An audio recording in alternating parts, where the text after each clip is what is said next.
Right, kia ora and welcome here to Rongomai Sports Centre. We've got the the 2023 New Zealand Flag Football Nationals here. Fantastic day, well, 2 days of action here. 33 teams in total. We've had 50-odd games played yesterday, another 40 or so today, and that will culminate with 5 final games here on field number 1. Kicking off at 12:15, we have the Legends matchup. That will be the Jedi Masters going up against Wellington Wolves Black. 1:15, we have the Youth Grand Final, the Canterbury Redbacks. I'm a little bit partial to them. They'll be going up against the South Auckland Raiders. 2:30, the Women's Grand Final, the Wildcats taking on the Raiders. And then 3:45, the Open Men's Bronze Medal match. 5 o'clock, the Open Final. As you can see, the weather is fantastic here. A little bit of cloud, 21 to 23 degrees, and only a tiny bit of wind, so you can expect some high scoring action here over this final day of action. I'm your host, James Lisserman, so sit back, relax. We've got about 6 hours of fantastic flag football action here coming your way.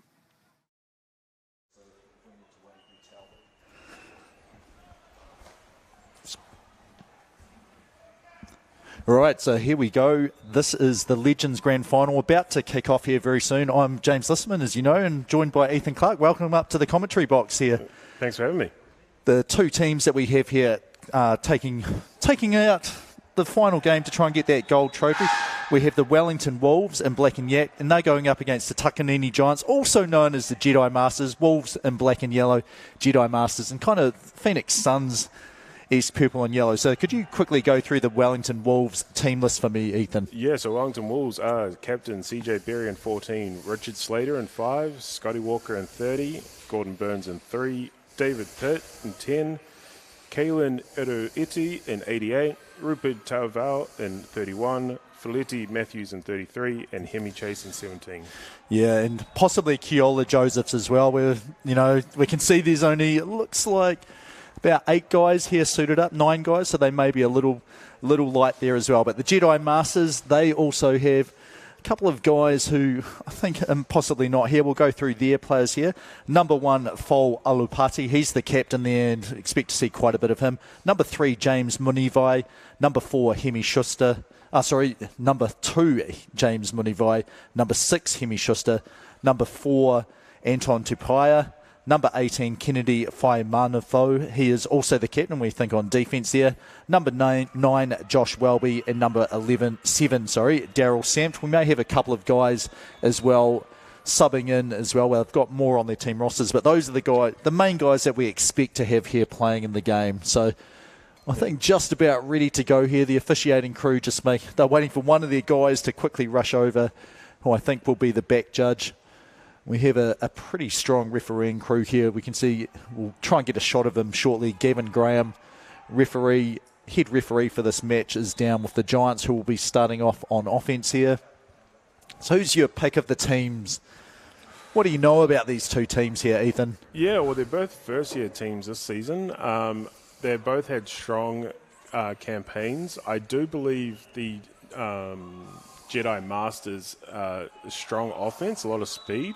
But a lot of technique and experience on the Wolves from playing contact and training with the current champions, Wellington Wolves Gold. Yeah, no, it should be good. I mean, the thing that I like here is you can see here in the shot here, the field is marked out. We've got hash marks for each of the yardage lines, which it makes it as a referee, it makes it so much easier. Like, right, that down happened there, that tackle or flag pull happened right at the 9-yard mark, so we know exactly where to spot the ball. So it should make it a little bit more, I guess, efficient in terms of spotting the ball and getting ready to play. Yeah, far less guesswork going in it by the referees than certain, yeah. Yeah, you can see there marked the 20-yard line. That is the halfway line in this field here. I'm not sure those numbers are regulation size, though. No, but it's really helpful. I mean, I know from trying to get the fields marked up all the time. Sorry, 20 is almost halfway. The halfway line is the 25-yard line. But that should give us a pretty good way to be able to mark out and tell how far a pass has gone, how far someone's run or something like that as well. Yeah, for sure. Definitely help the referees out. This Legends, to play in this grade here, you had to be 35 years or older. So if I wasn't refereeing, this would definitely appeal to me. I don't know how many games I would... I feel like I want to play about 6 games in a weekend, but maybe a bit harder to do that. The knees might not want to play all 6 games. Yeah, so just like to thank our sponsors here who've helped us with the event. So we've got the Four Winds Foundation, the TAB, and New Zealand Community Trust. Yeah, so the TAB, some fantastic opportunities. Not many now with the NFL in their off-season, but I know Super Bowl weekend, that is one of the huge weekends where a whole lot of money goes through the TAB, and part of that comes back to help out with community-level sport here in New Zealand, which is a really good piece of legislation, I think, from the, it's been around for a long time. Yeah. They give back to the sports, and American football does pretty well, in comparison to other sports with, just the NFL was the main driver behind that, and some college football as well. Yeah. Sure, just noting Kennedy from the Jedi Masters, one of the captains there, he's injured on the far side of the field. You can see he's got his leg up. I think he's got a knee injury. Yes, yesterday. Yeah, it does look. We'll try and get a shot of him. He's right in front of the scoreboard, which is down there on the field.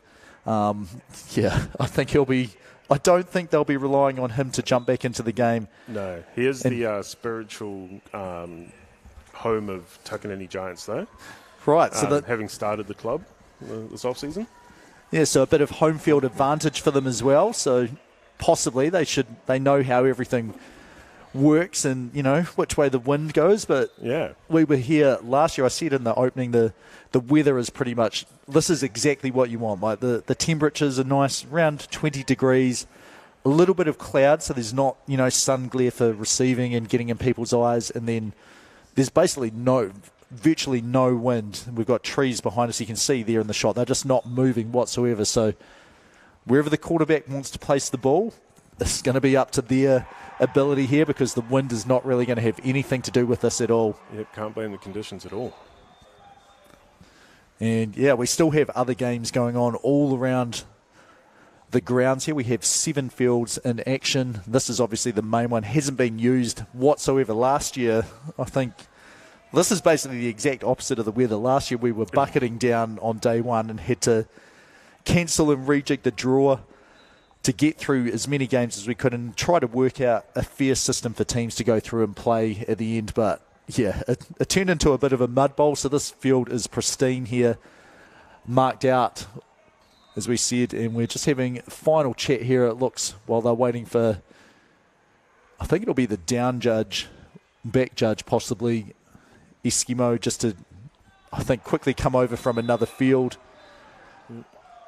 to jump on as quickly as he can. So do you have a pick in this game here, Ethan? It's a hard one. I think the speed of the Jedi Masters might just beat the experience of the Wolves here, but I do think it'll be close. High scoring or low scoring? I'm going to say a high-scoring first half and a slow-scoring second half. Right. My prediction. Yeah, we will. I mean, the problem is I've been refereeing. Here we go. I can see we've got potentially a backup referee coming on to join the officiating crew, Paul Brown. Possibly. We'll find out in a moment. But, the problem when you're refereeing 10 games yesterday, which was across, I think, a 12-hour span, we had all of the games on. I didn't have a chance to really follow along with, what does each game mean? We do have it. So we're about ready to go here. A substitution referee has come on, so it will be the Jedi Masters, the Takanini Giants, in the purple and sunburst things. They'll start on offense here. So they have first down and halfway. They'll start at the 5-yard line, and they have to get across halfway, well, at least to halfway, to get a new set of downs to score. Well, they either score or they don't score, I guess. So based on what you said, high-scoring first half, you were expecting virtually every possession to end with a touchdown. Yep, for sure. Well, the energy's fresh. It's been a long weekend for these 35-plus-year-olds. I'm sure the legs will get tired in the second half. Yeah, so I see some last-minute stretching and just getting ready. And, you have to do a lot of injury prehab, rehab, making sure that your body's about as well as it can possibly go.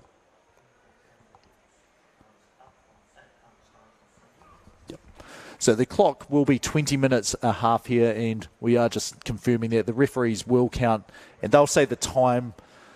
Well, I guess I always say the time going down. You've got 5 minutes left. You've got 4, 3, 2, 1. I'm sure Gavin will be the same. Yeah, so if someone does it wrong, then we'll make fun of them. But we're giving them the thumbs up so we can kick off as soon as they are ready here. And this will be final number 1 for the 2023 finals. Legends grade, 35 and older, Takanini Giants, Jedi Masters in purple, and then the Wellington Wolves black. They are in black and gold. So first down here. I was expecting the play probably already would have been in. They had quite a bit of time here. Still taking the huddle here. The clock will start on the first snap here. I guess they want to double check that they're all on the same page.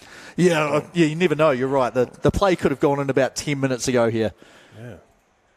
So there's the first snap here. There's a rush and quick dump out to the right-hand side.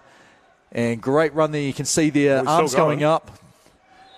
And you see there the nice, great run there and just short of the first down there. So they'll have second down and about 1. Yep, great run there by Hemi Schuster. Made 24 yards on the run.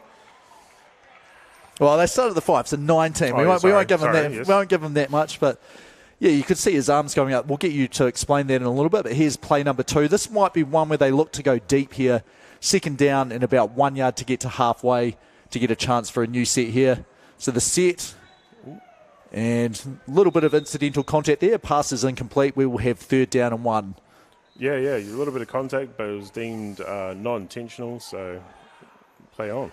Yeah, so just that previous run there, we saw the Giants here who's holding the ball up or his hands up. Why do people do that in flag football? Yeah, so in flag football, obviously the way to tackle someone is to pull the flag off their hip, and as an offensive player, you're not allowed to guard that from being blocked, or else it's unfair. So if you're seen or deemed to be blocking it, I'll go false start there.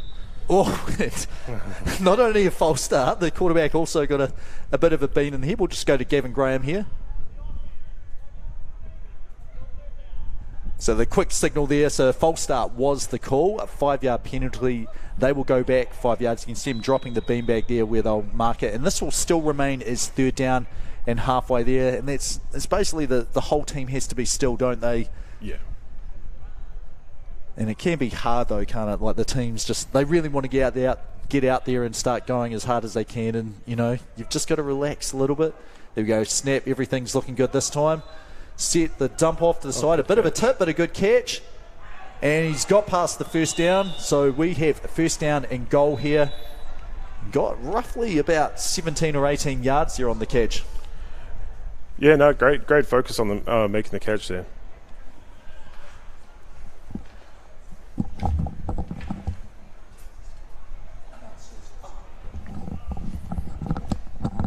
So we have first down and goal here, just over halfway. You can see they have about 18 yards to go here to try and get pay dirt. And as we said, Ethan said, he expects a high-scoring first half. There's another dump out to the right. And you see the nice little hip shimmy there, getting a few yards. They will be second down and goal from about the 13-yard line, I think, here. Yeah, so as James was saying, nice hip shimmy there. You're allowed to do that. You're allowed to dip your hips as well, but you're not allowed to jump or dive. Yeah, I had a couple of interesting ones. Quarterbacks, I've never had it, but 2 games yesterday had them jumping to get a pass off. I was like, well, I'm going to let that happen because it kind of puts you at a disadvantage. But anyway, here we go. Second down and goal from the 13-yard line. There's the snap. Good snap.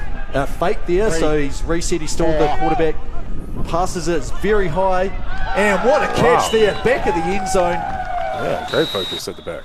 Yeah, so that was the Jedi Masters number 13, who's not on our score sheet whatsoever.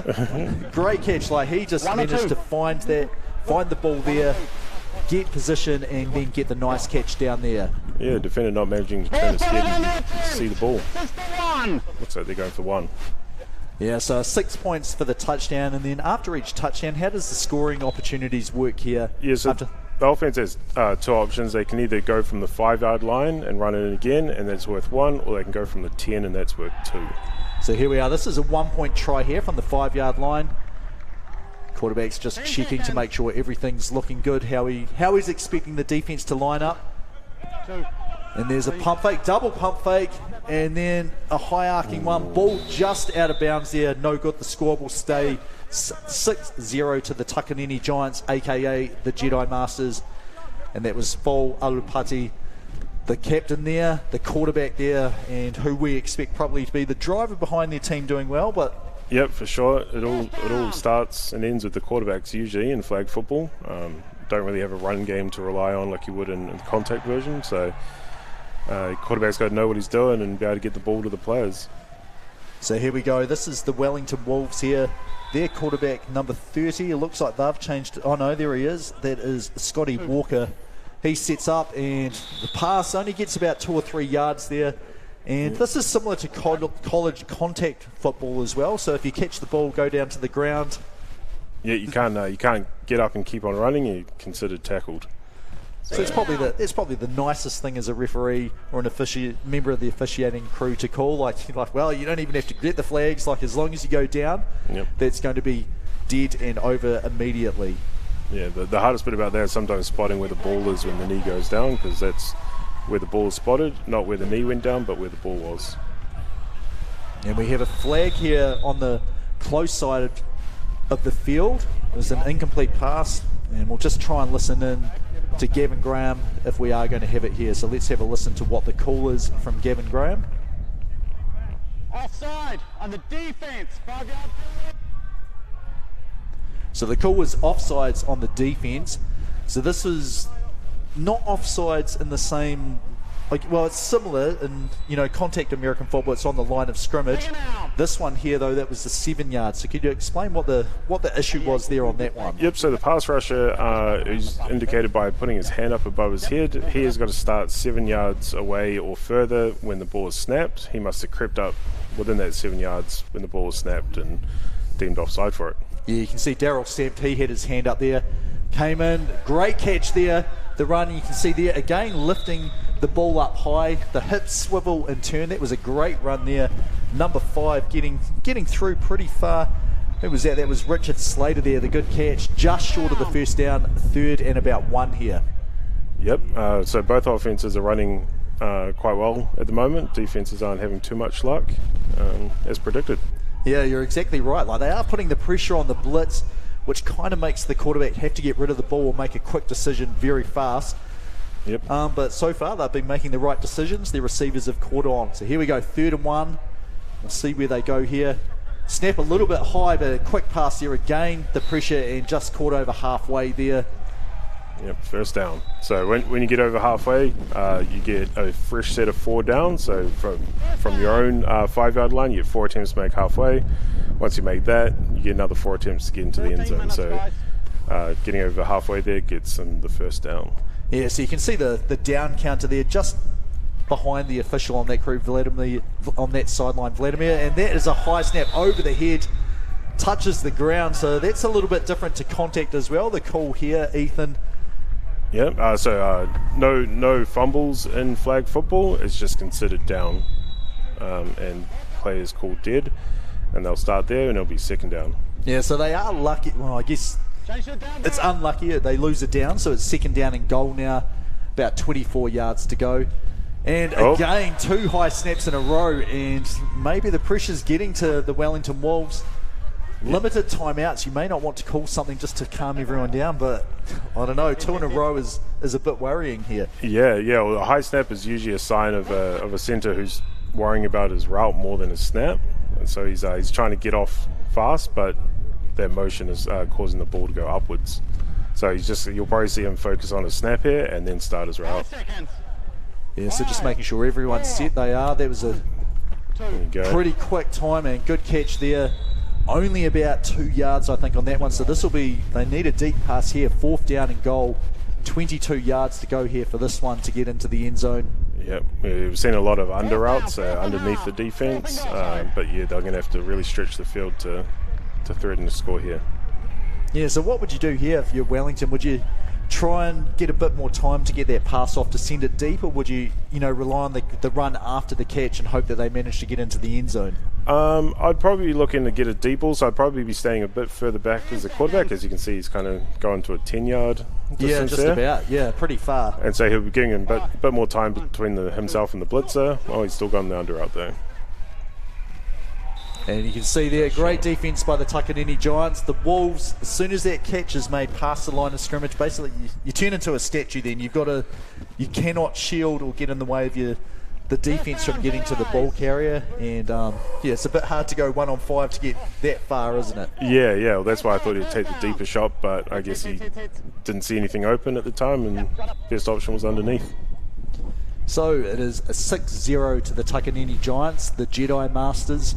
I don't see Luke Skywalker or anyone playing for them, but they do have green flags which look a little bit like lightsabers, I guess. And they are now first down and halfway from their own 5-yard line. And you can hear there must have been a big score on another field. Great catch. The flag has fallen off, and so that's also another nice, easy call for the referee. Yeah, consider tackle even if you knock your own flag off your belt. So nice and easy for the ref. Yeah, you do want to make sure they're plugged in nice and tight before each snap there. This will be second down and halfway. They have about 11 yards to go. Yeah, so I was going to ask philosophically, if you're sort of 3rd and 1, really close to halfway, do you tend to favour the long bombs, knowing that you can probably pick up a yard to reset it, or would you be, more safer in getting that first down immediate as soon as you possibly can? Yeah, second and third and short, so within that 2 to 3 yards of the halfway. I definitely think it's a free opportunity to take a deep shot, but I can see why teams want to just get it over and done with as soon as possible. Yeah, and that pass there, incomplete. Daryl Sam got one hand on it, not quite able to hold on to, as his quarterback, Fo Olapati, just a little bit under pressure, able to evade it and move, reset himself, but it is 3rd down and halfway. Again, they have 11 yards to go to reset the down counter. Yeah, it's going to be interesting to see how long these pass rushers can keep up the pressure through the game. 10 seconds. And here we go. The snap is good, directly there. Good pass rush, possibly tipped, and both teams, we do have a flag thrown here from the back. This will be checking, did the defender go through the offensive player? So quick conference here. We'll see Gavin Graham, and we'll have a listen into him here. Pass interference on the defense. So it is the call. Pass interference on the defense going through the back. That's what I thought might have been the call there, and that is the way it is. 10-yard penalty getting marched off and an automatic first down. So even if it hadn't gone over halfway, it would have been first down for the Giants here. Instead, they do get just over halfway, and now it will be first down and goal. About 24 yards to go here to try and find pay dirt. So the snap imminent here. And there it goes. And there's a handoff, and a flag has fallen off. So lucky there for Alapati. Just got rid of the handoff before his flag fell off. Otherwise, that would have been dead in the backfield. As you said, the flag falls off, the play's over. Yeah, and as we've been seeing, they've been faking that handoff all day. Defense didn't bite on it, and that led them gain some yards on the side. So second down here, good yards on that. They got about 8 there in total on the ground off that reverse. And resetting here, Alapati just checking his wrist coach there to make sure he's got all the patterns in his mind. Again, here's the snap coming. Another perfect snap, so you can tell they've spent a bit of time on there. And the ball is tipped and dropped there. And that's someone I've seen a bit there. Number 3 for Wellington just about came up with a big play. Yeah, Gordon Burns with the tip there. He'll be gutted that he didn't manage to hold on to that, but a deflection still a stat, right? I think it is. You'd always, when you get it that cleanly, and you're almost thinking I'm going to catch this and take it to the house the other way. But you're not expecting the pass to come directly to you. So when it does, it can kind of catch you off guard. Yeah, maybe a off guard. Bit too much time to think about it. So 3rd down and 16 here to go. The snap is good again. Alapati launches this one. He's got a man open in the corner, and both of them locating the ball there. Bit of contact there, incidental though. No flag, and yeah, basically once the ball's in the air, it's fair game for both teams, isn't it? Yeah, equal rights to the ball, offense and defense. That doesn't mean you can just take anyone out, though, but No, doesn't mean offense automatically has right to every area on the field once the ball's in flight. Yeah, exactly. You can get caught up because you think offense should have the right of way, but no, defense will tell you pretty quickly that they have equal rights. So here we go, 4th down. Giants, the Jedi Masters just getting set. They need to get all the way to the end zone here, so I think they're going to go deep this one. The other team, which has looked more to sort of varied up between short and long passes. Here's Alapati, just sets, and that ball fell about 1 yard short. He was under pressure. It will be a turnover on downs here. Wellington Wolves, they get a chance to tie the game up, possibly grab the lead if they can go the whole way down. Yeah, we're seeing both offenses trying to open up a bit here, and high reward or high risk. So we'll try and get a time check if we can. It's a bit hard because the time is being checked by Gavin Graham, the white hat, the head official of this crew here. But as soon as we can actually get a clear indication of how much time is remaining in the half, we'll share that all with you. But it is a 20-minute clock here for each half. And there's the snap, much better snap this time. And again, the quick dump out, the good spin again. So the yards after catch, that has been a key component of the Wellington Wolves. Their basically game plan to move up and down the field. Yeah, Richard Slater at centre just churning out yards for them underneath. It's good. Yeah, we'll have a look. I mean, defensively, I tend to find zone seems to be what most teams, that kind of is their default. For me, this is 20 years ago, so things may have changed a little bit. We tended to go man-to-man most of the time, and then the zone was kind of the change-up. We'll have a look here. We've got the pass rusher ready. Good rush. He's got pressure, and that forces the pass just to be a little off to the left there. The Wolves just not quite able to, string a few plays together, getting positive yards. Yeah. I think the default defense for most teams is now what they call two-man or quarters, where you've broken up the field, the defensive side of the field, into 4 quarters. And, the 2 guys at the back have half of the backyard, and then the 2 at the front have the front, and you've got a blitzer going through as well. Yeah, so that really relies on the blitzer getting pressure, because otherwise you just can't get enough there. Great tag there. That was Daryl Sev. He's normally rushing. This time here, moved out into that, you said, that short zone there to the front left. Got a good flag pull. 4th down, and we have about 8 yards to go. Yeah, the requirements to play man defense is you got to have a lot of pace and a really good reaction, because, following a person around is really hard to do. It is. Here's the snap. Much better snaps here. Good pass, good catch. And we've got to see where the ball gets marked. It looks like it's going to be about a half yard short. And it will be, where did the ball go out of bounds? Where was the ball on the plane of the sideline as the player went out of bounds? 2 officials on that side.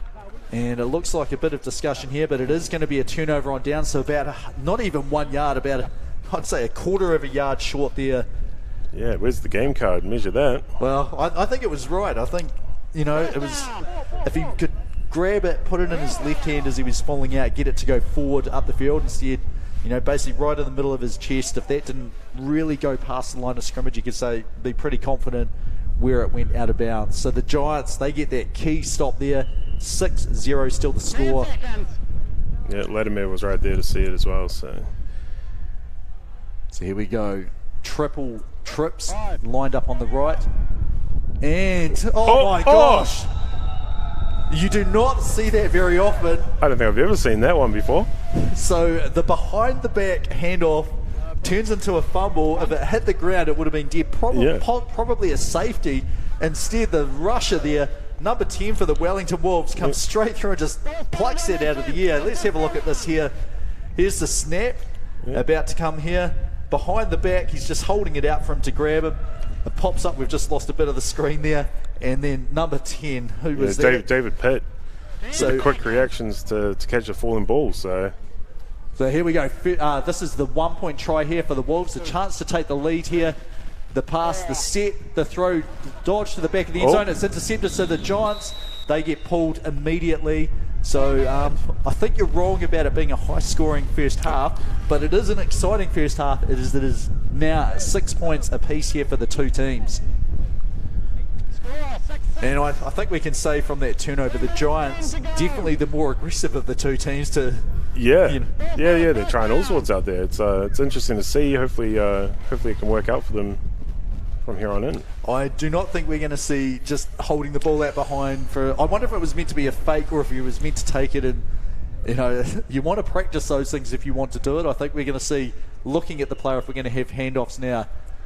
So here we go, the set, the pass, good pass, what a catch there, one-handed, just reached up and grabbed it. That was number 2 there, James Munivai, great catch there. Some Globetrotter stuff out here. One-handers, behind the backs. Probably, I mean, he got, what was that, about 11 yards on the catch there, so some good yardage there. Here's the set, the throw there, and you see, look at that, just reached up, and then, happy with that. Just, you can grab my flag about a yard further downfield. But who would you say? Odell Beckham, Justin Jefferson. Who do you think of when you see one-handed catches like that? Well, yeah, most people would think Odell Beckham, but I know that catch, that one-handed catch against, who was it in the playoffs? The Vikings? Oh, no, it was the a Vikings. Regular season one. Yeah, the one-handed, the fourth down. Stole it off the defender. Yeah. Correct. Yeah, I think that's the king of all one-handers. Yeah, they're both. I think it'll be like a sports science thing. Which was the tougher catch? They're like ripping it away from the defender and then holding it with one hand so you don't intercept, so you don't make it incomplete when you needed the catch, or the almost horizontal, parallel with the ground, reaching right back to catch it. But anyway, a quick grab there on that pass off. Third down now and halfway. We have, about 12 and a half yards to go to get a first down. Another good snap. So the Giants really, really good. Their centre, quarterback, and the one-handed catch, no good this time. Anton Tupai not quite able to locate the ball quick enough to get that fourth down and halfway, as momentum is starting to shift towards the Wolves. Yeah, you could see Anton Tupai there, number 4, have a look at his mate James Munivai. Cheeky grin on his face. Obviously, was trying to replicate the catch. Yeah, I think you want to be like, we just want to catch this, and if we can get a score here, we put that pressure back on the Wolves here, because they haven't really. I don't think they've had a first down which has gone over. No, they did have one, didn't they? But they've really struggled to move the ball consistently. So that one turnover which they got, that puts them right back on equal footing. Yep. And here, great rush there, evades the thing, and the ball is tipped there and it falls incomplete. So that's one of those ones you can't hit the quarterback or the ball while it's in possession, but judged to have just left his hand, and that was tipped and falls harmlessly to the ground. Harmlessly to the ground for the Wolves, at least. Yeah, David Bitt's having a great game so far. He must be leading the charge for most valuable player, I reckon. I think so. Like he's looking pretty happy, dapping up his teammates there, because they've played defense a long time. Because when you score on defense, you only get that mini break for your offensive teammates to go out there and go for the conversion. Yeah, it's a hard position too. You're sprinting 10 to 15 yards every play. Often a thankless position, but he's making the most of it. It is, yeah. You've got to get up there as quickly as you can to the quarterback, but then you've got to be under control, because the quarterback is probably not going to stand still and let you just rip their flags. Well, yeah, that 10 to 15 yards is only to get to where the quarterback was. You end up following him around all over the place. And there we go. That is the main play there for the Wolves. The snap. Wait for their centre just to move out to the side, Richard Slater, and then you just rely on him to get some yards. 5-yard gain there. Second down and halfway. We've got about 15 yards to go to get a first down. Snap's good. Slater's moved out again, and again there's the dump off. Bit more work to go. Again, he gets about 4 yards here, I'd say. Yep. And if offense can only get 4 yards a throw, then defense wins. So defense will be happy with that. Yeah, so we'll just keep an eye on the Giants so they adjust their defense to sort of let other guys run deep and try to really cover Slater. This time he goes out to the left, and we have a knockdown there, incomplete pass, and you can see number 14 from the Wolves there. That's CJ Berry, their captain. Really felt like he had the ball in his hands as the defender came through, but again, this is, people say it's a non-contact game. There is contact, but, there's not flagrant contact. This is not a collision sport. It's similar to basketball in terms of what is allowed and what is not allowed. And there we go, first deep shot, and just a little bit too long. That was 4th down and half. A good read there, great pass, well, almost a great pass there. as number 3, Gordon Burns, was burning down the field and just need a little bit more afterburner there to get under that one, and he would have walked in for a touchdown. Yeah, just a couple of yards short. So we must be approaching the end of the first half here. We will try and get a time check as soon as we can hear one. It will be first down for the Giants, so possibly you've got the first and second half in terms of how much scoring you're expected to have happen. Yeah. The Giants, the side snap, the double one back, and here is an option, but it is shut down. So I think you're right there. MVP so far of the game. This is David Pitt. Makes that a tackle for loss. So that side snap, what's the reason that teams look to try and do that? So the quarterback is considered the first person to catch the ball off the snap. Once you pass the second time, the 7-second clock, there's halftime, 7-second clock is stopped, and you can take as long as you want to throw the ball forward. Yeah, so it's something teams will try and do. You do have to be aware close to the end zone. You definitely don't want to fumble the ball or get sacked, basically get your flag pulled while you're in the end zone, as that will be 2 points to the other team. But yeah, they obviously knew there's only a couple of seconds left here. If we can get that double pass, then that cuts to 7 seconds, gives my teammates more time to get downfield and a chance to get a bomb and score a touchdown just before halftime. So 6-6 the score here. We've got a minute or two break. We'll be back very, very soon here to start off half number 2.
the second half you're about to kick off. 6-6 the score. Wellington Wolves in black and yellow. They have the ball to start off, and the Takanini Giants, the Jedi Masters, the purple sun sort of uniform, they scored first, and everything looked to be going their way. But now they've got a chance to fall behind here. Yeah, both offenses were looking good, and then defense have found their form. And there we go. We've got a pass caught out to the right-hand side, about a 6-yard gain there for the Wolves. And again, they're looking sort of for those quick passes, aren't they? Relying on that yardage after the catch. They're a very, very good team at sort of keeping the ball up to avoid that flag guarding, as you said earlier. Yeah, and you can tell that they're very aware of the speed of the Giants, so they're trying to get that ball out quick. Just chipping away at the 20 yards they need each play. Oh. And yeah, I agree there. There was some contact there, and 14 there does not agree with the fact that there was no flag, but... Oh, no, maybe he was just getting the ball, sorry. But I think it looked like he was expecting it to sort of be a comeback or a hook there at about 14 yards. Instead, the ball was launched for a go route, and, he reacted to where he thought it was going, and in the end, that was not where the ball was going. Intentional grounding, not a thing, though, in flag football, so you can pass it nowhere near your receivers, whether you're under pressure or not, doesn't matter. And great job there. You can see the catch, the footwork there to move upfield a yard or two. It will be, I think, about 5 to go. Yeah, 4 or 5 yards. Let's see. Yeah, you're right. Just on the 20-yard line. So they need to get to halfway, another 5 yards. 4th down here. And it's a chance for them to get a first down. If they can get over halfway, put that pressure on the Giants there. So this is sort of exactly what the Wolves, what they're good at, isn't it? Those quick passes that get about 5 to 6 yards. They manage this here, a chance for a first down, or will we see them be a bit more risky? Yeah, I think they'll open up here. Oh, no. And the pass was just to the outside shoulder there. It ended up costing them, didn't it? Because we had Kellen Erueti just backpedaling there, and I think that just threw him off a little bit. If he was able to just run forwards, expecting to go over his right-hand shoulder, I think that would have just dropped in for an easy touchdown. Yeah, I don't think he was expecting to be as free as he was, but got a bit excited, turned around, and couldn't keep up with the ball. So here we go. Takanini Giants, the Jedi Masters, a first down and halfway. They start off at their own 5-yard line. 20 yards to get to halfway and reset that down count. Now still shifting here, trying to get everyone lined up properly. 5 seconds. There we go. They're finally set now. The whole team needs to be set for 1 second. And there's a fake pass. He's inside the end zone, and he is bombing it. And he's got him there. The flag just pulled about a yard or two short there. Referee Paul Brown, the deep side judge there, able to get the exact spot there. And it will be first and goal here at about the 3.5-yard line. I think, yep. No, it is going to move up a little bit from there. And have a look at that there. Just the desperation flag grab there to stop the touchdown. But Takanini Giants, the Jedi Masters, first down and goal. They're inside the no running zone here. So 3 yards, if you could quickly explain what that means for us, Ethan. Yeah, so within the first 5 yards of the touchdown, you can't run the ball, so you can't rush. It has to be a completed pass beyond the line of scrimmage. Yeah, so this is where the definition of, it's still a forward pass if the ball leaves the quarterback's hand and goes forward, but it has to cross the line of scrimmage. So this is where that pass rush comes, and there's the catch, and you could see there, the ball crossed the plane of the goal line, a touchdown, Takanini Giants, that big play. They get the answer that they wanted there to push themselves back up 12 points to 6, and we'll see what they go for here, a 1 or a 2 point, a 1 or a 2 point conversion here. Here's the play, the reset, the quick fire out, and just, I'll say that nonchalantly, I'm just going to put the ball over the line and get the points here. Yeah, it was great work by the quarterback to look the defense off to the left and then come back to the right, find the open player. No, great recognition there. So here is a 2 point try here. So they lined up 2 receivers to the right, 1 on the left, and we're going to have regular Mr. Pitts there blitzing. There's the quick pass. It looks a bit deep, and it does go out of bounds. There's a 12 points to 6. The Jedi Masters up on top here in the purple uniforms. Wolves black. We've got them as goal down there on the bottom. They get a chance to answer now to try and retie the game or potentially take the lead here. First down and halfway. First down. So here we go. Just getting their play call in. What do you reckon here? A deep one or a pass one, Ethan? Yeah, well, now they're behind. They're going to have to play catch-up. So I expect to see something a bit deeper than what we've seen so far. Obviously, they opened up on that last play. So here's the set here, getting everyone lined up, ready to go. And we can see the blitz is about to come from the Giants. There it is. It's going straight through. And a quick dump off to the right. There's the run after the catch and just about got through. Edueti gets about 10 yards there. Second down and halfway, about 10 yards to go. So ball actually got a little bit, probably 11. So second down and halfway, about 9 yards to go to reset. And we'll see what... He looks to be the speediest guy that they have on offense, we'll say. And they have a couple of guys with some wheels here, don't they? Yeah. I wonder if they check the license of everyone here. And you can see... so that was basically a play just given up there. Scotty Walker knew exactly what he did. We'll have a listen. So I was a little bit late there. Gavin Graham just announcing there. That is flag guarding. And that is when, well, you can explain this to us, Ethan. Yeah, it's what we described earlier as like shielding your flags from the defender, not giving them a fair opportunity to try to pull your flags.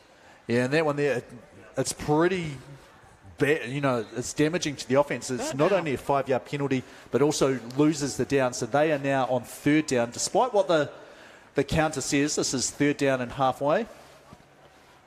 There we go. We've just had it flipped.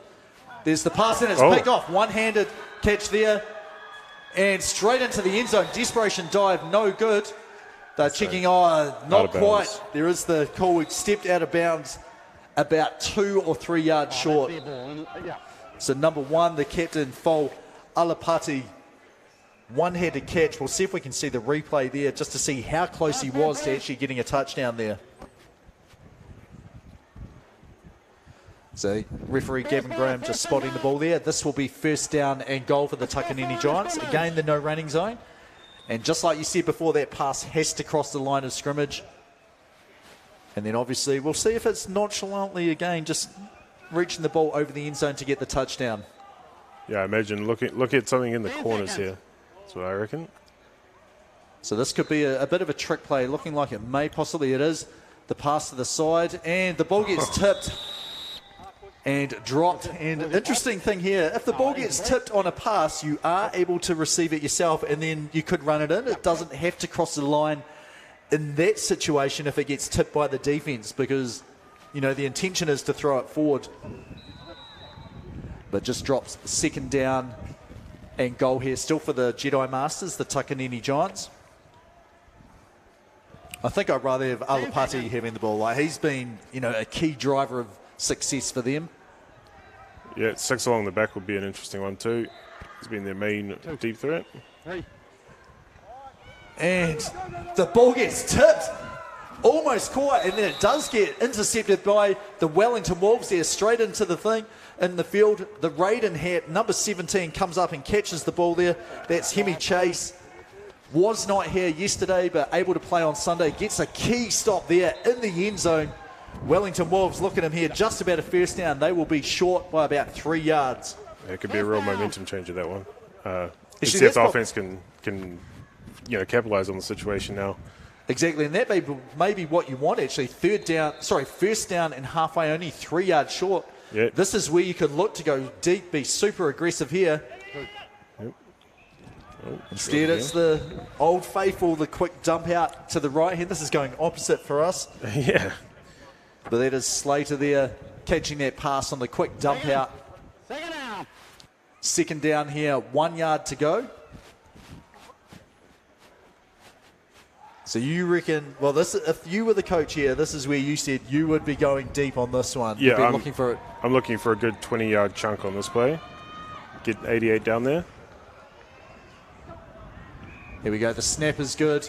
He fakes. The dump is quick, and Slater catches it and goes through upfield. We'll see what there is a flag on the field. We'll see what the call is. Quick discussion here. and we'll have a listen in. Snap. First down on the offense. 5-yard penalty. So the play should have been blown dead. It was a false start. So just forget what you saw there. That didn't actually happen. It is second down, so it will still be a replay of the down. But now they have a little bit further to go, 5 yards back. So it is second down and halfway, 6 yards to go now. Seems like Wellington's more concerned with getting the first down at this moment, so probably see another underpass. You know, they might feel the pressure and go for a deeper pass. So the snap is good. Yeah, you're right. There's a quick pass, and I think that might have been tipped there. Yeah, Alapati dapping up his teammates. That, to me, indicates that he probably did get a fingertip to that, which just deflected it enough. And it's sort of the thing, you know, it was a hitch there for the Wolves there. You'd expect them to catch it if it just went directly where you were expecting. Yeah, for sure. I believe CJ's played for the senior men's team, who are the current champions, and is a pretty handy receiver. I don't know. I mean, this is 35 years and older. I'm a little bit above that. I don't know how I could manage playing Open and Legends in the same tournament. Here we are. A chance to go deep. It's a little bit underthrown. Both teams up for it and just about caught. Edueti able to almost trick the defender into where he thought the ball was going. Drops down into the bucket. Can't quite get the hands up to make the catch there. Thank you. Fourth down. Just under 9 minutes, guys.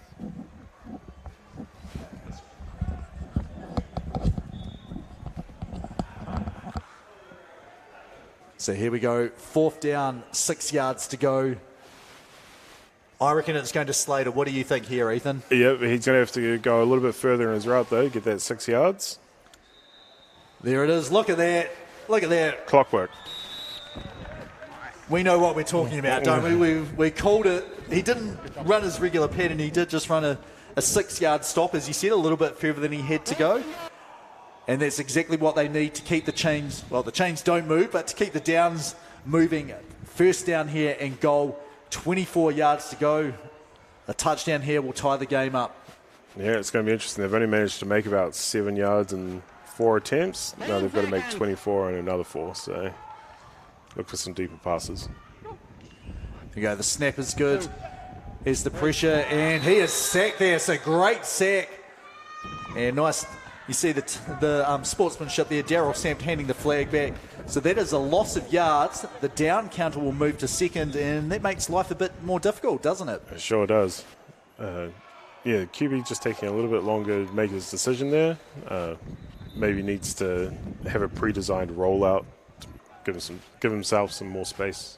Yeah, I think he's had success just with that little shoulder shimmy, which sort of fakes the defender into stopping a little bit. This time they didn't. They kept going.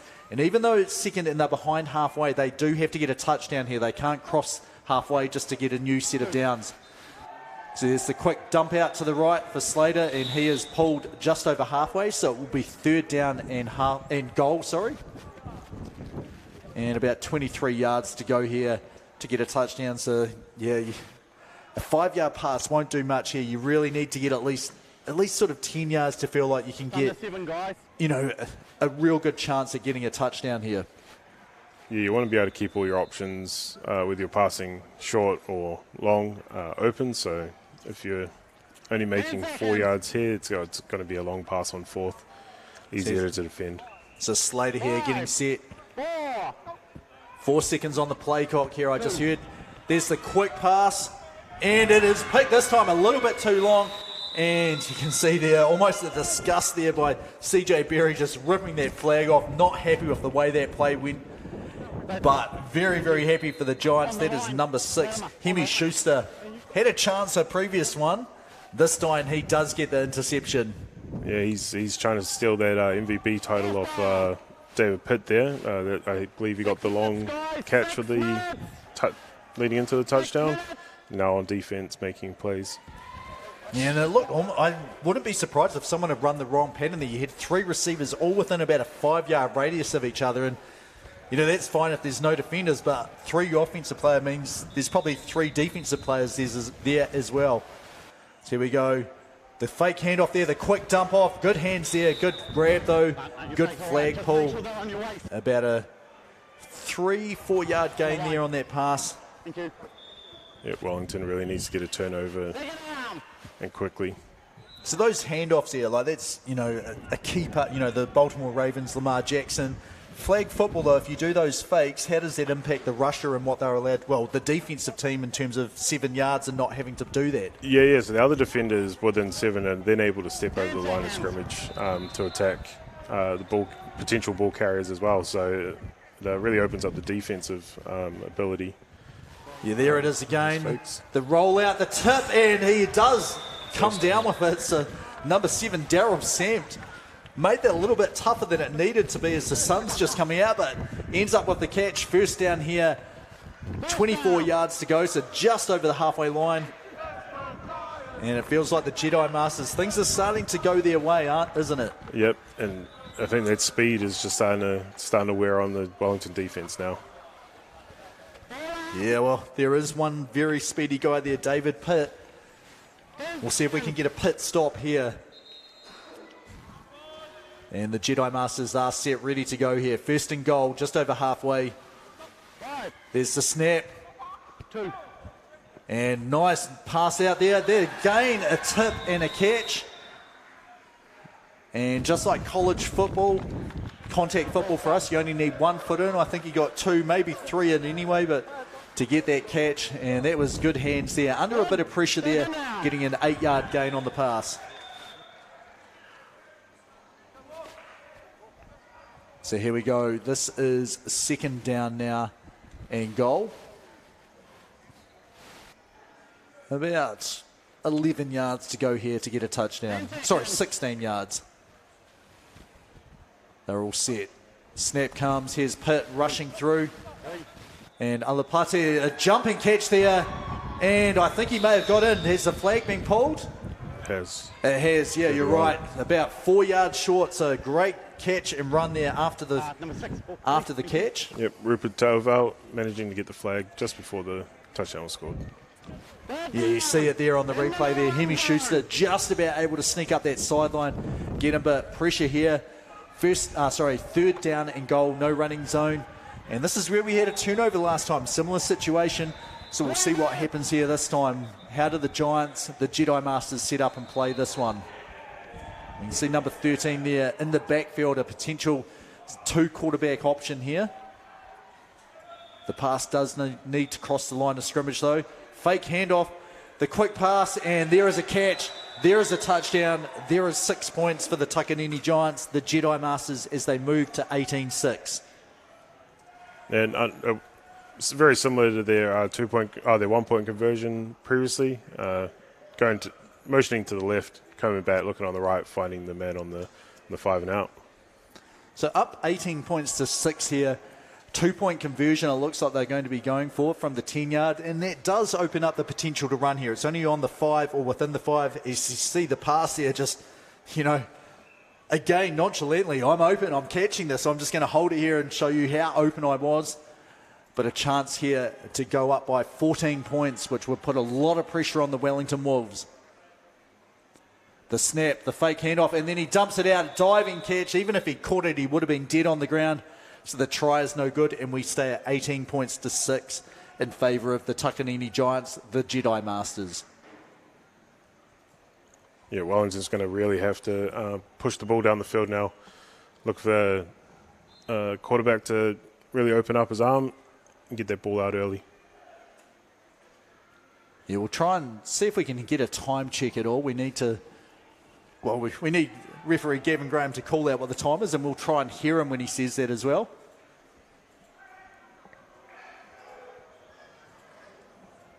So here we go, first down and halfway, about 20 yards to go. Wolves ball here, and we look like we're going to have that regular pressure that you thought, but you can see people jumping in. There's the pass, and 2 defenders there, 0 offensive players. Pretty dangerous pass there. Yep, that was all about the pass rush, getting in the face of Scotty Walker there, making Scotty Walker feel like he had to make the throw. Receiver wasn't in the area there. Yeah, so you'd be feeling pretty good if you're a Takanini Giant here. Lots of smiles there and a bit of like, we've got to keep this up, keep the pressure up, make sure we're making the stops that we need to. If we force one more, drive without any points, we're going to be feeling very good about lifting the trophy. We've got the trophies around beside us, which we'll try and show you guys later on. Here we go, the quick dump out to the right, but that is behind the line of scrimmage, and that is a loss of yards there. It's a completed pass, but losing 3 on the play. Yeah, very interesting offense here. Still playing unders, despite needing to make yards and make yards quickly. So 3rd down and halfway, and this is closer to the end zone from the 2-yard line. They need 23 yards to go to get a first down here. And looking like they're spreading out to send someone deep here. There's a pass to the middle of the field. Great pass, great catch. And that was a good read there. Number 14 making the catch there. CJ Berry. Yeah, he's the guy that you said to watch out for, isn't he? Yep. He's probably the tallest man out on the field. He's got the authority. He's a member of the NZAF committee, so he'll be trying to control what's going on out there. Yeah, well, that was, basically a zone beater there, the 2-2 zone. They're sending 2 deep up the top, and there's the same play. Tougher catch, but same result, and this time it is a first down, and that one needed to happen. 4th down and halfway, just caught over the line to gain, and now it is 1st and goal for the Wellington Wolves. Big play there. That is exactly what they needed to keep themselves in with a chance here. Yeah, Walker-Berry connection finally connecting. So yeah, we'll see if the Giants change the defense here. The Wolves are just sending 2 deep on the outside. Berry slotting into the middle again. The same thing happened, and the ball stayed up on his back for a while, incomplete. That time the defenders, they clamped down on that, didn't they? Yeah. So look for 88 there, Kalen, to get free as the defenders kind of bite on CJ. Should allow some receivers to get open. Yeah, it's just you've got to work out how you're going to attack this defense. If you send 2 deep, you need to send Berry.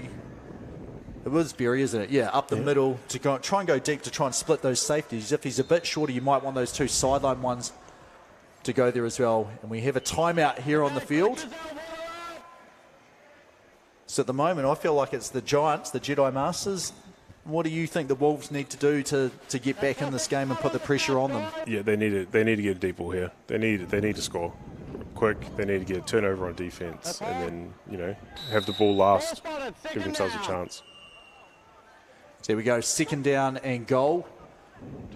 23 odd yards. There's the deep pass that you said. There's Edewiti turning. He made the catch, and his foot was on the line. I could see it from here as well. We probably have a much better view.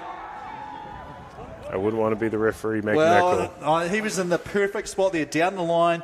I would bet a large sum of money that Edewiti's, I think it was his right foot was on the line. We'll see if we can see it here on the replay. There's the throw. There's the catch. You can see there it is, his right foot on the line there. And that has been, I guess the discussion was he wasn't out of bounds, so maybe it was a bit of a trick of the camera here, but I think you've got to be pretty happy if you're the Wolves here, coming through with 6 points there on that one. Yeah, both sides probably have an argument there. Well, it's made the game interesting, though. It does. So we have a 2-point try here. And that is from the 10-yard line. So the Wolves have the chance to run 18-12. The score after that big-time play there. A little bit of luck, but a fantastic catch. Just probably should have been called out of bounds. There's the pass deep to the back corner. And it is intercepted. The Giants have a chance to return this for a safety. This will be 2 points, and if he could go the whole way. Instead, he just stops the Wolves from getting any points. So we stay at 18 points to 12 here. Yeah, it's Scotty Walker, the centre there, playing some defence, pulling the flag, stopping the play. So it must be coming down to winning time here. And that was a great catch. We just had some discussion on the side, like this has been a regular question by most teams. Is it the ball or is it the flag? Like, where are you spotting the ball? It is the same as contact. It is where the ball is when when you were stopped, basically. So when your flag is pulled, if you're reaching the ball out, that's where the ball is. With a couple of things, the quarterback can't just reach it over the line to get a yard to gain. They're not allowed to run it. So, but generally, here's a handoff inside the end zone. Risky play there. And they get 1 yard. So they make some positive gains out of that. But I don't know if the risk matches up with the potential reward there. Yeah, no, running in your own end zone is not usually recommended, but paid off in that time.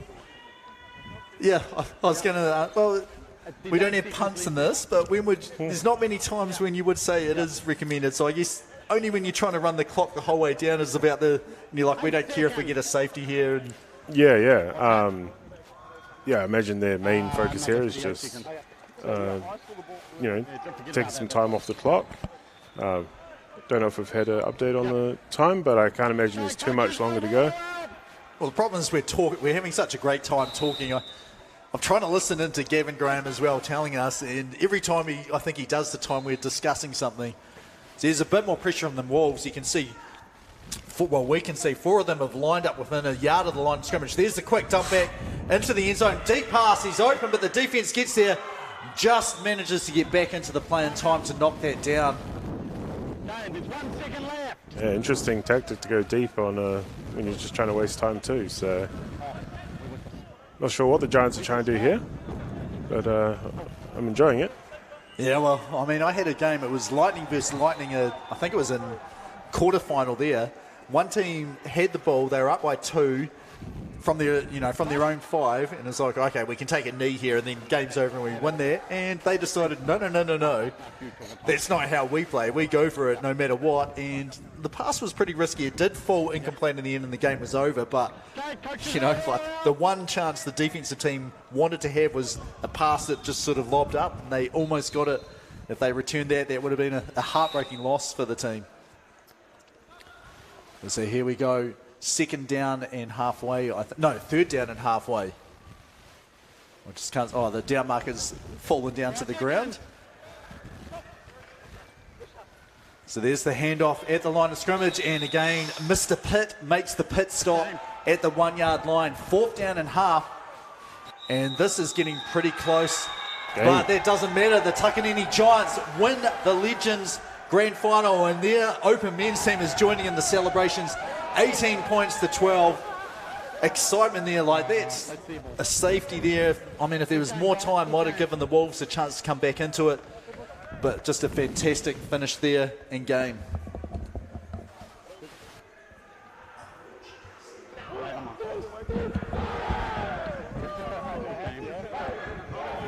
So we will try and have Shanice Henry trying to get an interview. I imagine it'll be with Fol Alupati just here.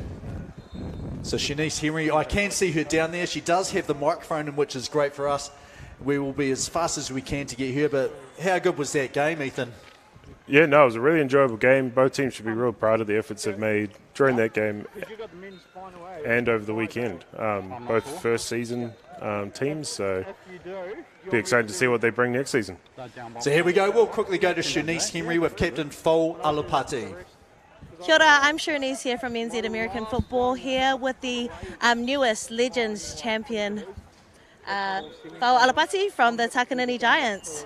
What a game, 18-12. Tell us about the moments. Oh man, there was heaps of moments in that game, but first and foremost, I'd just like to give thanks to my Heavenly Father first. Without him, this talent would have gone to waste, but and big ups to my boys as well for this.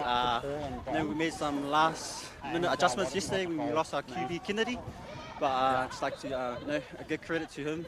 He was the one that was pretty much helping you on the sideline. So without his wisdom, that score wouldn't look like that. Yeah. So yeah. So the Legends is a relatively new grade to the NZF championship field, I guess. These are the second winners, new entrants into the competition. 35 plus is the age group. So how do your old bones feel? And what can you say to our viewers and followers out there about joining you on the next one?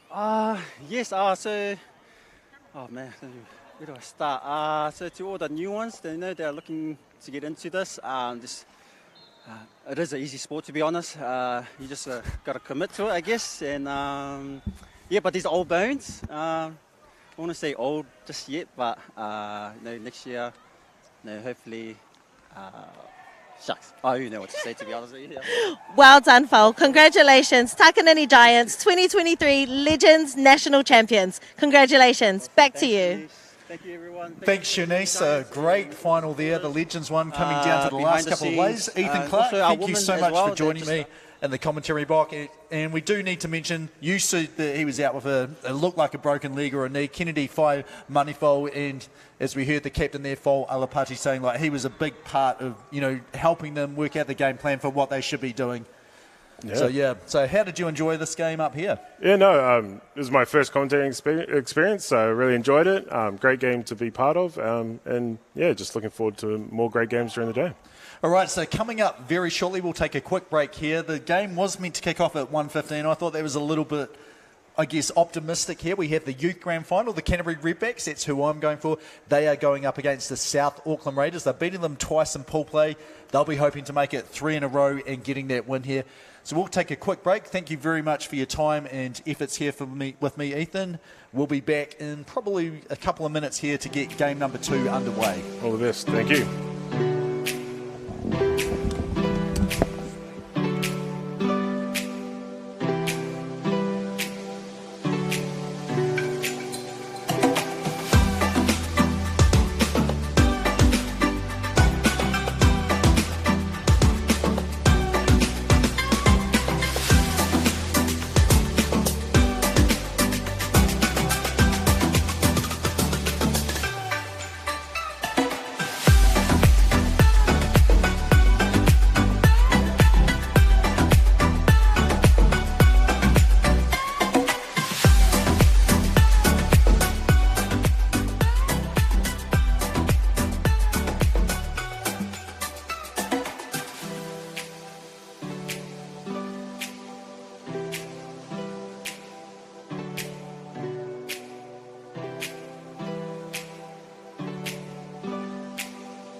All right, so we've got about to start off final number 2. This is the youth grade, Canterbury Redbacks. We have, I guess, assistant coach here, Craig Cowles, down on the field. You've played them twice already, but this is the one which is important. What is your team, feeling ahead of this game here?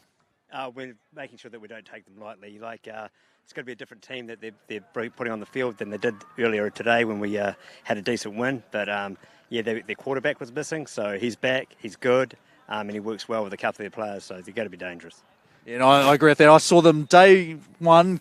They looked probably a little bit, just unsure of what they wanted to do, but obviously lost pretty comprehensively to the Hawks, came back and beat the Hawks in pool play, and then knocked out the Hawks earlier this morning. So they're sort of trending up. You guys have been, I guess, not undefeated, but the class of this youth grade here so far. So what is the main thing that your team, the main strength of your team here? A big thing is probably teamwork, just working together. The guys have been playing together for a long time, and that's showing through now. They know each other really well. Their combinations are fantastic, and they work hard for each other. So it's been really impressive to see.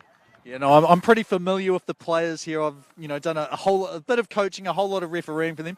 Who do you pick as the one or two guys which are the key ones? If they play well, your team has a great chance to win. If they have a down game, then you need other guys to step up. Who are the two or three main ones that really need to have a good game to have a good chance to win? Yeah, well, we had to leave a starting quarterback behind, unfortunately, due to a few reasons there with other sports. But Ben Stewart's stepped up into that role. It's not an easy role, obviously. He's dealing with a back injury as well, so hopefully he can stay on the field. We'll manage his time, so he won't play a lot of defence. But he's one to watch, as is Josh Emmett, our centre. He's a beast on defence. He's a beast on offence. He's hard to stop. So they're probably our key players to watch there. Cool. No, thank you. And last thing, this is the first time the Redbacks, the youth team has been up here. The Canterbury men's team has been up for a few years. So how have you enjoyed the tournament? A little, I guess lower than normal numbers on the youth, but how have you enjoyed it? How has the team enjoyed the tournament so far? Yeah, definitely love to see more numbers here in the youth section there. But just from day one when we turned up, the atmosphere, the buzz around the place, it's been sensational being here. Great experience for the boys. They've had an excellent ball. No, well, thank you very much for the time. All the best for the game. We're going to fire back to you, Jono, to go through the team list now.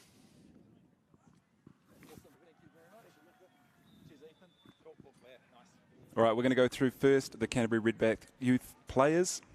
So wearing jersey 2, we've got Renzo Webb. Wearing number 7, we have Archie Cliff. Wearing number 11, the captain, Ben Stewart. Wearing number 17, we have Elijah Cliff. Wearing number 22, we have Josh Emmett. Number 32, Cooper Cowles. Number 33, Ollie Munt. Number 47, Nathan Olsen. And number 8, Will Ballen. Ballen.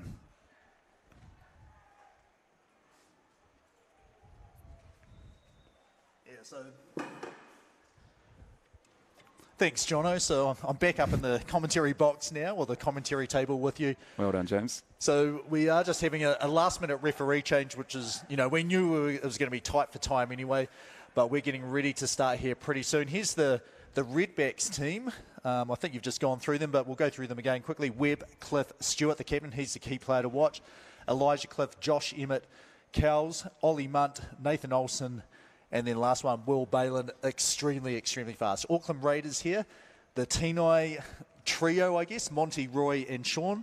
Number 4, Jeremiah Malua-Thaw. Kanema Cookson-Siono, Edward Neal, Caleb Flavel, Brian Taitio, Jericho Taito, Tamara Viviani, and then Yichi Oleko. So this should be, I think the Redbacks have the advantage here. They've beaten them twice, and obviously, they've travelled from Christchurch, well, all from Canterbury here. Super, I guess, motivated here to have a good win. And then the South Auckland Raiders, probably pretty close to being the home team here. So in terms of the South Auckland Raiders, what do you sort of know about their strength as a club, and what sort of things do they like to focus on? Yeah, so look, obviously South Auckland Raiders are a very good contact team up here, very good contact program, and they've been established for a long time. They're an old Auckland club. What they have on their side is athleticism. Right. They've got players with ball in hand, can make a man miss, they can shake those hips, and they can get downfield. So Canterbury's going to need to stop the short stuff if they want to keep the ball out of the Raiders' explosive players. And sorry there, we did just miss that. You saw that on screen there. Referee Paul Brown just pulled into this game here. doing the coin toss. And I think it looks like it's going to start off from left to right for us here on screen. Well, for you guys at home, guys and girls at home watching this, and it will be the South Auckland Raiders on offence first. If you win the toss, what do you like to start, Jono? Defence or offence first? Or does it depend, you know, if you think you're the team that should win or the sort of underdog? I like to start on defence so that if we get a stop on them, then we know we're getting the ball at the end of the half. It's almost like we have two possessions in our favour. I don't know if this is the rule for the final, but for the pool play, there was a home team and away team, and the home team started with the ball. So whether they do the coin toss for... you're right. The finals do have the coin toss. That's why we did have it there on that one. Fantastic.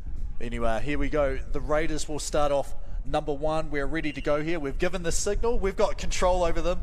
And there is a quick double pass back, and there is the danger man. You heard Craig Cowles, the assistant coach with the Redbacks, saying we really have to watch out for their quarterback. And good run there. About 6-yard gain, 2nd down and half now for the Raiders. Yeah, I like that play. To get them off the line, get down the field, give them a bit of space from the end zone to move away from that safety zone, keep the chains moving. And here we go. The Raiders are playing in the purple tops, the red flags here. The Canterbury Redbacks in the black tops with red, and they have the yellow flags. We'll get we'll try and get it. It all depends. Has everyone got the right colour flags on their thing? Is, you know, sometimes you're looking at the score when it's up there based on what their shirts are, but we will go this time with what the flags are to sort of make it as obvious as we possibly can. Anyway, that pass went incomplete, 3rd down and halfway, about 14 yards to go here to get a first down. Run or pass, what would you do here, Jono? I'll be looking for a pass here, but I'd looking for a high percentage pass, just get a bit closer to that first down, get the ball in the hands of his playmakers. Here we go, the snap straight back. Centre stays still a little bit longer, and that's a dangerous pass. What a catch, though. Goes down to the ground and tried to hop up and continue running. It is the same as college. It is the same as contact football for us here. IFAF rules, if you go to the ground, anything touches the ground except for your hand, it is, in feet I guess, it is dead at the spot there. But a great catch there, first down for the Raiders. And straight away you're seeing the athleticism come out there, leaping up, catching that, coming down with it. Yeah, I mean, there was 2 guys there from the Redbacks. I thought this looks like it's going to be picked. Instead, it's a tipped and almost a juggling catch. Great job there from the Raiders. First down and goal. They have about 19 yards to go here. And they'll be looking to put some pressure on the Redbacks here. There's a fake handoff and double around there.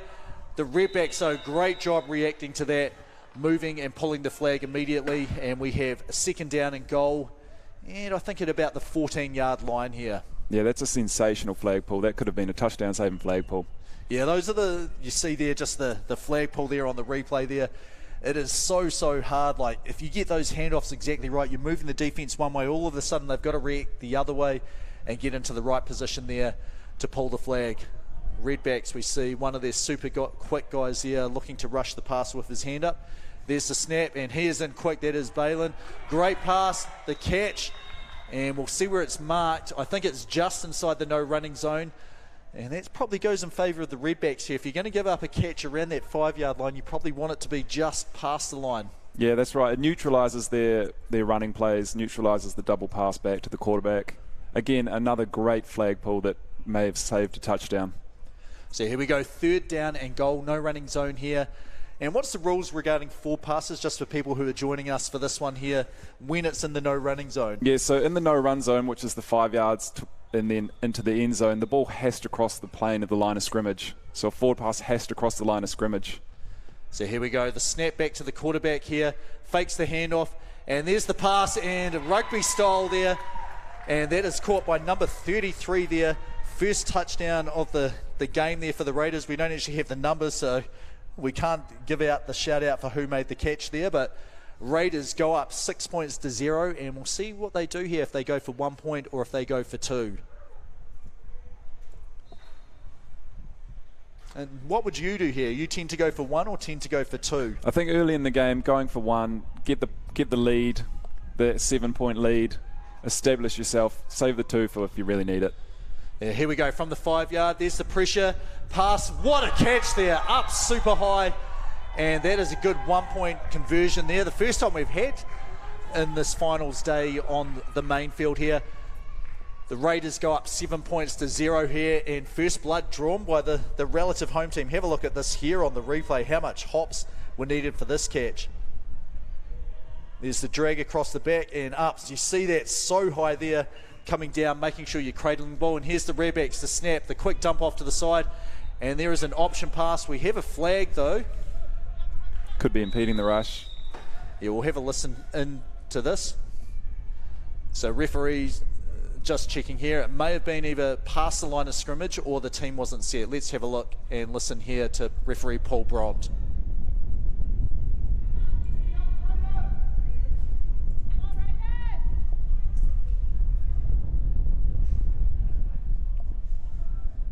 So we can't actually listen into him. We just have to try and judge what's happening there. And a little bit of confusion here. It looks like the flag is marked back there. It is going backwards from the end of the run, so it may have been flag guarding. It's a little bit hard. I guess we'll try and see if we can get someone to go down and fix the microphone up as soon as we can. So it's a loss of down. We're going to go second down. And here are the questions here. Down. No, it was your other guy. He's all right. Second down. Yeah, I hope that's right. So here we go. We do have the microphone going now, but it is second down. So we're basically back at the 5-yard line. Here's this first snap. There's the second one. And Ben Stewart here with a chance to run or pass. He takes the run there. And he was the one, they said they were going to limit his time here. He is extremely athletic, great hands and great body control to be able to get the catches, get some yards there, moving up the field for the Canterbury Redbacks. Yeah, I like that play from them. I like that they're showing their athletes as well. They'll get the ball in the hands of their playmakers as well, and that double pass back to QB. We're from Canterbury, we're athletes as well. I was going to ask, where do you say you're from? Because you've moved around the country a little bit, played for Nelson, been in Cameron, and that pass just over the outstretched arms there. Number 33, not quite able to come down with that one. And that was Ollie Munt there. We got fourth down from here. So big play here, 4th down and halfway, about 8 yards to go. And the Raiders, the underdogs here, up 7-0 to start off the game. And here's Ben Stewart in the backfield, takes the snap. And you see there, evading the pressure, jump pass there. He's found his man wide open. Great catch there. Run after the catch, and the shorts get pulled. The flag doesn't go. He does drop to the ground. That is number 2, Renzo Webb. Yeah, that's a sensational job from the QB to buy time, find his man downfield. That's incredible from him. It looks like the Raiders are playing a sort of base 2-2, 2 safeties deep, 2 people down low. So the middle of the field is where Canterbury might find their guys are coming open. So here we go. It is first down and goal, 4 yards to go. So they're in the no running zone. Just like we talked about with the Raiders here, this has to be a forward pass crossing the line of scrimmage. So here's Stewart recognising where the rusher is here. That pass, I will have to see. I don't know if it did cross the line of scrimmage. Touchdown is the signal though. We did have a down judge there on the line of scrimmage. And touchdown is the call there. So Redbacks there got that pass just where it needed to go there. A little bit hard for us to tell if it did. Well, from that angle there, it looked like it didn't cross the line of scrimmage. No, I think coming behind the centre, there's no way that crossed. So I think the refs just missed that one. So here we go, going for 1 point here. The pass is caught, and I think... That's a great flag pull from number 3 on the Raiders. He saves the extra point there. Yeah, and I'll be honest here, I think the Redbacks have been lucky with one. They got the touchdown that possibly wasn't deserved. I think they got the conversion there because it is where the ball is when the flags are pulled, and I thought he did a good enough job to sort of reach out as the flags were pulled. So I think overall on balance, you'd be pretty happy to get 6 points out of that possession there for the Redbacks. I think so. Now let's see what the Raiders they can do in an answer. And I think we're going to have false start here. We do. A little bit too sudden there, the movement, you know. Everyone was set, and then you saw, I think it was it 36 who jumped off the line? No, it wasn't. It's the slot receiver to the right. He jumped off. If he went off, you know, nice and smoothly, that would have been fine, just going in motion. It is a relatively minor price to pay, though. You stay on first down, you move back about 2 yards, but you do have to be aware of the end zone here. There we go. There's the quick snap, and he may have, I don't think he crossed the line of scrimmage. And there we go, the danger man there, number 3, Sean Tenai. He's the dual threat, isn't he? As the quarterback there, can run, can pass it. Yeah, and I like what they're doing. This is the same how they started their last drive. Look, they're just trying to get the ball into their playmakers' hands, whether that's the quarterback, whether that's their number 33 with the hops. A lot of teams have started doing the short pass straight to, straight to the slot, straight to the wideout. There we go, a regular quarterback. Nice sidearm pass there. And we might have some contact there. We've got a flag there. I think this will be on the offense. Defense has right to the position here. And that's what their preliminary signals are. We'll have a listen.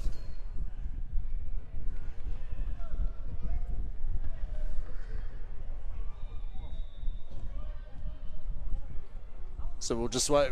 Paul Braun gave us the initial signal there saying it was going to be against the offense.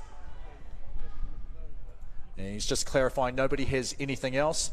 Sorry, no, he did make the signal. Now he's doing the count off. And so this will stay at 3rd down here. Loss of yards, 10 yards. It should be half the distance, I think. So he may have gone a step too far, but might only be a yard difference here. Anyway, here we go. 3rd down and halfway. The Raiders inside the end zone. Here's T9. Launches this one deep. Double coverage here and just about comes up with the catch. We've got another flag down here on the sideline, so that might be contact on the defense. And we're going to have a discussion here. Paul Braun's calling his assistant referee, and he's signaling it looks like the defense climbing over the back there. We'll have a listen here. Paul Braun with the call.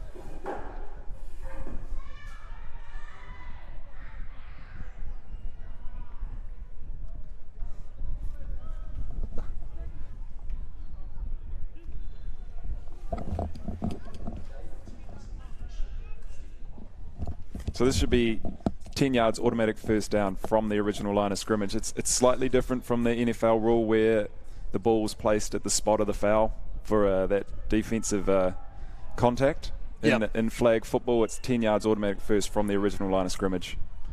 So yeah, I guess a little bit unlucky there for the Redbacks. It's one of the, we talked about it, well, you didn't, but I did. When the ball's in flight, both teams have equal opportunity and rights to get to the ball, and, I thought that was good competing by both players. They both had a track to try and get to the ball. There's the snap, the quick shovel, and then immediate pass back, and that's one which is, it's really hard to guard. Like, the tap pass, you do have to judge as the referee does that initial person catch the ball and actually have enough possession to count, because you're not allowed to just bat it forward. You have to get possession and then bounce and pass it forward. Yeah, that's right. And look, it puts a lot of pressure on the pass rush as well, right? Yep. He's going to be the closest man to that center if he gets the ball back. So the pass rusher's job is no longer just to attack the quarterback. He's got to be aware of those quick passes. So there we go. There's the snap. Tinai, and he is sacked there. Great rush there. Getting through the line. Well, I guess the line can't block you, so you're always going to come through unblocked. And that is number 8 there, getting through, making the sack. Big time play there, Will Balin, and he has some wheels and some extreme stop-start suddenness to his game. Yeah, that kid is fast, and you see how important a fast rush is in situations like that. Now it's a long 3rd down.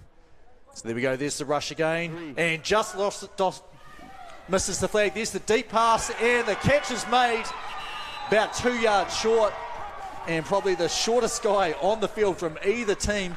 Gets past the defense, lets the ball just drop into the bucket there. 1st down. What a pass there under pressure. The QB made the rush miss there and then hit it down the sideline. That's an incredible play, incredible throw. Lovely catch as well. Nice over the shoulder in the bucket. Yeah, that's about 35 yards, just exactly where it needed to go. And just so good, like evading. You're under pressure there, just resetting the platform, throwing that. We have 1st down and goal. This is from the 4, though, so this does cut some of the plays out of the Raiders playbook here. There we go. There's the pass, the snap. Tinai, the catch. Sorry, the pass, the catch, the touchdown. Raiders go up 13 points to 6 here. They get a chance to go for 1 or 2 pretty soon. Yeah, that's a clever play from them. They have a lot of guys moving in different directions. The ball gets back to the quarterback. It's hard to cover everyone when we're crossing over like that on the goal line inside the 4. That's a hard job for Canterbury. I think they played it quite well. Sometimes you just can't cover everyone. Yeah, I mean, they do have a bit of a height mismatch. So You know, that was really smart by Tenai to throw that up. Here we go. The 1 point try here from the 5. Tenai throws that one back of the end zone, incomplete, so falls down harmlessly to the ground for the Redbacks. 13-6, the score remains at that. But yeah, that, you know, he knows he's got the athletes who can jump, so if in doubt, you probably want to put it up high, and more than likely your team is going to come down with it. But yeah, the Raiders playing with a lot of confidence after, you know, not a great day one, day two. You know, they've made the win that they had to get into the final, and they'll be looking for payback against the Redbacks here. Here's the double pass, and back to Cliff. Cliff back to Stewart, and then Stewart gets a lot of yards here. First down, reaching the ball over the line to gain. That's a great first down play there from Cranberry. Look, they moved the whole defense over to the right side, and then the double pass back to the original QB. He's running down the sideline by himself. He makes a guy miss, and we've got a first down. Yeah, the thing which is, you know they're missing quarterback number 1. Both of these guys, like, extreme dual threats. You see there, Cliff, a little bit of contact as the flag is grabbed. I'm going to say I would be happy with no flag there. I think it's incidental to the grab, but, you know, Stewart and Cliff, both of them, I know them as really, really good receivers, but, you know, capable to throw the ball as well, and of course run with it, as you see there. Like, what was that? First down was a 22 yard gain, then another 15 yards on this one. Here we go, Stewart fakes it, the toss inside, and here we go, the reach out, and it looks like the flag was pulled at the 5, so the ball will be at about the 4 yard line. Yeah, this is a fantastic drive from Canterbury here. They're just being patient with the ball. 3 downs, and now we're, first and goal from the 4. Third down now from the 4. Third down. Yeah, that first run, I was going to ask you, would you rather stop just short, you know, on first down if you've almost got a first down? Here we go, Stewart, that pass, I think just crossed the line of scrimmage that time. The flag was pulled at about the 2 yard line, so 4th down and goal here. Coming back, yeah, I think, look, if you're going to get over, I think get over, back yourself to make the next guy miss and keep going. If it's going to be very close, you can step out. But I think if you're the athlete, back yourself, get the first down, keep going. Big 4th down here for Canterbury. Yeah, this is a play they really need here. The momentum will, I guess the pressure will be on them if they can't get this. The fake handoff, and there we go. That was who Cal said, watch out for Emmett, our centre, and I know him as well. He is, they said mainly on defence, but really good hands, and he can move pretty well as well. Here's the snap here, we see it. Stewart fakes that handoff, which, you know, you can do a handoff and then the pass has to go there, but that sort of just throws the defence enough. Yeah, really clever use of movement underneath to make the defence shift and just open up that front pylon. So here we go, here's the 1 point try. That passes forward, and there we go. Tie game here. Stewart to Cliff. What an answer for the Redbacks there, tying up the game, 13 points apiece. That looked clinical from Canterbury, that drive. They looked in full control, full confidence, really leaning on their playbook to win for them, not getting outside their playbook and trying to do too much, letting the ball get into the hands of their playmakers and move down the field. That was efficient. Yeah, I think probably the main, if I was there on the sideline, I'd be saying we've really got to be super sure of making it obvious we're catching the ball past the line of scrimmage. And here we go, first down for the Raiders from the 5. Tenai fakes it, throws the ball back. Sorry, that's not Tenai. There's Tenai, and there's the high pass. And the flag wasn't pulled, and he is away, and he is saying this is 6 points off one play. We have a flag thrown all the way downfield. I think this will be taunting, so then the decision will be, did the taunting happen while the ball was in the end zone, or was it short? Yeah, it looks like this might be called before he crossed the line. Yeah, so the call is unsportsmanlike conduct there. And we'll have a look. The touchdown is good. Yeah, so I think that is one of the ones where the call is probably not... I mean, he did run into the end zone, but it's a spot foul when you do it. Like, you want to taunt after you get in the end zone if you're going to do it, not on your way there. So Raiders very lucky to get 6 points out of that one there. Yeah, I think we'd prefer no taunting there, but we know when you got the ball in the hand and you run into the end zone, you want to show up for your team and get the energy, and sometimes guys are getting a bit excited. But that was an amazing play again from the Raiders. That was a double QB pass and then back to the original QB, or the first person to catch the ball, at number 33, and he takes it all the way to the end zone. So despite this one here, this is from the 15-yard line. This is only a 1-point conversion after that 10-yard penalty. And there is the pass back of the end zone.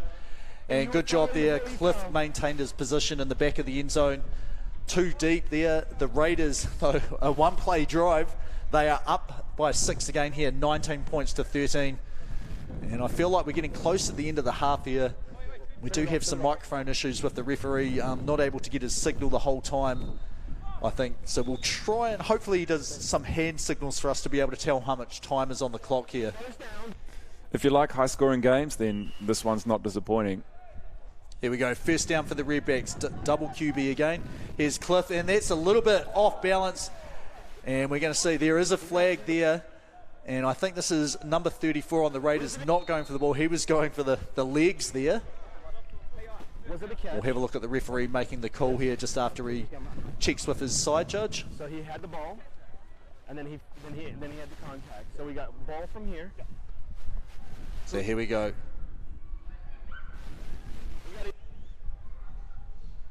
The ball was caught. We're going to go forward 10 yards, automatic first down. Okay, so the call there was pass interference, well, illegal contact on the defense.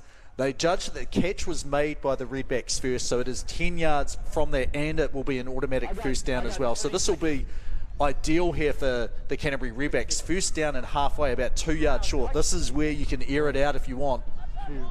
And that is exactly what they do. Reb is open, the pass goes past him, and what a pick there. Great grab there by Emmett though on defense, and you know they had Webb open, the pass just a little bit short, a little bit inside, and out of jail there for the Raiders. Yeah, that looked like a sure touchdown to Canterbury. The receiver was open. I think just the wobbly ball gave the defender time to get over there, and then he just outleaps him, takes that in for the intercept. So there was a timeout called there by the South Auckland Raiders. Looks like 15 seconds on the clock here.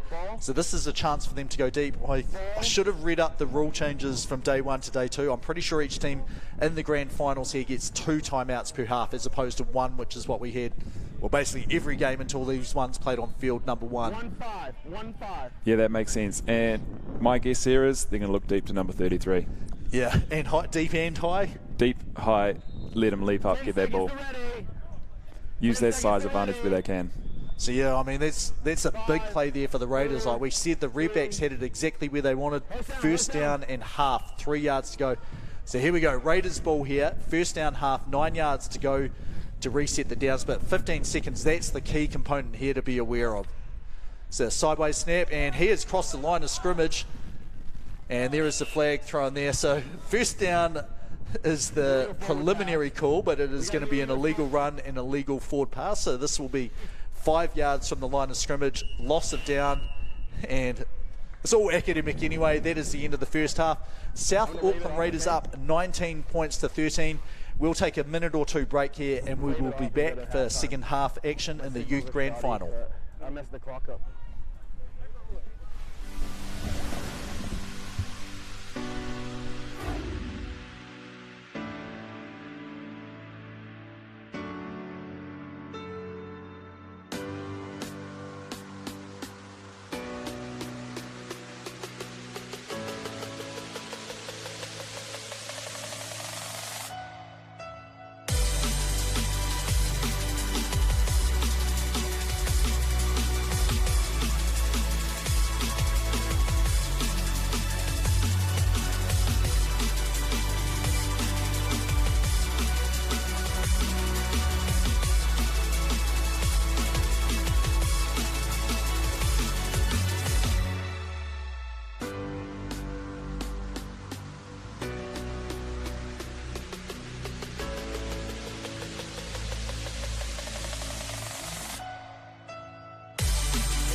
We're back, first play, second half, youth flag football finals.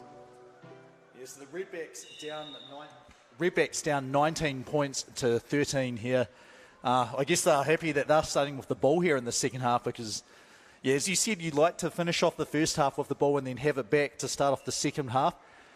Kind of close to what happened there, except for that turnover. Yeah, I think they just got to go back to their basic stuff. Their playbook's working well. They've got the athletes. Look at that move. And just the ground there, yeah. You're like Nostradamus there. Josh Emmett showing like he's not quite the same suddenness as Balaam, but extremely quick, and he can start with the best of them as well. And you can just see the amount of flag football that these guys have played, just knowing how to move their hips, make it hard. Here we go, 2 QB here. Stewart can pass or run here. He runs, and he's got the ball past the line to gain for a first down there. Yeah, it's a clever play. They're going to take the first down there, keep moving the chains. If Canterbury can be patient here, attack. I think they should be attacking the middle of the field. I think they are doing a good job, though, of taking what's there. If they keep being patient, then they can drive the length of the field here easily. They've shown they can do it. Yeah, I think probably the key thing they have to be aware of is the double pass back. This one's gone forward. Stewart has to run now. And here we go. He beats one, spins inside, and incidental contact there at the end of the run. Second down and goal from about the 12-yard line. It's a nice flag pull from number 3 there again. But again, that's that Stewart for Canterbury, showing that he's an athlete, ball in hand. He's gonna make a man miss. He's gonna get extra yards. Yeah, he plays in the youth league, obviously, in Christchurch, but also in the senior. Here we go. Cliff here makes a man miss. Just had the flag pull there at about the 5-yard. This should be about, I think it'll be third down and goal from about the 4-yard. No, from the 5 is where it's been spotted. We got third down. And this is what Canterbury does so well, is they're just methodical. They're just getting that 5, 7, 8 yards every time. One time they're going to make a man miss and run the whole length of the field, but they're just as comfortable taking that 7 yards at a time, methodically moving down the field. So here we go. The snap, a little bit slow on the snap there. And Stewart just lets the ball go out of bounds there. Incomplete pass, no intentional grounding. So this is a big play here for both teams. 4th down and goal from the 5. You know, it's one of the things you don't want to spend time practicing, but the centre quarterback exchange, you need that to be as quick and as on point as you possibly can. Because as soon as that ball gets lifted, you can see it. It just gives the rusher that extra half second of time, and that can be the difference between someone getting open or not. That's exactly right. A centre is a quarterback's best friend. So here we go. The snap a little slow again. Stewart, and I thought he overthrew Cliff. But that may have been the case, but it doesn't matter. Webb there in the back of the end zone ties the game up, 19 points apiece. I think I'd go for 1 here. What would you do here, John? Yeah, I think I'm going for 1 here. Keep the momentum going. Take that 1-point lead and put it on the defence now to get a stop. Stay ahead. There we go. Much better snap that time. Stewart has the time. There's the catch from Cliff inside the end zone. Canterbury Redbacks back on top here, 20 points to 19. And I like your word here for this drive. Methodical is exactly what that was.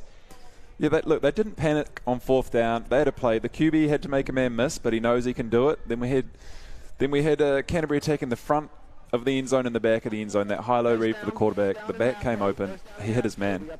Yeah, it was a nice ball placement as well. Down low like that is very, it's either going to go incomplete or be caught by your players here.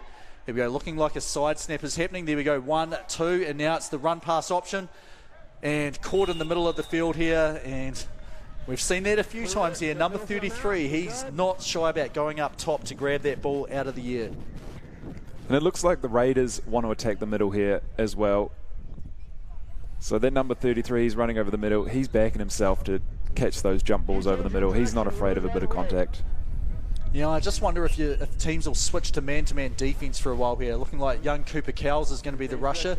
Very good athlete, but pretty young. There's the pass, and there we go. Webb comes over the top, knocks the ball out of bounds. This will be 3rd down and half.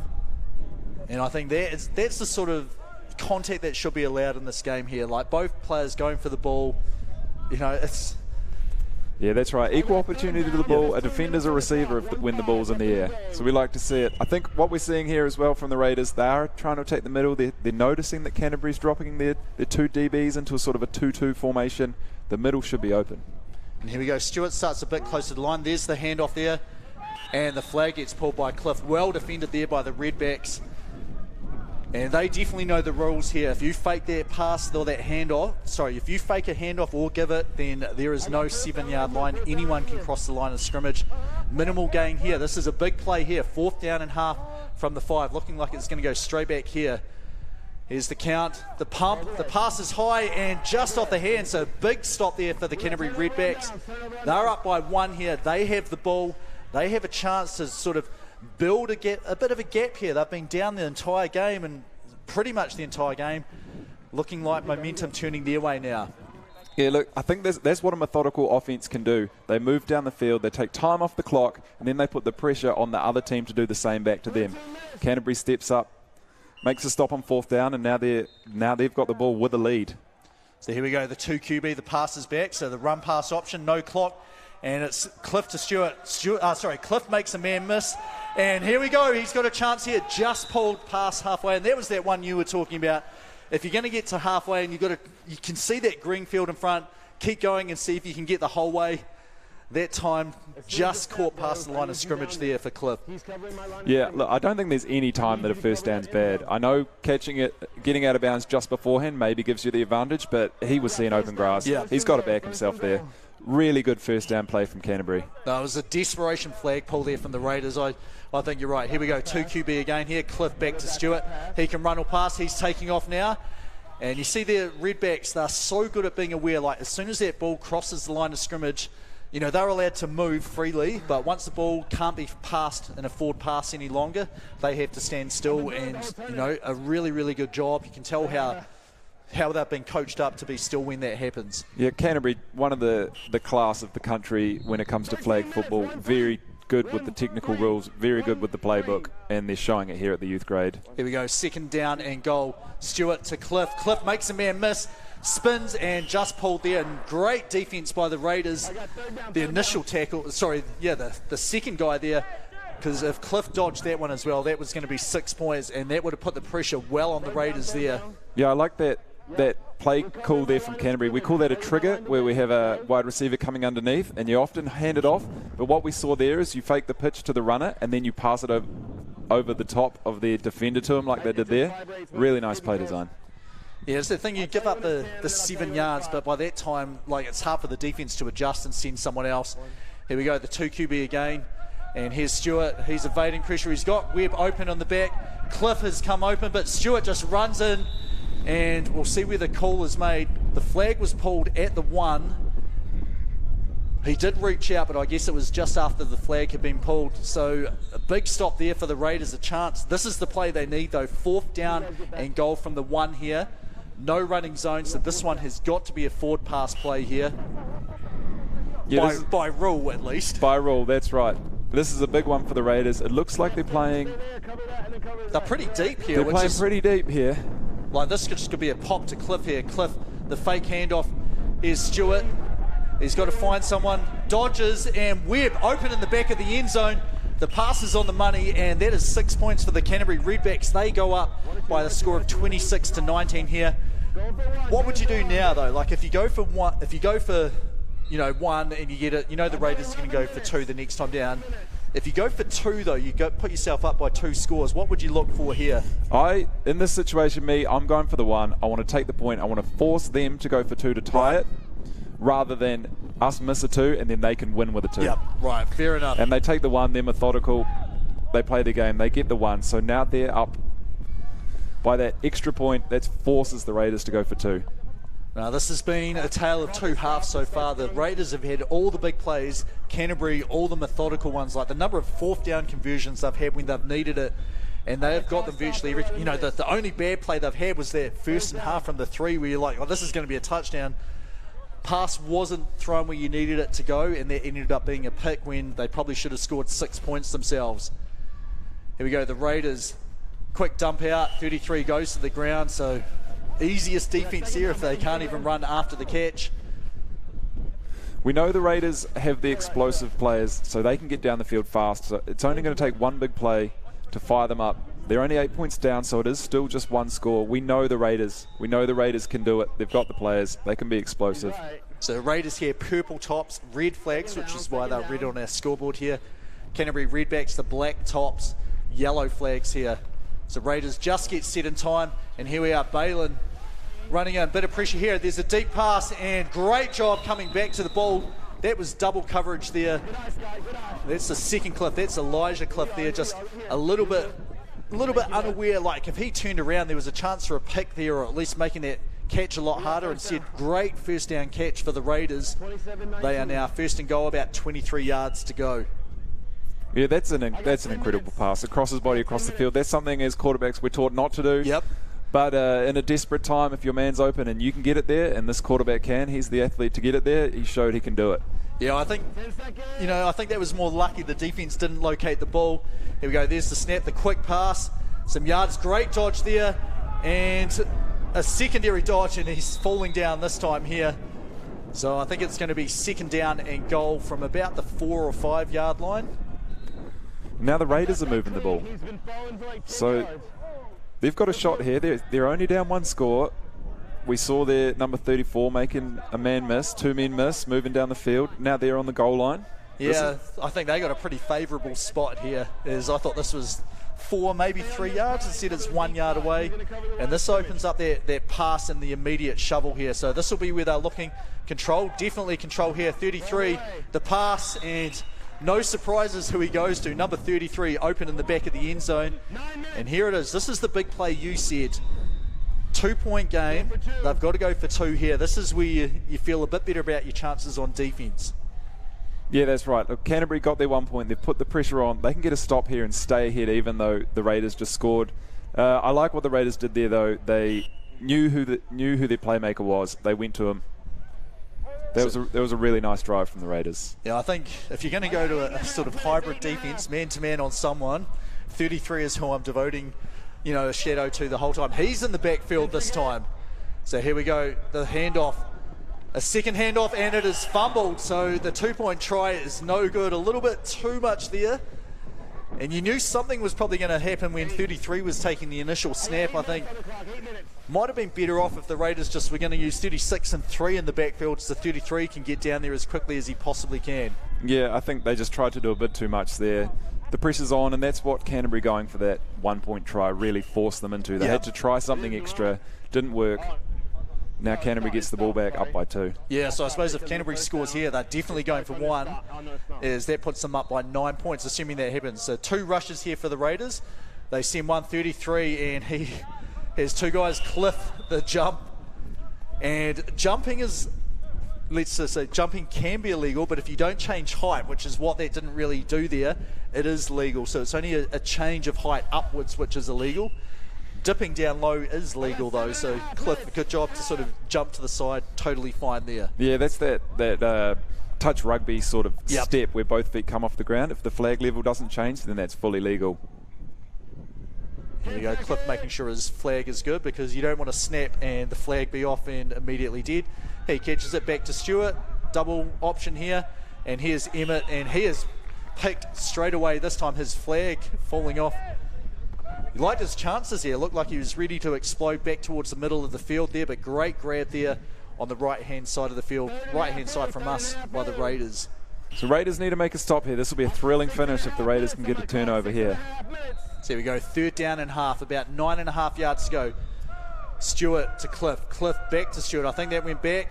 Stewart takes off and runs, and I was going to say, I think he should have thrown it there. Like, he had 2 guys, 22 and 33 in the middle of the field with only 1 defender, but he saw enough green to go there, got the first, and that is a big play for the Canterbury Redbacks.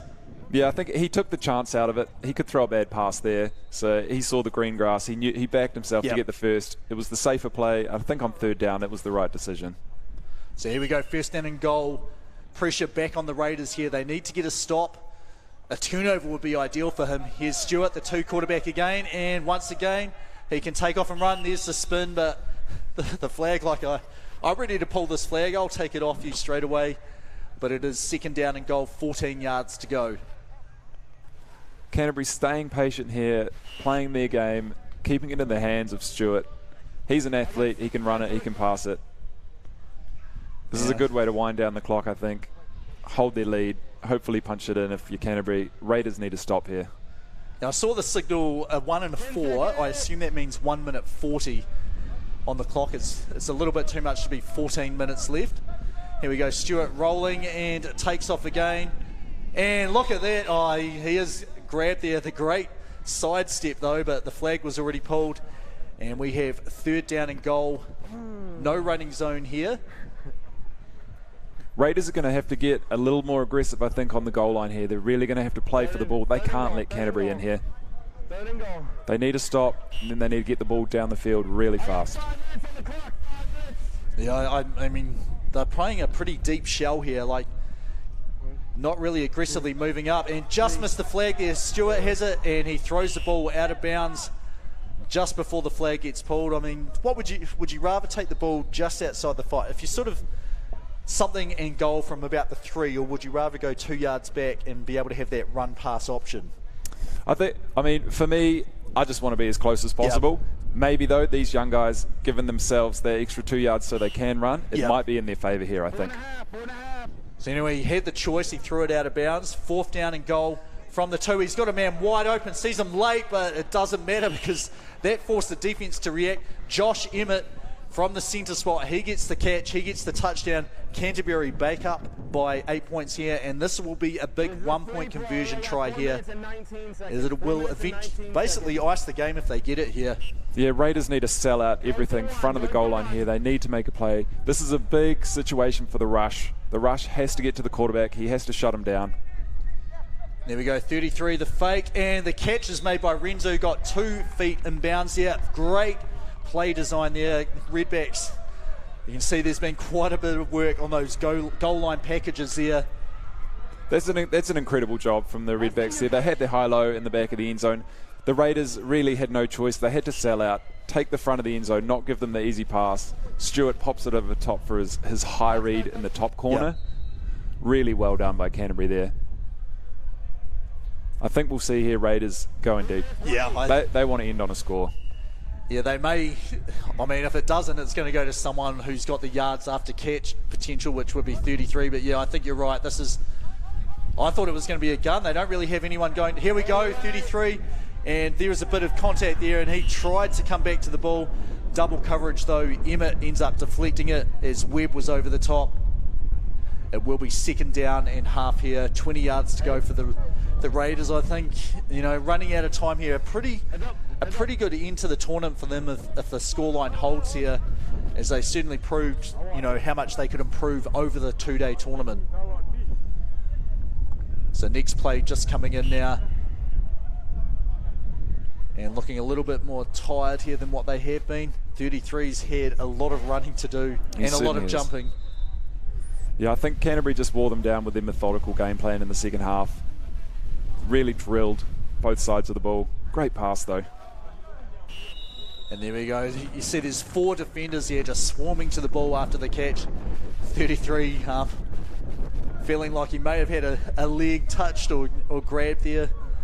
Again, it's what's flagrant contact or contact which affects the play and what's incidental. And as soon as you catch that ball, you lose the right to wherever you want to go. You have to work out where the defense is going to go. And here we go, setting up for the 2 QB. Bang, bang, and a chance to run. And the double spin, and the flag is just pulled before he could reach the ball out. Good spot there by the official on this side. 4th down and halfway. About 1.5 yards to go. And I would think if they don't get this, then that has to be game. So this is a must get for Raiders here. And there we go. There's that. I guess the minimum amount of time you need to have to be classed as control, and then the shovel back to the centre. 1st down, big play there for the Raiders. They needed about half a yard, and they got just over half a yard. So good play call. Now they really need to get in the end zone. Yeah, we'll try and listen in to see how much time there is from Paul Braun, but I think with a 9-point differential, like, you need an absolute miracle to somehow score here, get a safety or something afterwards.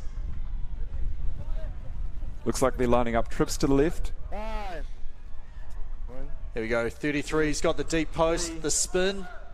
There it is. That's who they're looking for. Double coverage and pass out the back of the end zone there. Incomplete. How can I call? Raiders looking for a flag. I think Canterbury is in good position there. If I were to call it from back here, I'd have the And they've started doing what we said, like devoting more defensive coverage to 33.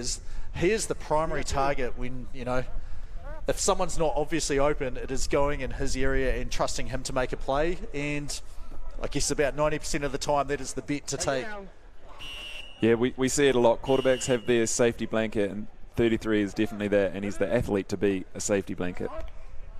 So that was, I saw the 2-minute warning there, so it was 14 going deep. This is way too deep, and both guys up high, about 5 yards out the back of the end zone. And 33 is going to be down here. We'll have a clock stoppage here. And that is the signal from referee Paul Brond.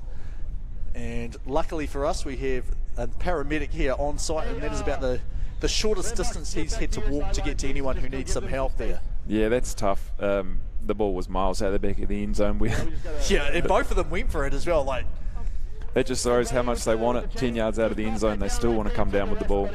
Unfortunately, that's 33 down now, though, so hopefully he's okay. Hopefully we can end the game without an injury to the most explosive receiver on the Raiders team. I can only give it to what I see.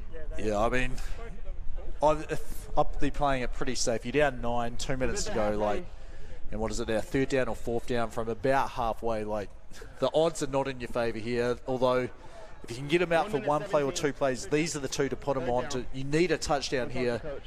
Doesn't even matter if you score or don't score. You need to get a stop at least a 2-point conversion or a safety or something to, you know, to give yourself any sort of miracle chance. But yeah, if you saw those graphs, 99.9% time of the time this team is going to win, I think that's where we are right now. Yeah, it looks like it. That extra point on the last drive from Canterbury has really made it very, very hard for the Raiders.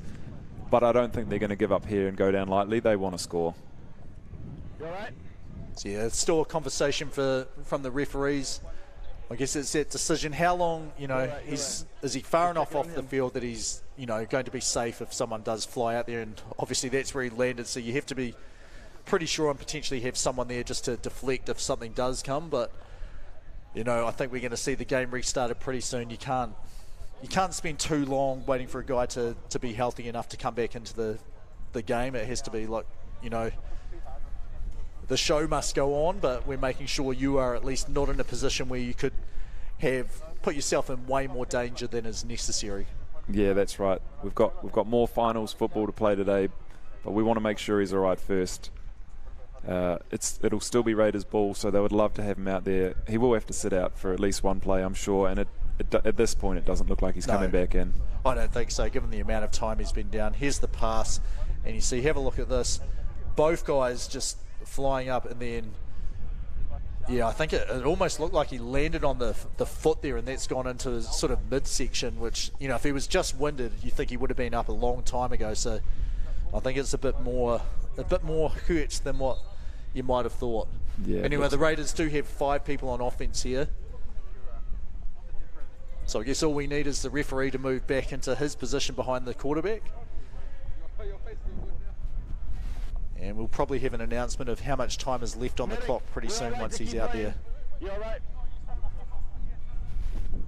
So there we go. It will be 3rd down and goal, about 24 yards to go for the Raiders. And this is a play that they must have if they're going to have any chance at all, I think. Looks like the quarterback number 3 is split out wide. The athlete he is, maybe they're hoping to get the ball in his hands, see if he can make a man miss and get in the end zone. There we go, there's the pass, high 3. Great grab there. Great flag grab as well, though, by Cliff. And we have 4th down and goal. And what do they need? They need about 16 yards to go. For all the marbles here. Yeah, it looks like a false start, number 3. Yeah, that's just if you haven't had that's one of the first things I say, because it happens all the time. usually with centres who are new and take a bit of time just to get into their motion, the receivers, like, you don't have to be like off the snap like within a tenth of a second. You can wait a little bit and be sure, because you want to have it and make sure it's at the right time. So here we go, 4th down, 21 yards to go. Must play here, well, must catch here, and the ball is dropped there.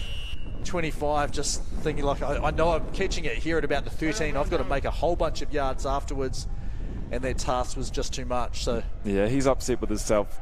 At that point, he was, 12 yards away from the end zone. I'm not sure he was going to get all the way there, but he obviously wants to make that catch.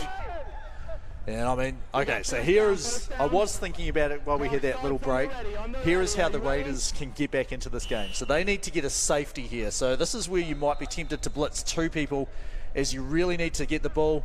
Canterbury knows, like, we just got to get away from the end zone here, because of safety, 2 points plus you get the ball back. Whereas even if you get a defensive touchdown, Canterbury still gets the ball afterwards. So the only way you can get back in this game now, could get back in the game, was to get a safety. Did not happen. Canterbury Redbacks, our 2023 Youth Tournament champions, NZAFF Flag Football Championships. I think well deserved here, Jono. Yeah, look, that's a great final score, 34-25, high scoring. Canterbury just did a bit too much, too methodical with the ball, and then a couple of stops, and it just made it just too hard for the Raiders to come back. Canterbury looking so sharp, moving the ball down the field, getting all their extra points makes a big difference, really put the pressure on. Right, I might send you down very quickly to have a talk. I reckon we need to talk to Ben Stewart, or maybe Archie Cliff, maybe both of them together there, just to get them on the mic and get a couple of quick words about how they found the tournament here. We've talked to their assistant coach beforehand, but very interested to see what those two had to say. So Raiders, valiant effort there, 34-25. I think that's a pretty good outcome for the Canterbury Redbacks. Travelled up early in the morning. I heard it was about a 4:35 a.m. wake up to get their gear, get into the airport, fly up here for their first game at about 10 o'clock yesterday, and then, drop one game all tournament, and then they come through a great come from behind win there against the Raiders, who certainly proved they belonged in the final here. So we do have Ben Stewart. We're going to have Josh Emmett here and Ben Stewart here with Jono Entwistle. He's going to catch up with them and see how they are. Here we go, Jono. I'm here with the Canterbury Redbacks. 2 players. We've got Ben Stewart and Josh Emmett. Hey, great finals, guys. Way to be so clinical. What I want to ask you guys is, when things were close, how did you calm things down and keep methodically moving down the field? We just told, especially on defence, stick to the basics, play our zone, make our rips, ball will come to us, and then just drive down, score. Keep it like that, nice and simple. Yeah, okay. And for you, obviously the number 33, a real athlete. He was making a lot of plays in the first half. What did you guys change to shut him down in the second half? We were just making sure we were watching those deep zones, sitting back ready for it, because we knew he was the guy they were trying to get to. Yep. Good game plan, guys. Well done. You guys deserve it. We'll go back up to you, James. Thanks very much, Jono. So Canterbury Redbacks, the champions here, the Youth League, 34-25, the final score. We're going to have a quick break here. Coming up in a couple of minutes, as quickly as we possibly can, we have the Women's Grand Final. This is the Papa Toi Toi Wildcats going up against the South Auckland Raiders. Their youth team couldn't get it done. We'll see if their women's team could get it done. So come back with us in a very short time as we get on to game number 3 out of 5 here today.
All right, so welcome game number 3 here out of 5 on the day. This is the women's grand final. I'm joined by someone else in the commentary.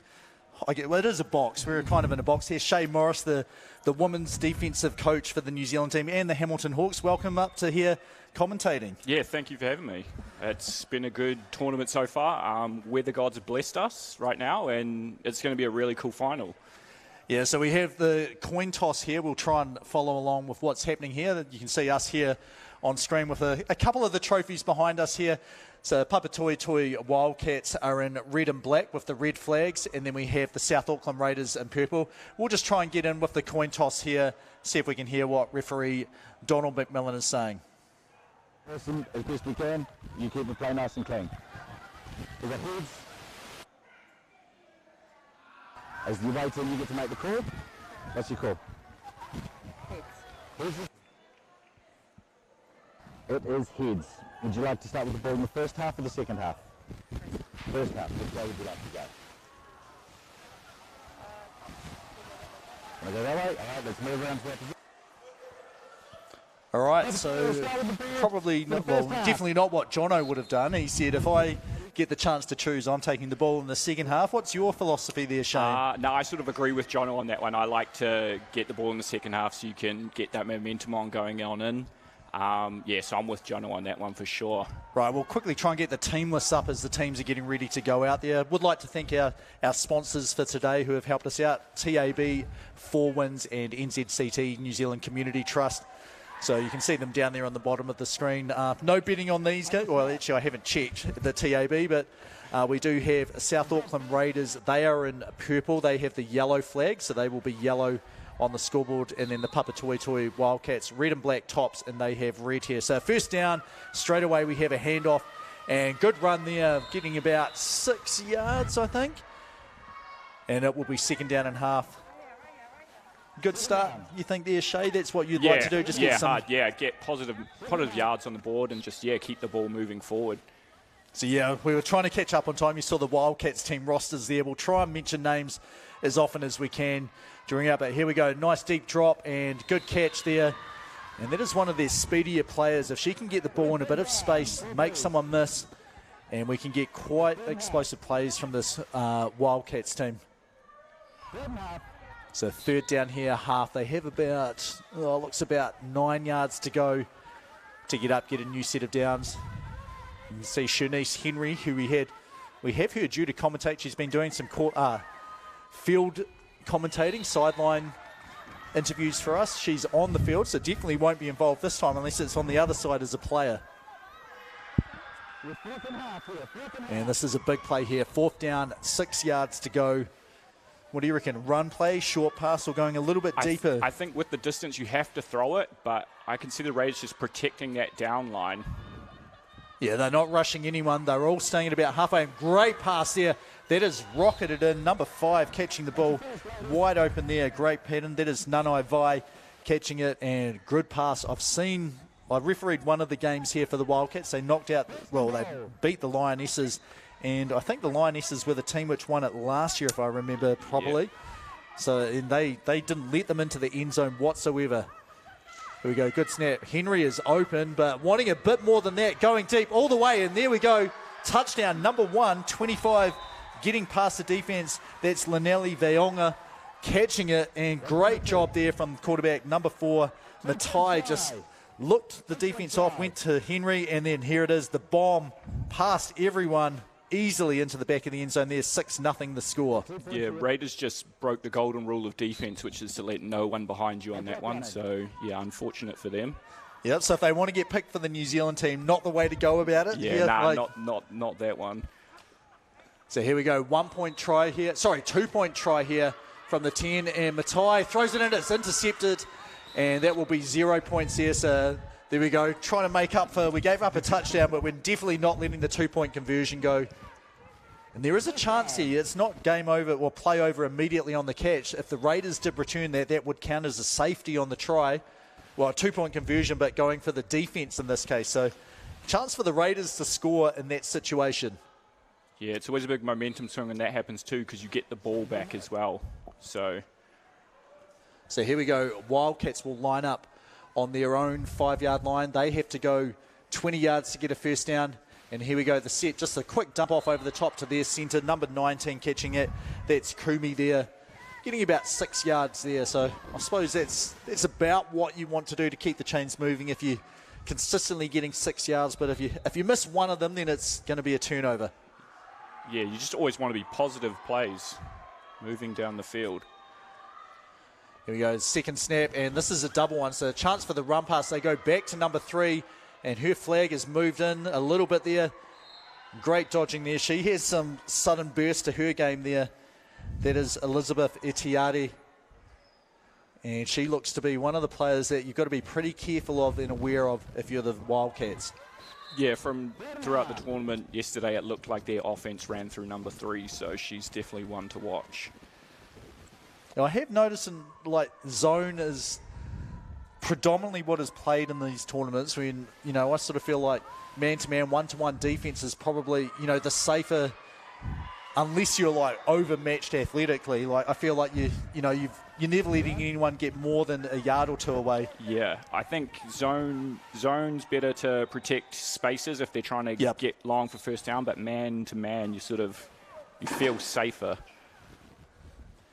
So here we go, 4th down and halfway. They're at about 5 yards to go here. And the blitzer for the Wildcats, she is pretty quick as well and really good at putting pressure on the quarterback here. Makes her pump it twice. And great pass there. And you called it. Number 3 is who the offense goes through most of the time. And that was, I think it's Etiardi, isn't it? It is, yeah. The problem is I've got numbers on the right and numbers on the left and keep getting mixed up which is the correct number to look at. Great footwork near the sideline too to get those feet inbound. So here we go. This is 1st and goal. This will be a really big answer for the Raiders if they can get into the end zone here. So the snap, the reverse, and it is fumbled there. So this has happened about 3 or 4 times, just trying to get a little bit tricky. And I guess it's the people that, they don't have the ball in their hands all the time with those exchanges, and that's when mistakes can happen. Or is it good defense? What do you think? I think that was just, sort of bad offense on that one. I like the trickery, though, the misdirection. They had them looking one way. If that came off, then So everyone is set now. There's the snap directly back to the centre this time. And great that pass there right into the gap there over what would be the linebacker in contact and in front of the safeties. And that's a very tough throw to make over that first level to get it just in behind it like she did, so well done. Yeah, it's that one, you can't take everything off it, otherwise it gives the defense too much time to get there, but you need it to drop, to go hard and then just immediately drop on it. Is a great pass if you can pull them off. So here we go, the quick pass to the centre, she has her flags pulled, and this is going to be a big play here. 4th down and goal, 3 yards to go here. Yeah, I like that play call to get it to this situation where you are so close because it puts a lot of pressure on the defense to defend that distance. Here we go, setting up triple formation, 3 receivers on the left here. So we'll see if there's everyone going the same way. Number 3 is open in the back, and unfortunately unfortunately for the Raiders, the pressure got there, and that pass, they just didn't have time to set it up. Papatoetoe holds firm, stays on top, 6 points to 0. They didn't score then, but I'd still be confident if I was the Raiders. They marched down the field quite easily and just stalled in the end zone, so they'll come out confident afterwards. And if they make a stop here, then it's still game on. Who would you have, it's 6-0, so obviously the Wildcats have a bit of an advantage here to start off with, though they do start the second half as Henry gets the shovel pass, gets about 3 yards there. Will be 2nd down and halfway, about 17 to go for a first down. Who would your pick have been to, be this is the team which has the advantage and, the other team's the underdog here, or pretty even? I think it's pretty even this game. Yeah, I wouldn't say that sort of the advantages of each team outweighs the negatives, if that makes sense. They will have played each other once in the sort of the top group of 3 teams as Henry makes a player miss and gets about 6 more yards, and there we go. She's got some fans on the field with her saying, you go and do that every time, Miss Henry.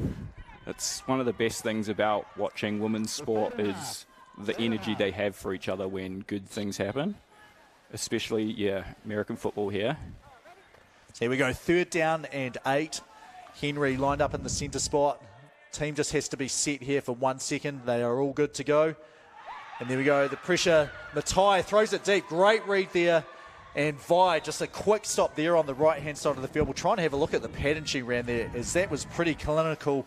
The timing from Matai, the placement, everything was perfect there on that play. The first and goal. And great spot there from the officiating crew. It's, you know, even if she's coming back after she's caught it, it's, you know, that's part of the catch momentum going backwards. So first and goal, they have 22 yards to go here. Sorry, we did miss the replay on that, so we'll try and keep an eye out on 5 to have a look at her footwork throughout the game. Here we go, Matai, deep drop here. Finds her safety valve, Henry, and not able to make a player miss that time, but does get some positive yards, 5 yards up the field, closer to pay dirt for them. Second and goal. So of these players here, or when's the last time the New Zealand women's team has been? Our last time we got together was 2 weeks ago. Okay. Yeah. How many of the players in either of these teams are you familiar with in that sort of group? There's 4 of them on the field for the Wildcats offense right now. And there's no one on the Raiders defense at the moment. So going off that, we're going to expect we might see a touchdown here based on the, you know, that 4-0 ratio. And I'm definitely liking Focky just getting open, really quick off the mark, and then really, really good at stopping and presenting a good target to her quarterback here. There we go. She comes out to the end zone, and now it's just get open. And the pass is off. It's inside there. The tie, if she'd thrown that to the front of the end zone, I think it would have been 6 points. Instead, the Raiders, with 0 players in that New Zealand team, come through with a big-time stop there. Yeah, it was great coverage. Doubled up on the short pass down the middle to the snapper, and then, yeah, great single coverage on the outside and great break on the ball to get that pick. Yeah, that's like when I've been a defensive coach, and, you know, it is just, you know, field, you know, games, we're just picking up and playing and working out stuff. You've got to recognise what the offence likes to do, and every so often throw something that's going to take that away. So you knew she was looking for Henry a lot. And great pass there. It is tipped, bobbled, almost caught, almost intercepted a second time, and eventually it will just go down as a pass deflection or pass defence for number 9 there on the Wildcats. Yeah, there was almost 2 amazing catches there. Yes. That was... So here we go, long chains here, second down, they're behind the chains here. And all that means is, you know, you're not moving down field methodically, getting where you need to go. And there's the quick pass back and the shovel straight back to the centre. And this is, you've just got to make sure you definitely have control. You're not allowed to bat the ball forward. So if you're receiving the ball first, you have to then pass it on. You know, you have to have control before you pass it, not just batting it straight on. And good play call there by the Raiders, just get some positive yards. Takes away the safety option too for the defence. It eliminates that. So yeah, still a little bit behind the chains. Third down and 15 to go here. They fake the play here, and that is a smart, you know, set of plays. We'll do this one play, and then we'll, you know, show them the same look, fake it, and then do something different. But Papatoetoe up to the defensive challenge there, holding them to 5 yards. So 4th down and 10 here for the Raiders. yeah, that last play definitely makes this 4th down play a lot more manageable. So here we go, just resetting the side here. And it looks like we're going to see number 3 burning down the field. We have a flag, and this is dead. 3 does burn down the field. Catch it, unfortunately, for number 3, Elizabeth Etiati. She's in the HPU performance unit. We'll see what referee Donald McMillan says.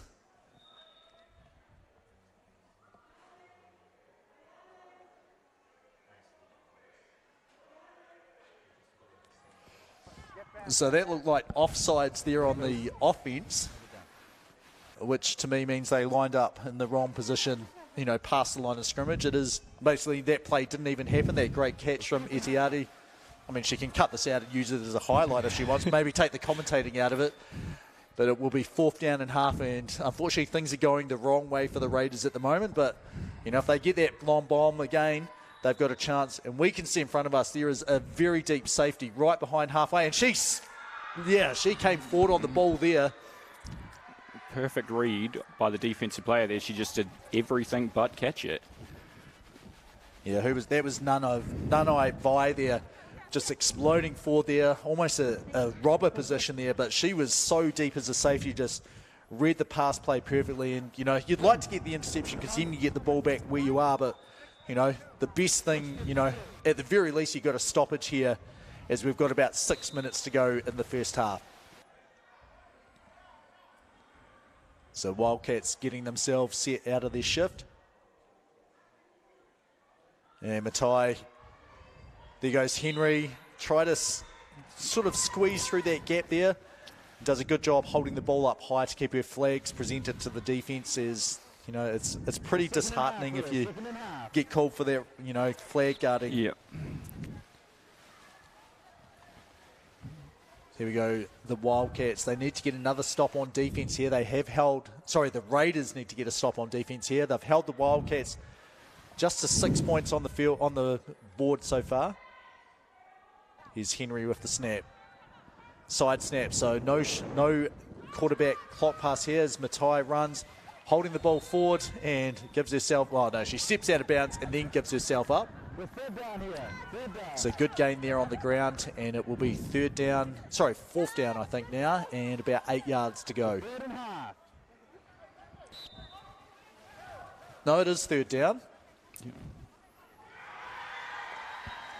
It's not quite the same. When you're a referee, you have to keep that down count, and you're always checking every time. Now I'm like, I'm switching off to it a little bit and relying on everyone else to do that job. Let's go Henry back to Matai. She's set, 7 seconds to pass here. I think she's at about deep. And there we go, number 9 catches the ball there. And that is Tessa Peace. Is it the first down? It yes, is. So it is the first down. You're right, so good job there by the Wildcats. Just to run their patterns pretty clinically, knew where they needed to get to, and they keep that down, you know, reset the down counter back to 1. Consistent positive yardage is very hard to stop. And the Raiders very deep here, so, you know, great job by the Wildcats just saying, right, we're going to take what's here. They're all back about 10 yards, so a handoff, you know, safe play. No real chance for a turnover, and they probably don't get as much as they expected out of it there. For sure, but you might as well take what the defense gives you, and if they're going to leave them that open, move forward down the field. So yeah, Wildcats again, well, all of them at least 7 yards, some a little bit deeper as well. There's the snap from Henry. Matai, and this time, great job from Vi, running that shallow cross, and she just backs her way, keeps on trucking down towards the end zone there. And it will be third down and goal at about the 8-yard line, I think, here. So I think there was pretty good play design there. They looked for that dump-off pass over the top to Henry, and then Vi just coming in behind her sort of confused the defense, which, you know, it's hard if you don't get that pressure immediately. And when you're not rushing anyone, and they sort of forgot there, Matai, she was not the first runner there. Someone else got the ball first, handed off back to her, and she tried to reach it over the line, about 1 yard short there. Raiders, they were in a similar position here, fourth down and goal, inside the no-running zone. They got a stop last time. Yeah, their coverage last time, they didn't send the pass rusher, so we'll see if they do that here again. I think you should. There's no chance the team can run, so it doesn't, I mean, they've got no one 7 yards back, so looking more like a 5 across zone here. They're going to try and jump and cross in front of anything in front of them. Matai, you know, that's the problem, though. When you've got all that time, you just wait for someone to come open. Was that Peace there that caught that? The problem is there's numbers only on the back. It is Tessa Peace across the back of the end zone there. And great job, I heard, to redirect her out and head towards that corner of the end zone. So this is a 2-point try here. The Wildcats a bit aggressive after the touchdowns here, but this does open up the potential for a running play. And there could be a rush here. It doesn't look anyone's getting ready to go. And we had a little jump here from Vi. Must have been in time with the snap, though. Here's Matai lining up, launches it, and... Ooh, unlucky. Yeah, if that was probably a step further to the left, that would have been a catch. But it will stay 12-0. The Papatoetoe Wildcats are ahead here. The South Auckland Raiders, this is their danger, you know, the half of the team. It seems like the offensive versus defensive. Yep. They need to score points here. the way the Wildcats have been marching down the field on offense, I think Raiders definitely need to score some points here to keep themselves in the game. So 2-minute warning here, the call here. So you don't have to super rush, but you've got to get, probably at least 8 to 10 yards of play to sort of feel like you're not running out of time and you're moving down the field. So here we go, the snap, 1, 2, there's the handoff, and that's the danger woman there. Etiade, she's still going. And that's it was a great run, great run. If you miss the flags and you pull them, you can make it way harder for a teammate to grab them. And, I was like, well, her flag's gone from her hip, but when it's the defense which has pulled it there, she is live to keep on going. Yeah. And we have a timeout called by the defense here. Not a bad decision to take a timeout when you just feel like you're having everything going against you. Can't really stop, and you need to work out how to guard number 3. What would you be talking about on defense here if it was your team? I'd be telling them to keep everyone in front of you, so don't let anyone behind you, and basically, we're just protecting the end zone to stop any touchdown before the half. Yeah, we may just sit down for a little bit here while the teams take their timeout. It's a relatively long day, about 6 hours that we're here. Well, at least I'm on the mic the whole time. Everyone else gets to have a, hey, that was pretty fun for an hour and a half or so. So the clock will be stopped here, which is, means you don't have to rush. And, on defense, you feel like you just got to get yourselves, what do we want to do here? And I really think if there's going to be 2 players spent on one guard, guarding one person, it's going to be number 3 that you spend at the bottom coverage of our that screen. way. Yeah, she's at the bottom of the screen, right on the touchline. She is the danger woman. And there she goes. And she had a chance here. I was going to say, we have a flag on the far side of the field. It wasn't. That was just the 5-yard mark. She got knocked. So I saw something yellow there. But you saw she was set up ready to take off, and she did take off and fly on that one there. And now, Raiders are now Wildcats now bringing a safety over the top of number 3 to defend against that long bomb. Yeah, they had someone there, but she still ran past them. So here we go. This is 3rd down and halfway. They need about 8 yards to go to reset the clock. Here we go. Single handoff. There's the chance. They've got to keep on going. Lateral. She's still got the ball, though. And they're great, collapsing defense there by the Wildcats. 4th down, half to go. 3 yards. We'll keep the chains going here. But you can't send everyone. You've got to guard number 3 because she is quick, and what the Raiders are showing, they've got other people that can do some stuff off the ball as well. Yep. There we go. There's that quick. Great play. That play is almost impossible to stop. It's so quick, and we have a timeout here on the field, and it is taken by the offense. So we get to have another little break here. So is the game going the sort of way that you expected it to be going here, Shay? Yeah, very much so. I was expecting a lot of energy, bit scrappy at times, and a lot of big plays. So we've had some big bombs, and it's going the way I thought it would today. Yeah, so here we know there's probably, a minute and change here to go. Long shots, or do you play, just keep the ball moving down to get a bit closer to the end zone? I think it depends how quick you can get to the line as an offense and get into that next play, for sure. I'd take a bomb, though, to be fair, on 1st and 2nd down. Have a shot at the end zone early. Yep. And then you've still got more downs after that to then methodically move up the field if you can. You have to be quick, though, here as an offense. You need to be, in a very much a rush. Right. Well, let's see what they do here. I think I agree with you kind of, but I would first of all be looking at 3. Like, has she got a chance here? And, she's setting up, and this looks like she's just going to take off and go. And she is sprinting. They fake the pass. They go the opposite side of the field. There's 2 defenders there, but what a catch. That pass there, that is extremely well set up. Number 1 just coming open. That is Simana Tafu coming open to make a big-time catch there for the Raiders as they needed to get some points on the board ahead of halftime. Yeah, great deep shot. Great deep shot by the offense.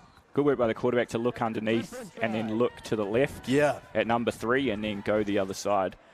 You see, let's have a look here at the replay. So the defense, you can see them there adjusting to that, and that just, it's too hard. Despite 2 players coming over, they couldn't get there in time. So 2-point conversion try here.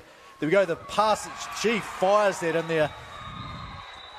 And I know you're on the defensive side of the field, but you've got to appreciate a pass like that. Oh, yeah, that was a bullet. She had to launch that one in there, and she did. So well done. Great touchdown. Oh, great conversion, sorry. Yeah, here we go, the set, great job just stepping into that throw, twisting your hips to get that torque on it. And, if you can throw it that hard and you're confident in your teammates' ability to catch as well, like, it is impossible for a defensive team to cut down and take away all of those things. Yeah, no doubt. And the receiver found just this hole in the middle of the field there too. So here we go. The Wildcats here playing it safe. They have the lead. I've lost track of who started with the ball. I think the Wildcats started with the Raiders started with the ball. So the Wildcats here, they have their chance. If they can score quick here, they also start the second half of the ball as well. Matai fakes the handoff. Henry's open underneath, and there's one of those passes we said. And Vi, great job to make a couple of players miss, and she keeps on going down the field. It is going to be first and goal from the 13-yard line. And clock will stop on the first down and the run out of bounds here.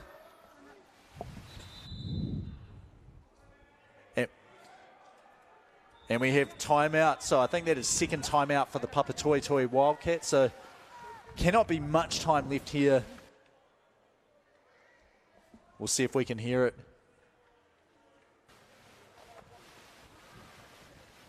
So referee Donald McMillan. On the snap.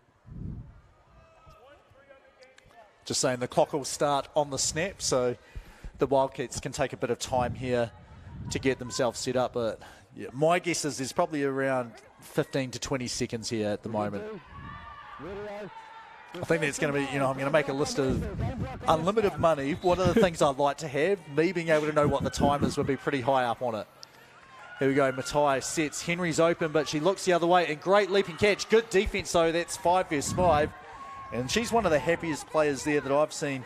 Nana Vi, like, always bigging up, the rest of her team. Bringing the energy, as they say. And that is half-time, I think. Yes.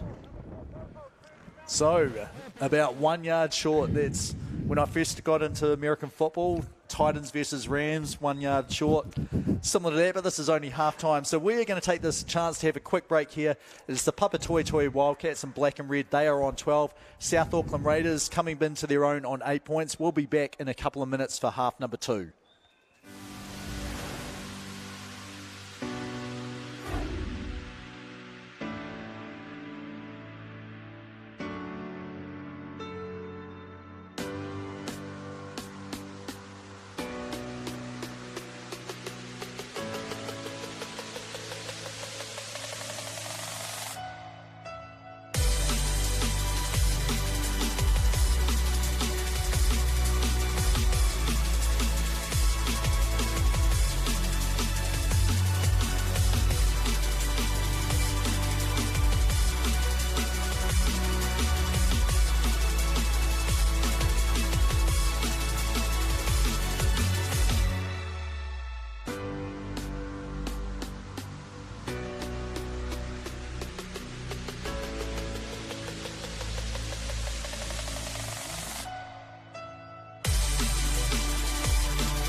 So welcome back to half number 2. We're a little bit slow. We thought we were going to have more time for a quick half-time break, but it is the Wildcats starting on defence, the Raiders on offence. They get a quick shovel pass there, 3-yard gain. Is that, they scored last time they had the ball, and lucky for us, we get number 3 lining up. She likes that sideline, no matter which side of the field it's on. And what a pick there. The Wildcats, number 23, Vaionga. She knew what the pattern was, read the dig there, jumped in front. Yeah, great way to undercut the route, and great hands with defence to pick that off. So, Raiders, I thought things were starting to go their way. It's not though, it's the Wildcats. They get a big time stop there. It's great job on defence just to recognise how the pass concept is working and where that pass is likely to go. I said it was impossible to stop players if the pass is that good. That is the way that you can stop them. Here we go, number 5, Vaionga. She loves that spin and the half spin and then backing in past the defence. Doesn't get past them this time though. Second down, 6 yards to go here. As we've just crossed the halfway stage of our finals live streaming day. We've had the Legends Grand Final, the Youth Grand Final. We're up to the over half-time now of the women's one, and we have 2 men's games, the bronze medal match. And here we go, Matthias, she's the second runner, and the ball did cross the line here, so Wildcats with the answer, the touchdown after the Raiders had it. Yeah, great play call by the Wildcats just to do that double pass, so frees up Sia to run in there, and she just seen the backs of all the defenders and took off into the end zone. Yeah, it's hard. Like, if you send everyone to the right depth, all the defense, you do that pass, bang, bang, quick enough, they almost forget to, hang on, she's not the first runner, she's the second one, and so she can actually take off. Flag football's very much an offensive game. Here we go, Matthias set, and she's waiting for someone to come open. A little bit wobbly there, pass just off her hands. Good defense there by the Raiders.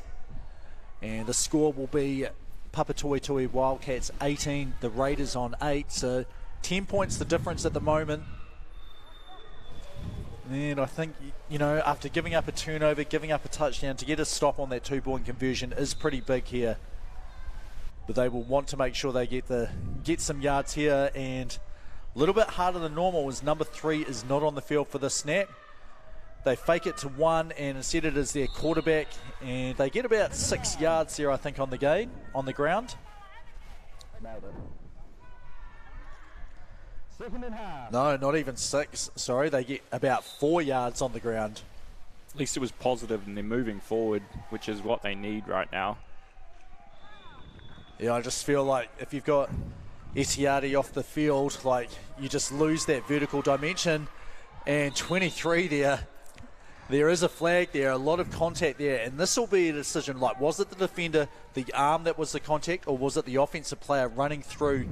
We'll try and have a listen here as the call gets made by referee Donald McMillan. He's just checking with, here we go.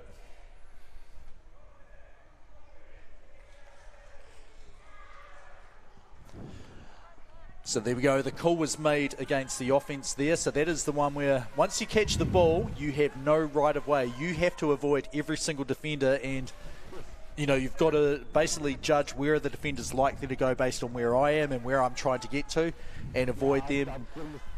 So good job by the refereeing crew, the officiating crew there, to have a quick conference and work out what the call was. This will be 3rd down here, that down does count. And they get some yards, and then you lose 10. So I think overall it's probably a net gain of about 3. So there's one, the double pass, the lob over the top, number 1. She has some moves as well, but the flag is grabbed almost immediately. It'll be 4th down and 5, as they need to get to halfway to reset the down counter. Yeah, they'll be happy with that play to make this a 4th and 5, because it's a lot more manageable than where they were on the field. You just got to be disappointed you had that great pass and catch before and give away almost all of the yards from it. So here we go. They fake the shovel, then over the top, 19. Getting about 13 yards there on that. It'll be 1st down and goal, 21 yards to go. And good news for us is we like to see wheels on the field. Number 3, Elizabeth Etiati, back on. And I think this is going to be probably some sort of look towards her. It may be to try and pull the defence away. She's lined up in the slot on the right here. She gets the handoff and she has it. And then you see her running there like just so dangerous with the ball. Good play, yeah, good play call there. You just want to get the ball into the hands of your playmakers and let them do something. And I'll be honest, like I'm a little bit older now, be in the Legends grade. You know, maybe I could play in the Open grade, but I think Legends is probably more my thing. You know, if you're like, hey, do you want to play a friendly game, you know, women's versus Legends? Yep, but I don't want to guard number 3 because I definitely do not have the wheels to keep up with that. There we go, the quick, nice sort of quick shovel pass there gets a couple more yards. It will be 3rd down and goal from the 6.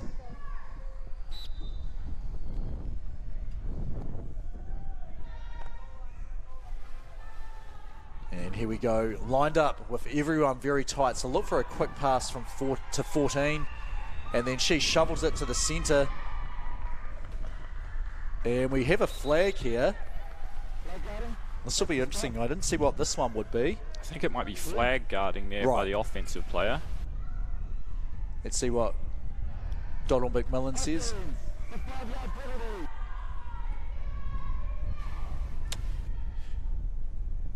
You got it exactly right there, Shay. It was flag guarding. So the play will count, but we'll lose 5 yards from where the flag guarding happened. It will be 4th down and goal, and they're at about the 9-yard line here to go. So this is where they need to play.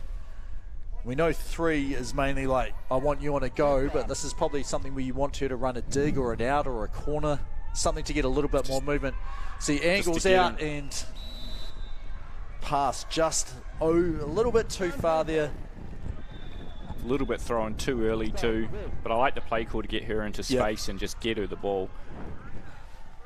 You know, I didn't even see if they had a pass rusher that time to force the quick throw, but you know, if they did, that was a smart play by the Wildcats just to speed up the tempo there. 100%. Anytime you can make the QB uncomfortable, it's a win for the defense. So here we go. We have the Wildcats here lined up. Henry at centre. There's the snap to Matai, the fake handoff, and then that pass a little bit offhand. We do have a flag here as well. I think. No, I don't know what this will be. Let's have a look. Right, I know what that signal is. That is, I threw a flag because there might have been something, and then after checking and making sure there is no flag, so 2nd down, half to go still, which is 20 yards away here for the Wildcats, who have the lead. Black and red, they're up 18 points to 8. So Henry here, the snap, Matai fakes the handoff. There's a deep pass there, and what a catch there. Great job to shield the defender. That was 5-on-5 again. And is that Vi saying, yes, sir? That is exactly, well, yes, ma'am. Yes, ma'am. That is how you shield the defender, make the catch. The only thing that was missing was the signal to say that is a 1st down. Yeah, well done, correct, yep. And great throw there to throw it to a spot and let your receiver go get it. Yeah, I think that's, if you're going to ask me what am I disappointed about, over the course of, I think I've done 12 games, well, 10 games I've officiated and watched, you know, obviously other ones as well. I have not seen nearly enough celebrations of 1st downs and touchdowns you see, but the 1st down celebration. I think it's the humble Kiwiness of us all. I think so too. Yeah.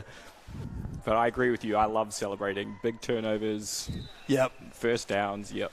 You have to celebrate. It's the joy of it all. I think so, and I think that will. I mean, that definitely is something I enjoy, and you know, a catch can be a pretty key thing, and if you make it when it needs to happen, it's a big time play. But here we go, Wildcats 2nd down, goal to go, which is 17 yards here.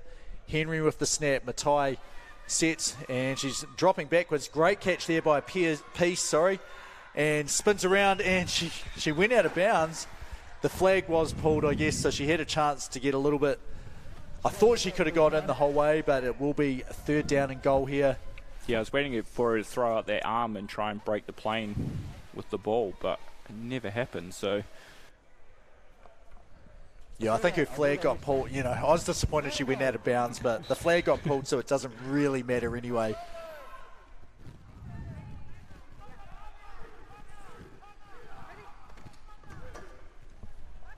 So Wildcats here lined up, looking like they're going to have a double QB here. 25 off the line. No, it's just straight back to Matai. Henry is open, and she does get the ball and crosses the plane. And that is a touchdown. And you can hear there is a pretty big Shanice Henry fan club all around the field there. And that puts them on top pretty healthily here, 24 points to 8. And they've gone for 2 every time. They're going for 2 again. We see here the play. So the snap, Henry to Matai. She just goes out to the left, and the Raiders coverage just not quite communicating quickly enough here. I think we have about 8 minutes on the clock to go now, and things are not looking good for the Raiders. They need to get a stop here. They need to score, get a 2, get another stop, get a score, get another 2 to tie the game up. Which I guess you could say from a strategic point of view, you probably want to go for 1 here if you're the Wildcats, but what do I know? No, go for 2 if you're going to make it. I think momentum's on their side, and they just decided to have a shot, and it paid off there. Great catch in traffic. That was Matai. She said, right, you made that pass, that catch, and just rocketed in there to the middle of the field. Okay, I see what to do. And then she comes down and does exactly that. And this, what's that? It's an 18-point lead now. The most you can score if you get a touchdown is 8. Not looking good for the Raiders here at the moment. Nah, not at all.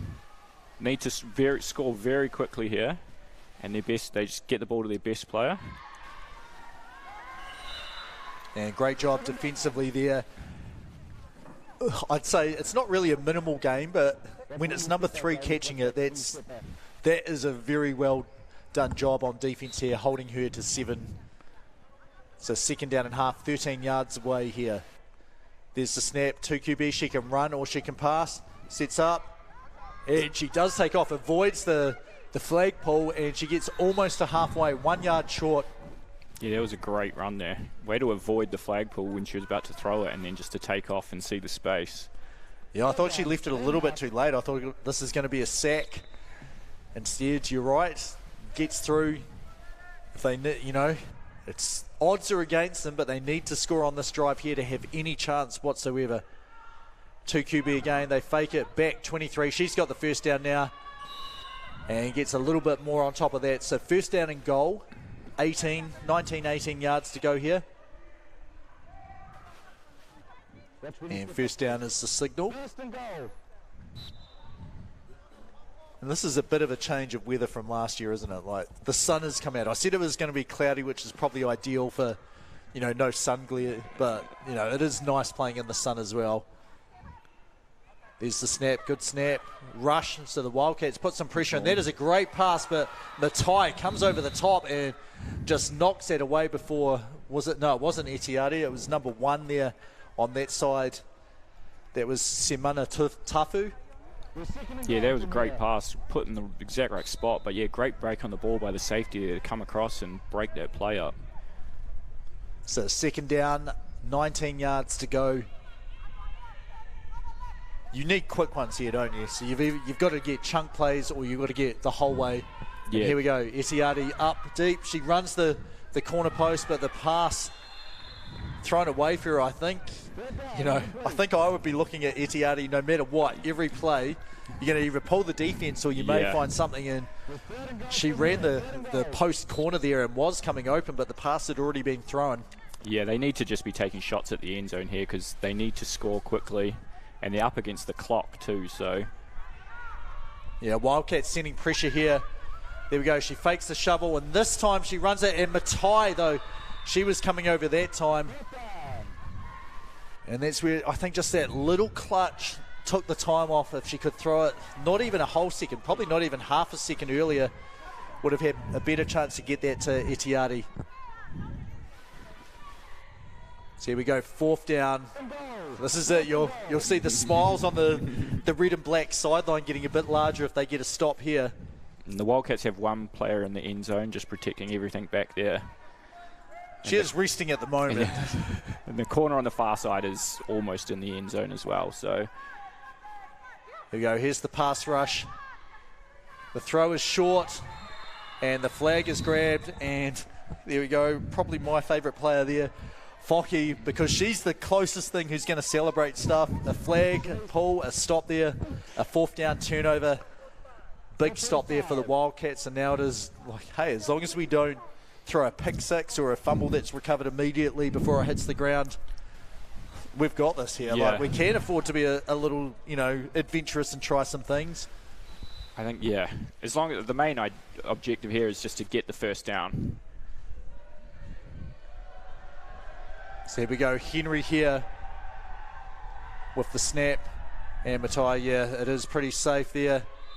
There's the spin, and that is number 25. I think that's Vaonga. It is with a, yep, she got not a yard, she got an inch there, I think. And great effort by the pass rusher to redirect off the QB and then make that rip, so... I mean, everything's against, like, this is where, well, defensively, would you rush 2 people when you're like, we need something crazy to happen here, or would you never rush more than 1? I think I'd rush 1 because you want a QB to throw it early and try and get it out quick because you need a turnover, so the only way you can do that on defense is by getting an intercept, so you want to put pressure on the quarterback and not let them be comfortable back there, for sure. Yeah, see, I'm kind of like, when you need an absolute like this, I think this is too far past needing a miracle. I'd be tempted to rush 2 people when you the only way we can win this game, say there's 5 seconds left, your team is down, all you can do is get a turnover somehow. I'd be tempted to rush 2 and just say, right, you other 3, just as soon as you think you know where the ball is going to go, just gamble on that, because if they get a touchdown here, it doesn't matter. We're like, it's the grand final, who cares if we lose by 2 or if we lose by 8. But the Papatoetoe Wildcats, they're playing it safe. Shanice Henry, the yak monster here in this game. And if the Raiders want a miracle to happen, they have to make a stop here. Yeah, they have a safety who is, we'll try and get a shot of her if we can. She is back at the goal line, so that is 28 yards away. I don't think a pass is going to be going there. It's very interesting defense here. I would not have a safety that deep for everything that's going to be short. Oh, and here we have a flag. There was a shot. I think this one will be on the defense here. I think, It was a catch. It was a first down. And that's Vaonga, number 5. See there, just spun around, and everyone saw that when 2 flags come in. So yeah, my initial thought was this is on defense here. It's just making sure, the defense has to be aware of the offense up until they get the ball, and then offense has to be aware of the defense. Let's have a listen in.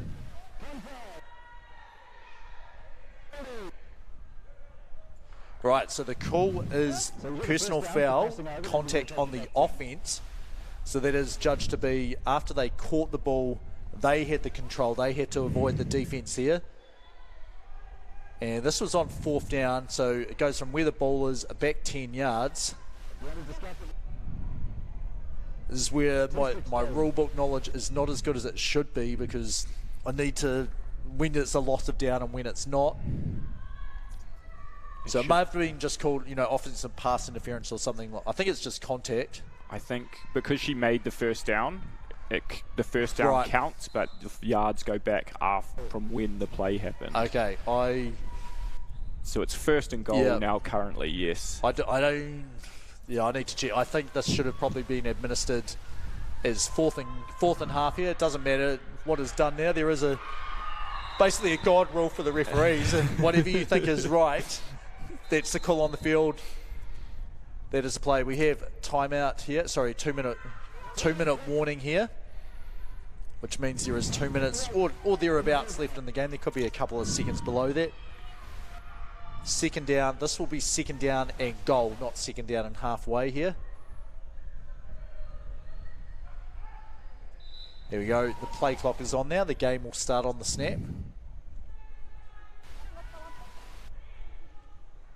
Here we go. Change of centre. Vaonga, she throws it back to Matai, and she is avoiding 2 people, avoiding 3, and not number 3 or number 4 as they both pull their flags. approaches halfway, but, you know, probably the number one thing here is to keep the clock going. And defence knows the number one thing for us here is to get a stop and to preserve as much time as we can. Yeah, nice time out here by the Raiders to just stop the clock. So what would you do? You know, the game is, like, there is, I guess you never want to say never, but unless there is major mistakes by the offense, the game is over. So what would you be talking here if you were the Raiders coach or sideline? As defensive coordinator, I'd just be saying we just want to play everything tight, keep close to them. Yep. They're going to, keep everything in front of us. Worst thing we could do is let them score from here. And maybe let's not have a safety 30 yards deep. Yes, right? yes, in front, but maybe not that. Maybe not that deep. Yeah, because you can see Wildcats will be playing it safe here. They're going to be short passes, nothing too risky. They do need a touch. Like, it's not 3rd down and half. It is 3rd down and goal here.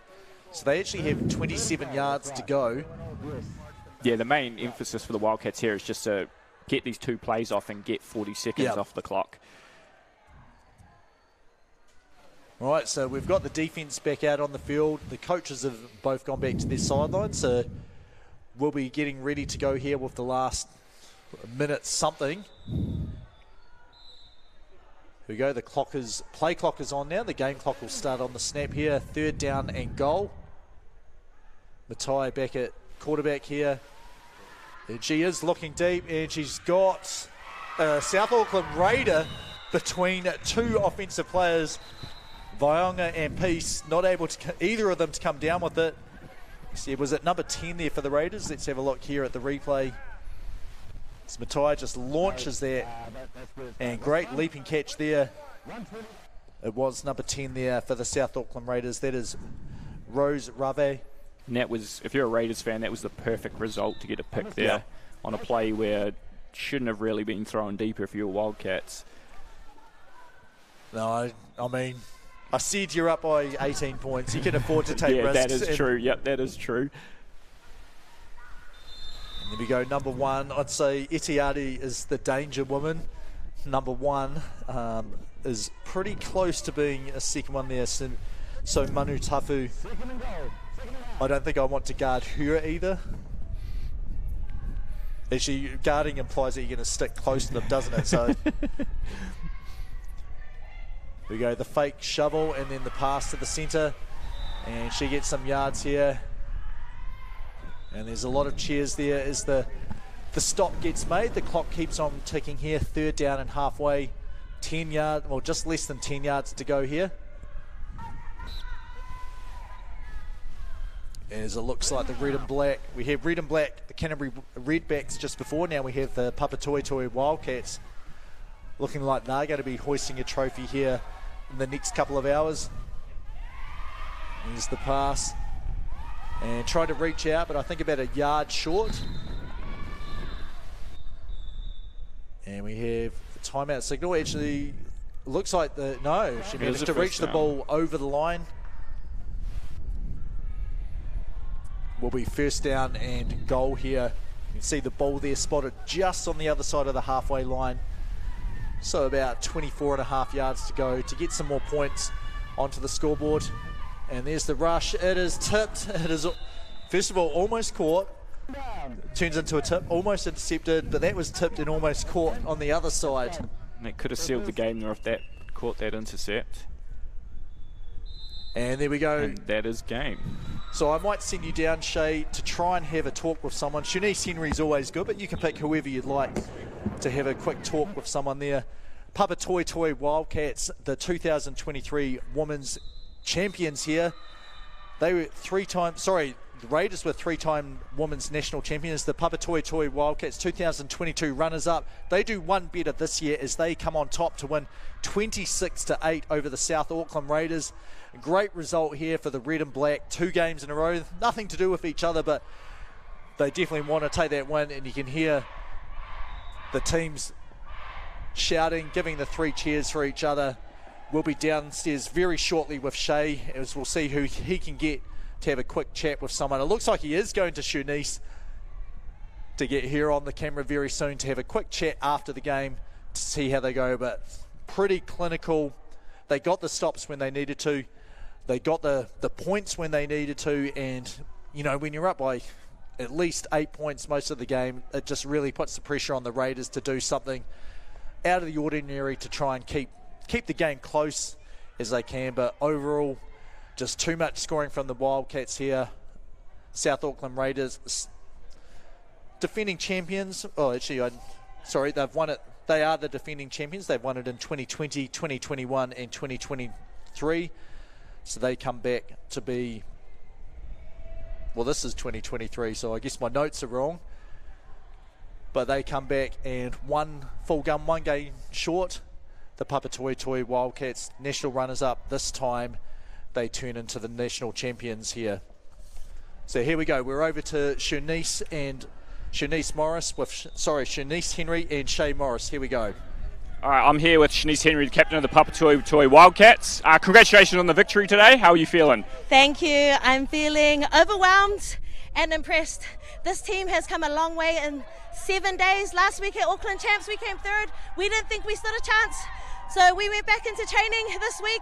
We talked about it, we thought about it, and we're out here claiming national championships. I couldn't be any prouder. Awesome. Well done to my girls and everybody who supports this team, our partners, our kids, our coaches, and our club. Thank you all. Love yous. Well done to my girls. Super impressed. And proud. Not awesome. emotional. Sweet. There you have it. Thank you very much, and congratulations again. Thank you, Rambo. All right. Love you.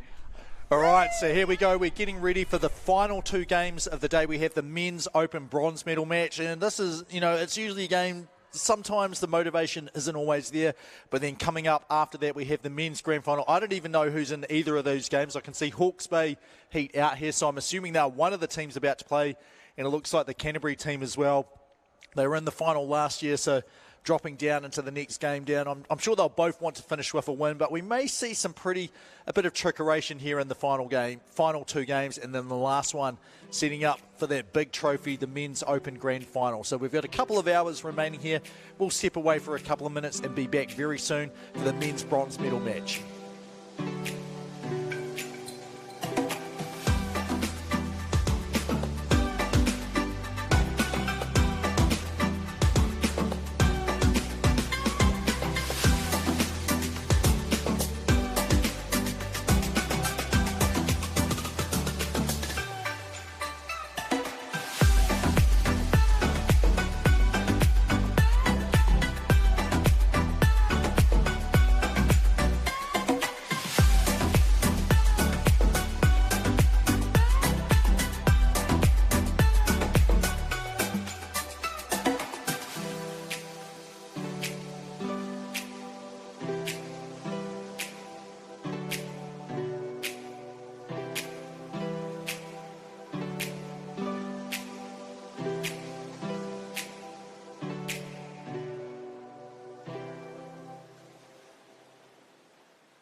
All right, so a little bit of a change of, I guess, plans today. This is actually the gold medal match. I thought it was the third place one. James Lisserman, Mikey Fabella, welcome up to the commentary room, I guess, for us here. So gold medal match, AFC Tamarins, they're going up against the Hawke's Bay Heat. I keep wanting to call them Hawks after the basketball team. Canterbury was here last year. Hawke's Bay they've been in the final a number of years, but how excited are you to see these two teams here today? James, pleasure being in here with you in the booth. These two teams are outstanding, really solid clubs, been here for quite a while. Back-to-back finals for Christchurch and, of course, Hawke's Bay really have been trying to get back, haven't been able to get back there, but now they are ready to go. Excited to see these two powerhouses go up against each other in the final.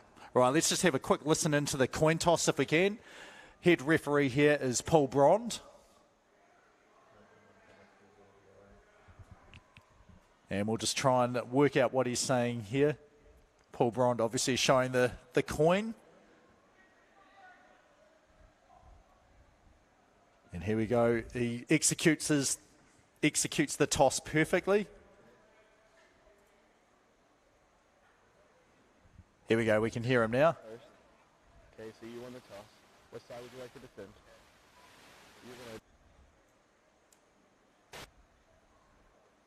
All right, so I think this team receiving the ball.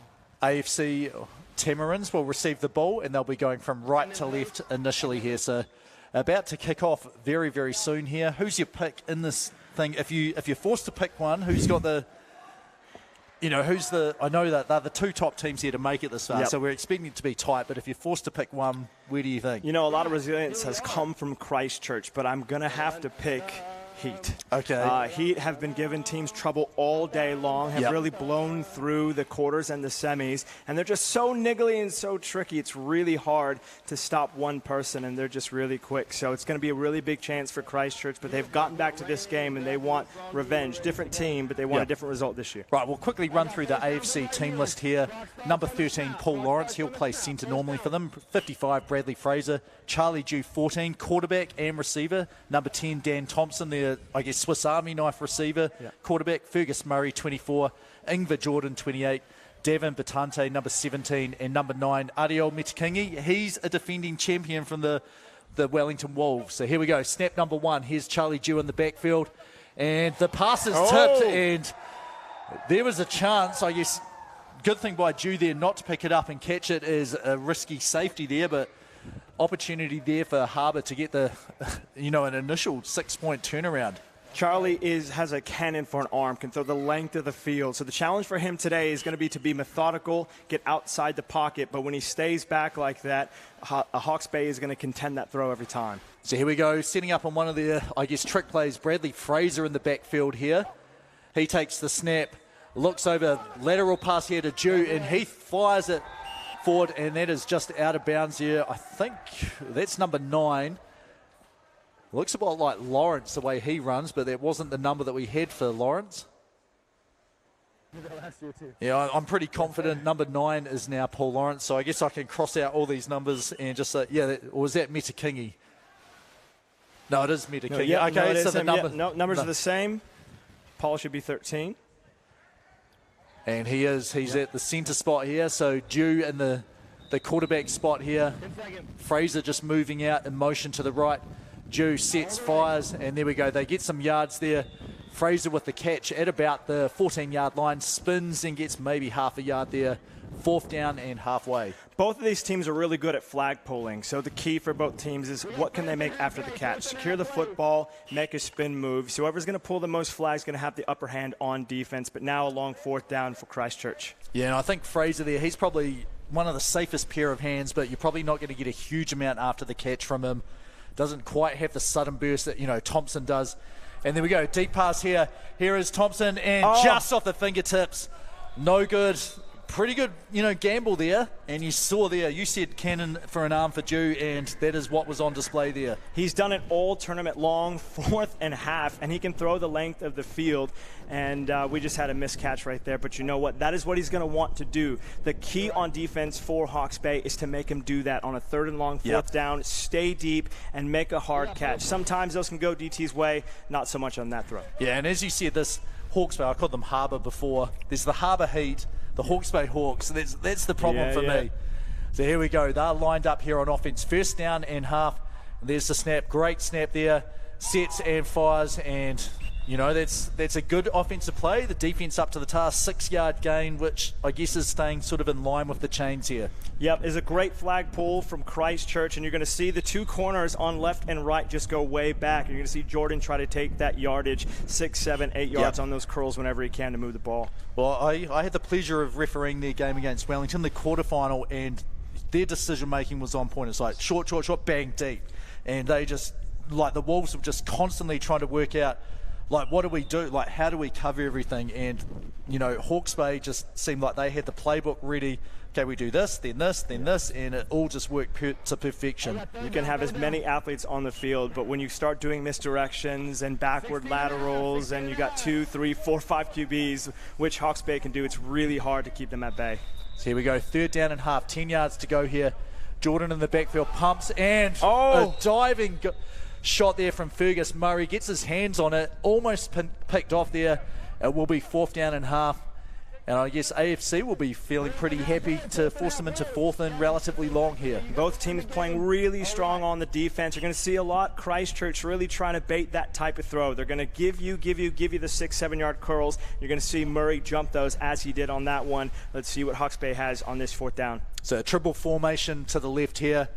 Man in motion here, and quite often they do that, the double pass back. And here is a third, no, it's a fake here. There's the third one.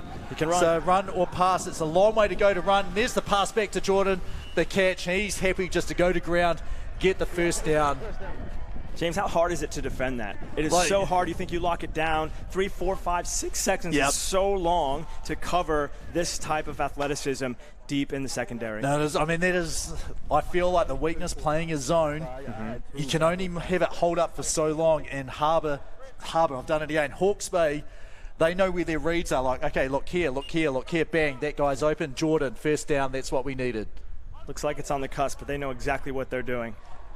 And there we go, there's the quick shovel, and nice job reaching the ball out. That was number 3 there. You'll have to tell me the names of them. Yep. He's their young guy, well, one of the young guys. Yeah, I think he's wearing a different number than we have here on the sheet. Yeah, those numbers down the left are just the player numbers. We only know number 12, Jordan Cox, and we'll just try and work them out as best we can throughout the game. But big play there, 2nd down, half, 15 yards to go here for the Heat. Snap is good, there's the rush. Quick dump off to the side, and about probably 4 yards there. No, not even 4 yards, probably 2 yards on the game there. Yeah, it was a quick pull, and so Hawke's Bay is really going to try to spread things out and attack the pylons. A lot of defenses really tight in the middle. In cover 2, they really leave it open, but once we get to that red zone, that area, the pylons have been left open all tournament long. You're going to see Jordan try to attack those corners. Yeah, if they can do any sort of misdirection and sort of the 2 QBs just taking that time, they are so good at stressing the defense and working out where to pass it to. There's the double pass. So no 7 seconds, and here we go. He outruns Lawrence. He gets just inside the no running zone here. It will be 4th down and goal, about 3.5 yards to go here. And just when you think he's going to, and this is just so hard to defend. Again, you think he's going to pull back and let it rip, and then he just goes. He's so fast, great spin moves. Jordan just getting him in good position to have a short 4th and goal situation.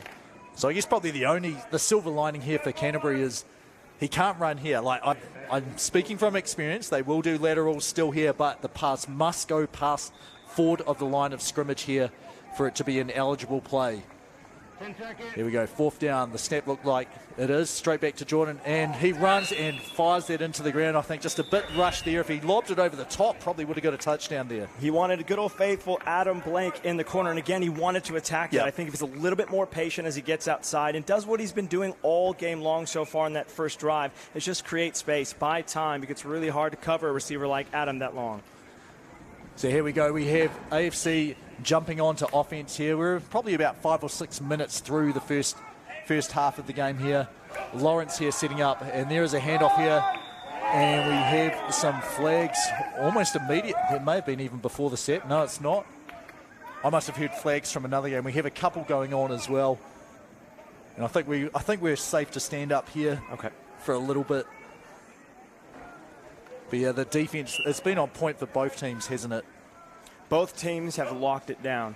Now, both teams have not been able to do what they want to do, and you're going to see if Christchurch can open it up right here. So you go Charlie Dew just on the outside there. Good catch, reaching forward, getting... you know, you feel like you've got a big play there, and you actually look back at the yards and like, oh, maybe 6. Like if you're 6, maybe 5. Both teams have speed and they have athletes, and they know position, right? So when you can get to the flag and really get them straight away and get that pull, a long play you think you have, it's 2 or 3 yards, and it can be quite demoralizing for an offense. Let's see what Christchurch does here. Right, well, they have 3 players potentially. There's Fraser in the backfield, backwards pass there to Dew, and there it is, it's ripped. Lawrence, and he just about did it absolutely perfectly there. Got on top of the defender there, but couldn't explode out of the break to get under the ball there. Hawke's Bay's been doing really good staying deep with those quarterbacks. A lot of times defenses can get caught looking at the quarterback, and that's when those wide receivers will get right behind him. I think if Paul just doesn't worry about his defender and keeps going, he's going to be there. But Charlie just a little bit over the top there. Yeah, it's hard. Like when it works perfectly, you cut the defender off, you shield them off, you get the pass exactly right. You're like, oh, what a great job. When the ball gets overthrown because you had to slow down because you did that, then you're like, oh, if you just kept running, you would have caught it probably. We go Dew, and look at that. Like the pass rush is getting there in about not even 2 seconds, and he's still able to launch that 20 yards downfield. Unfortunately, out of bounds, and that is a turnover. We're staying at a nice tight game, 0-0 here. Both teams have really hot offenses, and sometimes you get to these title games, you go, this is going to be a shootout, but both these defenses are playing really well, knowing their assignments, not getting beat deep, pulling flags short. And there's a couple plays where both teams have been able to do what they want to do, but Christchurch has been pinned back in their own end zone, and the key is for them to get over the half-yard line. Let's see what Jordan has cooked up for the Heat. So we go bunch formation here. There is a blitzer coming. That was Lawrence here, but the pass went so fast that even though it possibly could have been impeding the rush, once the ball's gone, it doesn't matter anyway. And that's just understanding how long your plays take, how quickly can the guys get there just to have no flags thrown on the play. And it's such a safe play, right? High percentage play. Just dump it off to Adam, let him get to the outside. Maybe he misses a flag, but this sets up for a second and short to the half-yard line. That's what the Heat need to do. So we go about 13 yards to go. Here's the snap. Looking underneath, he fakes it, and here's the deep shot here, and that is too long. He didn't slow down too much, probably a half step, but I still don't think he would have made it anyway. And that's where it's Jordan Cox, isn't it? Jordan Cox. Yeah, he has just been... I guess I've only got one game to compare it off, but he has been so good decision-making. Do I go short quickly, or do I go deep? Maybe not quickly, but a medium length of time. Yep. Playing against Jordan and watching him play, it's just a beautiful thing to watch. He knows what he's doing. He's very intentional, and just off of any side of the field, he can just sling it. So maybe a little air underneath that ball, and receivers got to run under it for a touchdown. But they're taking a couple shots. Let's see what they do here. And the ball gets tipped through the hands there. Needed to go about 3 yards longer to get a first down. I guess a small chance for an interception. Instead, we have 4th down and about 12 yards to go here for Hawke's Bay. Those drops are so hard because if he catches that, it's not at half, but it's a shorter conversion, right? So now they're going to have to do a little bit more work where Christchurch's done a really good job to not let him go any further after that first down conversion that they had in the beginning of the drive. So 0-0, roughly halfway through the first half here. AFC Tamarins. Here's the rush here from Daniel Thompson, and Jordan Cox launches it. They have no idea where it is, and that was, if Dew can sling it, he can sling it as well. That went, what was that? That's 45 yards on the playing field and to the back of the end zone, so easily 55 yards there. You can see both teams want to go deep, and they can, which is why both corners and safeties are going with their wide receivers, right? And so what both teams have to do is be a little bit more methodical. They want the deep, they want the shot play. They're going to find out that if they just chip away and they be intentional about just getting the defense to come in, then they can go over the top. So let's see what Christchurch does here. You want Charlie wants to go long. He needs to go through his progressions, settle in, and move the ball. All right, here we go. First down in half, which is 20 yards away. Dew sends Fergus Murray in motion, and that's getting a bit more speed on the field. And there we go. They send Murray deep, but catch, who was that? That was Metakingi underneath. So yeah, something I was wondering if we would see a bit of Murray on offense, as he is capable of stretching the field in a big way. They've got Thompson on the other side as well. Like, you've got to have 2 players deep if they're going long. A lot of speed on this offense now. Murray's been a lot on the defensive side, but it's a championship game. You can't hold anything back. There's the cross, and it's going deep there. His contact there. There is a flag thrown. I believe this will be on the defense there, as offense was aware of where the ball is. Right. We'll have a look. We've also got a flag back near the line of scrimmage as well. So this could be, well, see if we can have a listen and see what happens here. As you will listen after he's talked. Anyway, Paul Braun just discussing this with his side judge. Here we go. He's going to make the call here.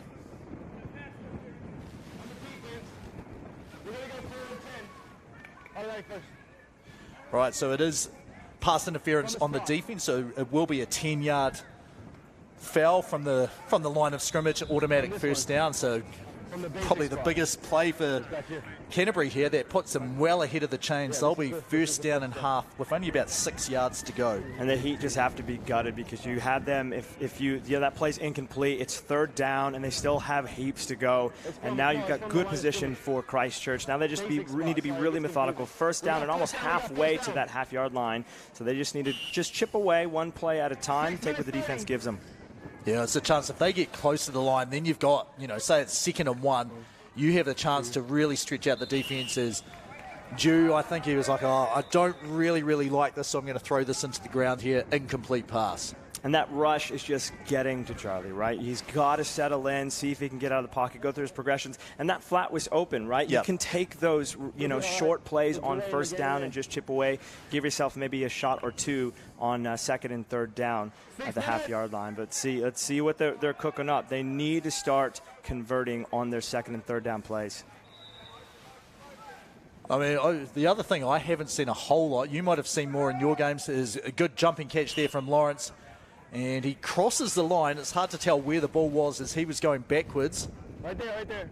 And the referee on this side looks like he's saying it's 3rd down and, maybe half an inch. This is the easiest 3rd down either team has had in the game. Yeah, in the game. And they're switching quarterbacks here. You got Dew out deep to the right-hand side. And there's Thompson, just easily runs for that safe conversion there. It gets 4.5 yards, first down. And that's what you said they needed to do, get across halfway and put some pressure on that end zone. In finals games and championship games, sometimes, you can get a little bit jittery, get a little bit nervous, and it just takes 1 or 2 plays or a penalty, get you in a rhythm, get you a few yards to get going. And here we go, Hawke's Bay. All of the defenders are between 7 and 9 yards deep, and Fraser sees that, just throws it out straight away. And Thompson does a bit of dancing, but ultimately doesn't get any extra yards after that catch. And so one interesting thing I've seen a lot of receivers do is they do it in the NFL as well. They catch the ball and then they go back. You just want to see them just go forward, get a few more yards. But both these teams have athletes to be able to take a step back and go across the field, right? So it's great flag pulling from Hawke's Bay. Yeah, I think this is the game where you're going to jump backwards because that way you're not going to run into them and get that charging foul. Here we go, Dew, and I think his feet were in there. Toe drag. Great catch there. Devon Batante, able to drag. Yeah, you got it exactly right. The toe drag swag there. Beautiful in flag football here in New Zealand. You just need 1 foot in bounds. In the NFL, you need 2. College football, you need 1. And he just made sure that he took in the catch, dragged that toe. Beautiful completion and great look from Christchurch. All right, so 3rd and goal at the 7-yard line. Here's Lawrence at centre. The snap to Dew. He sets back, fires across the body. Metakingi with the catch at about the 4-yard line, 4th and goal. It's going to be 4th, and you saw Lawrence go over there, shoot to the right-hand side. That corner of the front pylon is going to be open, either left or right. And so Dew just needs to take some time, read the defense, go through his progression, and see if he can hit that front pylon. Here we go, Dew looking left. There it is. Right. You got it. You got it exactly right. The front pylon. Lawrence runs the same pattern. Dew, look left, look right, fired right, touchdown. AFC Tamarins up 6 points to 0 here. And that's a great job from the offense, noticing what the defense is giving them and then doing something that's unexpected, running the same play again. If I got the same look, I'm going to now go back to that guy. So it was a great job by Dew, and Christchurch in good position now, taking the lead, trying to convert on extra points here. Right, so 1 point try here. Batante just getting he's making sure he knows exactly what he's doing. They're still shifting around. Right, everyone is set now. Dew in motion going across the formation. Here we go. They looked a bit mucky there, but Dew holds on to the ball one-handed. 7 points to 0 here. Hawke's Bay Heat need to come up with an answer. Well, I guess they don't need to, but eventually they do. They'd like to do it this drive here, I think. Now, it's hard to really come back, though, in flag football. If you get a couple stops, you can score pretty quickly, right? We've got 20-minute halves now in this final, which we've been playing all tournament long. But how good is it for Christchurch not only to have a quarterback that can throw the length of the field, but someone who has sticky hands like he has gloves on, eh? I had the replay there. It actually looked a whole lot easier than I thought it was, and he definitely had control. As we see the half lateral snap and then the quick shovel forward, and that's probably about the best yardage I've seen all day today from those sorts of plays. Here we go. We've got a streaker on the field, and he's been flagged. It's hit him in the back of his head.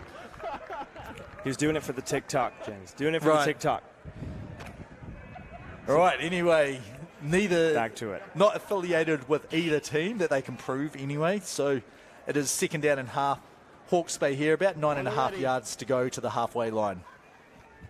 And I feel like we saw that play about 10 seconds ago. 10 seconds ago before we had that little incident. But Cox is going to really try. You see, he's noticing they're playing so far in the corners of Christchurch, and they're just driving back. And so if you're going to get that space, why not run the same play? We saw Christchurch do it on the end of their drive, and this is in good position now, third and half for Jordan Cox and Hawke's Bay.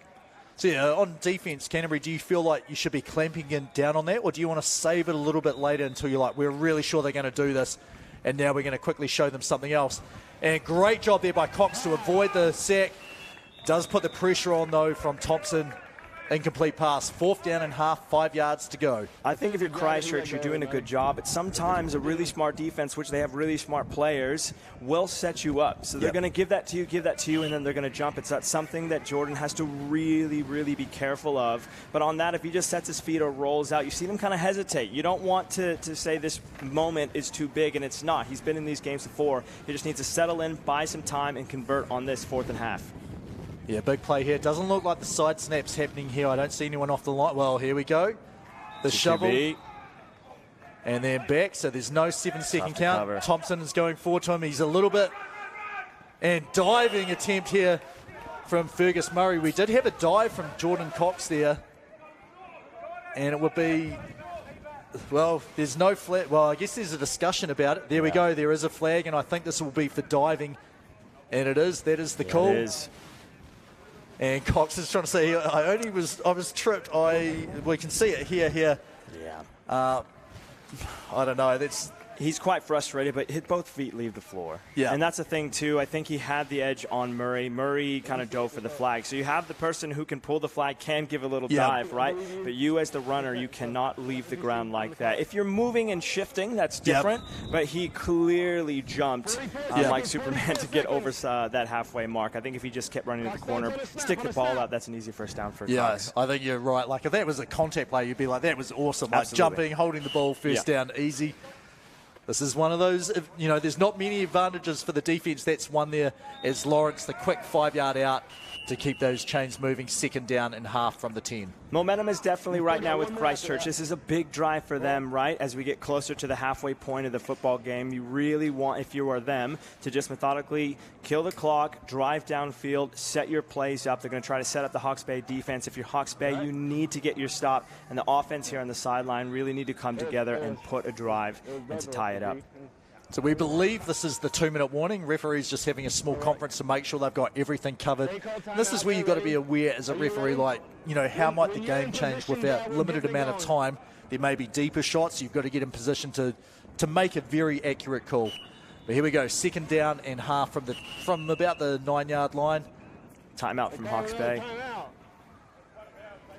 I'd like to say, I'd rather you did that earlier, but, defensive advantage, you want to see what they've lined up in first to say, right, how do we want to do this? What have you seen from Hawke's Bay that they, what do they need to change defensively now that that AFC Canterbury have got up on the scoreboard? I think defensively they just need to stay deep, and they really need to put pressure on the quarterback. That's the main thing, because they've really had success on pitting Dew back. They put pressure on him. He's not making great throws on the outside, and where he's beating the Hawke's Bay defense is deep. If you can get one guy just knock those down, make him try to make those second and third reads, it's going to be really tough for him.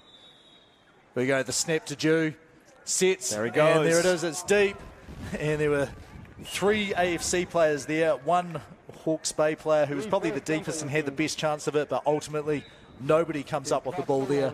3rd down and half from the 10-yard line. And if you're Hawke's Bay, that's exactly what you want to do. You want to stay back. And really, while there was a little bit of a seam, it's 2nd down. That throw is really unnecessary. And Dew wants to go long, and he can, but it doesn't mean that you need to, right? You got 2 minutes left. Clock stops at halfway. You have a couple timeouts. Hawke's Bay has already used 1. So you really need to be methodical. And I don't know if they're thinking we need to run the clock out if you want to score, but I think offensively, you just need to put points on the board, because we've seen all tournament long. You've reffed the games. We've seen them play. They can put tons of points on the board very quickly, so you want to score as much as you can on offense. You're right. The thing that I think Hawke's Bay could do is a little bit more pressure on the blitz. Like, they were almost stopping a yard short to say, right, we really don't want to run in and cause the contact here. But let's see if they put some more pressure on Dew. Here we go, stopping. That was a bit more pressure there. And Murray, he's going to come under it. No, great job there by the safety, knocking it away right at the end zone there. Perfect defense by Hawke's Bay as well. That is exactly what you need to do. You can't let them run free. You've got the corner that's coming down on the safety for help. That is perfect coverage. And again, you see he wants to throw the length of the field. I think right now Hawke's Bay is doing really good on the deep side, but you're right. They need to get that pressure. And if you want to get points on the board, Dew is deep in his own end zone, get that flagpole right, and that's points up and you get the football. So they're going to have to really turn up, no pun intended, the heat on Dew to put some pressure on him. Yeah, so I didn't see this call there. I believe this is a timeout, not half-time. I'm assuming you didn't see either. Did not see, no, as well. Both teams are going to the sideline like it is halftime, but no signal yet. Well, we're going to assume that this is halftime just based on everyone, the entire team's going to the sideline. So AFC Tamarins from Canterbury up 7 points to 0 over the Hawke's Bay Heat. 7-0, 20 minutes to go. They do have a plane to catch. I have one to catch, but I've pushed it back an hour and a half later. So we'll be back in a couple of minutes here to bring you the second half of action in this men's gold medal match.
Right, so welcome back to the second half. James Lisserman, Mikey Fabella here. Welcome. It's the men's grand final. We've got to thank 4 wins, NZCT, TAB here, 7-0 to AFC. Here we go, half number 2, Mikey. You ready? What do you want to see from the both Hawke's Bay offense and Christchurch offense, right? Hawke's Bay has been slow to go. What do you think needing to do this half? I think it's just making their plays. Like, I think they've got the right sort of mix between whether to go deep or short. So, yeah, it's just making the catches, getting the yardage. Canterbury, I think it's the opposite. It's mixing up their play calling a little bit. The depth, I guess, of their plays a little bit more. As we see here, Hawke's Bay, a simple play, 7 yards, so pushes them ahead of the chains here. The Blake pitch to the outside has been working every single time. That little rugby pass to the corner. And you got to be a little careful there. He doesn't want to pass the line of scrimmage because he's right there really, really close, But that has worked. But that's been almost the only play that has worked to get him yards. So they need to really open up and have confidence in their play calling to move the ball. Here we go. This is one I've seen very, very successful. There's the pass double fake. So the 7-second count is still going. And Lawrence just loses Cox for a little bit. The pass there, and that just looks like Hawke's Bay. They know exactly where the guy is going to be based on the time left in that clock. If you're anyone else that hasn't seen Hawke's Bay, you just watch and you go, these guys are making it up. Yep. And while some of it might be a little bit of that, they know intentionally where everyone is on the field. So we do have a flag here. We'll see if we can hear what the call is. I'm imagining flag guarding as Murray's just working out what's the... Well, maybe it's on the defense here, sorry. Let's have a listen in.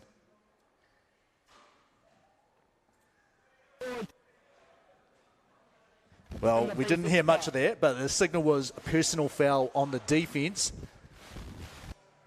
But the interesting call is they're going from the initial spot as opposed to from the end of the run. You know, I think that's what's happening now. The Hawke's Bay is saying, hang on, we caught the ball and got up here. Yeah, Blake is making really good point here because if the personal foul came after the catch, it was over the halfway line. That's where Joel caught the ball. So from my understanding of the rule book, it should be from the spot of the foul, and then you move that 10 yards with the first down. Yeah, almost. It can be, if you get a personal foul but still get yards, you get it on top of that as well. Cool. So the penalty, well, yeah, I guess that's, I think. So they declined it. Yeah, the way it's been administered there, they're just taking the result of the play. I do think it should have been the result of the play plus 10 yards for the personal foul as well. So, you know, the problem is the rules are not, you know, entirely a facsimile of contact football. So there's the odd thing where it's a little bit different, and this is just a moving the ball, I think, before the snap. Here we go, Hawke's Bay, first and goal, 21 yards to go here. And here we go, Cox rolling to his right, fires it back left. And I think they're going to be, 1 yard short here. The both referees have it down at the 1. Well, both officials, sorry. Just a couple defensive penalties on each side of the football, right, to get each offense going. And now you see Cox in full command now, just seeing the field a little bit, buying some time for his receiver. This defense just went way back, so Heat going up the gut for a short conversion here. And there we go. It was basically the play that AFC scored against them. Same side. Hawke's Bay, so right in front of the pylon. Quick shallow, not even a shallow cross, just a shallow quick out. And that puts them down 7 points to 6. Would you go for 1 or 2 here if you were Hawke's Bay? I think if you're Hawke's Bay, you're in rhythm right now. Just tie the game up, get another stop. Your defense is playing quite well. So right now you put your trust in your defense. You attack that front pylon. As we see each year at Nationals, something gets exposed. The front pylons are. Hang on. I was wrong. Sorry, it wasn't a touchdown. So I'm not sure what happened then.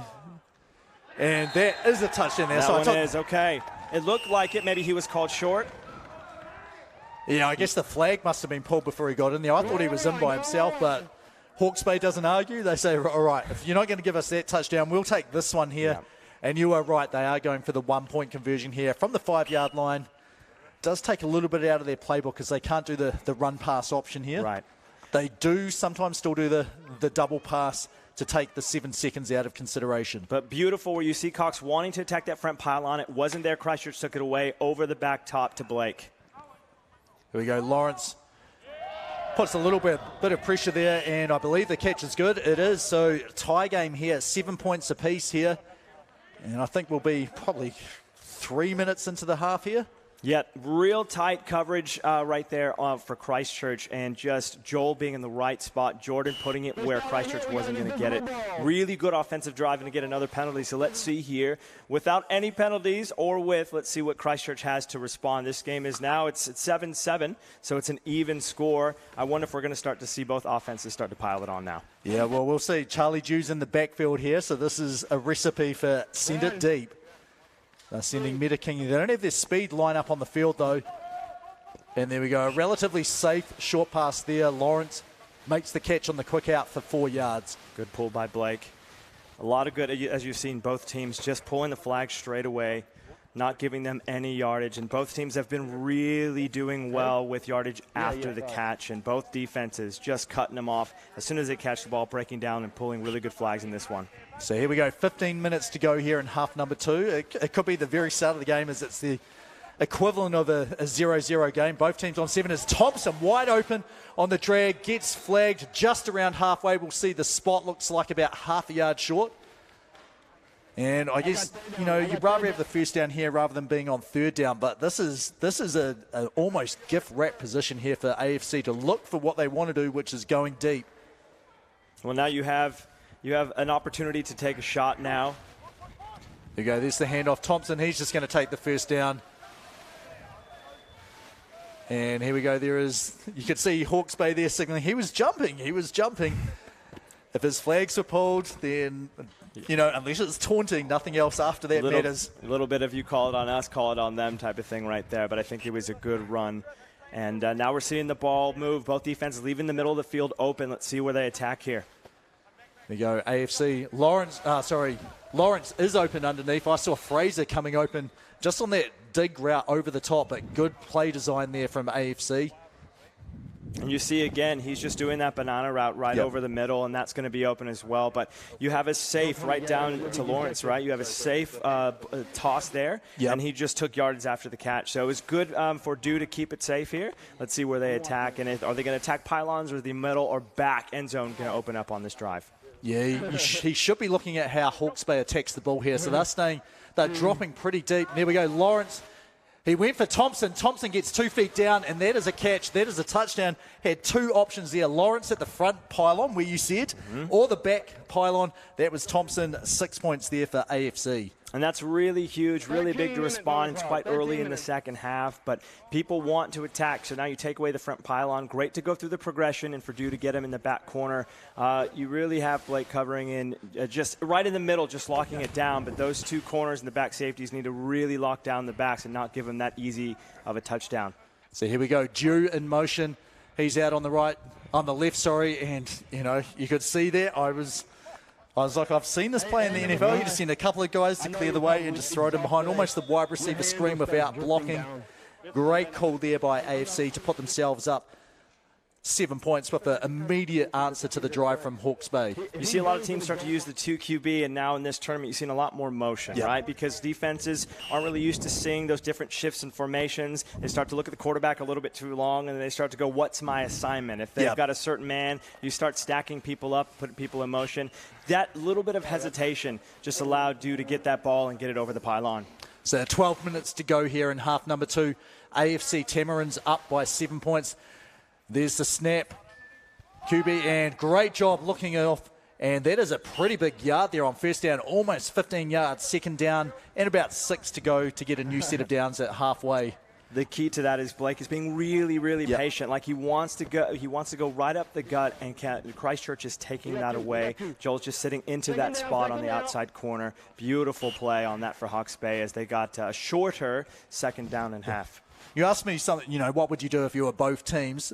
What they should do, well, what every team should do, because I've done, I guess, 800-odd plays, 10 games, 80 plays a game, is we just about have a self-sack and fumble, but again, extra yards here. Great spin, and here goes Hawke's Bay over halfway, so a big-time play, almost 20 yards on that one there, but varying the snap count. Every single play in every game I've done has been on one. And, you know, like if you're getting in trouble, the blitzers getting pressure on you, that is one way to slow them down, make them either a half second slow. All they have to do is jump once and you're like, right, he can't rush anymore. That's right. You just get into a rhythm or a pattern, right? So if you throw that different snap count, you could throw the rush off. But just a great job again. You saw Cox just kind of stumble there, throw it to Adam, who's also patient. And that's just a case of down the gut, Joel just finding open space, being at the right spot, and then Adam Blake being able to toss it right where he needed to be. And that spin move after the missed flagpole was huge. There you go, under pressure, and good job, I think, just to throw it out of the back of the end zone there rather than risking an interception. It will be second down and goal from about the 16-yard line here. They've targeted him a couple times, but you see Joel Cox just kind of going to the left or the right working. And while Jordan wants to go deep down the field, Adam's seen it a couple times where Blake has just been patient. They've taken away under, they've taken away deep, finding that open cushion where Joel is. So number 9, the center, keep an eye on him. If everyone's going deep, he could be open in the flat, and we've already seen multiple times he can spin and make people miss. There we go. There's the fake forward, and then pretty good coverage here. Fergus Murray, what a grab there of the flag. Great grab. And then he doesn't want to have any risk of saying you threw the flag away, so picks it up, because I think that was a pretty, he threw it back into the field of play at the spot where he pulled it. This will be third down and 14 to go to the end zone here. Murray's closing speed is so fast. You can see right now he's a great leader on the defense, good on the calls, and just can anticipate really well. And he's going to play with you as well. But great flag pulls by Murray all tournament long, showing the same here in the championship game. Thompson, he's rushing again here. Here's Cox. One reverse, fakes the reverse, back again here. Thompson's alone by himself. He's got to cover two. He's like, there's Joel. And here we go. He's taking off and just avoids the flag. And good job there by Cox just to say, right, I'm giving myself up now. I do not want to run into you and cause unnecessary contact. Fourth down and goal at the 6. If they had nicknames on the back of their kits, hips don't lie is something that Jordan Cox should have, because he just moves those hips where you miss the flags. You can see he even just kind of could kind of brushes forward, and it's just so niggly, it's so tricky. He's just really good at doing that. One of the best in the country, but a big fourth down for him right now in the Hawke's Bay Heat. Here we go, rolling out to the right here. Lawrence, he gets the flag. What a big-time sack there. And there is going to be a bit of a discussion here. Murray crossed the line. We'll see if we can get the replay up. If there was any sort of fake, he is eligible to cross the line as well. So let's see. Doesn't look like there is any flip. Well, we're checking with the referees here. I don't think there was a fake. I think that is a fair call there, assuming there is a flag. There is no flag. There is no flag. So AFC, I think, get away with, well, we might have missed a mini fake right at the start, but definitely there wasn't enough of a fake once Jordan was rolling out to the right there to basically say, yeah, he can jump off sides. Yeah, when Cox got the ball, he kind of put the ball out a little bit with one of the hands, so maybe the ref just thought that was the fake there. Yep. Where then Murray was eligible to come down, which he did, and that's his assignment, so good on him. But it's just those little things that can get you. And I think, again, with Cox, he's just got to be patient, got to read the defense. And it was on. It was there. Just needs to buy a little bit more time. But Christchurch doing a great job. They're doing what Hawke's Bay needs to do here. They're putting pressure on the quarterbacks. If they want to stop here, they really need to put pressure on Fraser. So 2QB, here's Drew. He's looking to fire it. And just a little bit off target there. He was under pressure. Thompson had so much space around him. If he just put anything less on that, I think would have been a catch and an easy 15-yard gain. Third down, 15 yards to go here. Big stop here needed for Hawke's Bay. Third down. AFC on the other side, big score here gives them hey, we can hop on the plane and feel pretty happy. Well, that's what it's looking like. They're trying to open it up here and see what they can do. Long third down conversion. Hawke's Bay really needs to get on the rush, put the pressure, and try to make a second or third decision. There we go. We saw that. And look at that, no rush from Hawke's Bay. Thompson is wide open. Instead, they go for Murray, and it's almost picked off. Thompson, we can see him. He is standing right where he is now. There is no one around him, and there was no one around him in the play.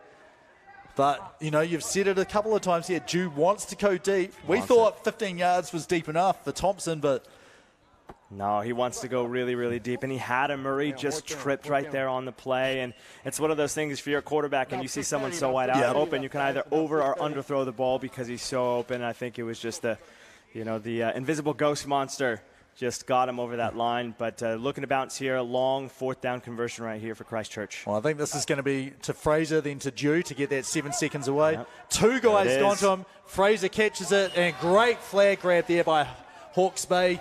They get the stop on 4th down. They will have the ball here, a chance to tie up the game again, as we must be now inside the final quarter of the game. I'm willing to say it's probably about 8 minutes. We should get a time check pretty soon once the crew is set up. The key is pressure, pressure, pressure, not letting the teams do what they want to do. And what a great flag pull in the right positions. And that's a defensive stop Hawke's Bay needed. Now they just need to take their time, make the right reads. Cox needs to take control. He's got confidence. He needs to confidently drive his team down the field here. Find Joel in a couple ins or outs to the left and right. See if the middle of the field opens up for him.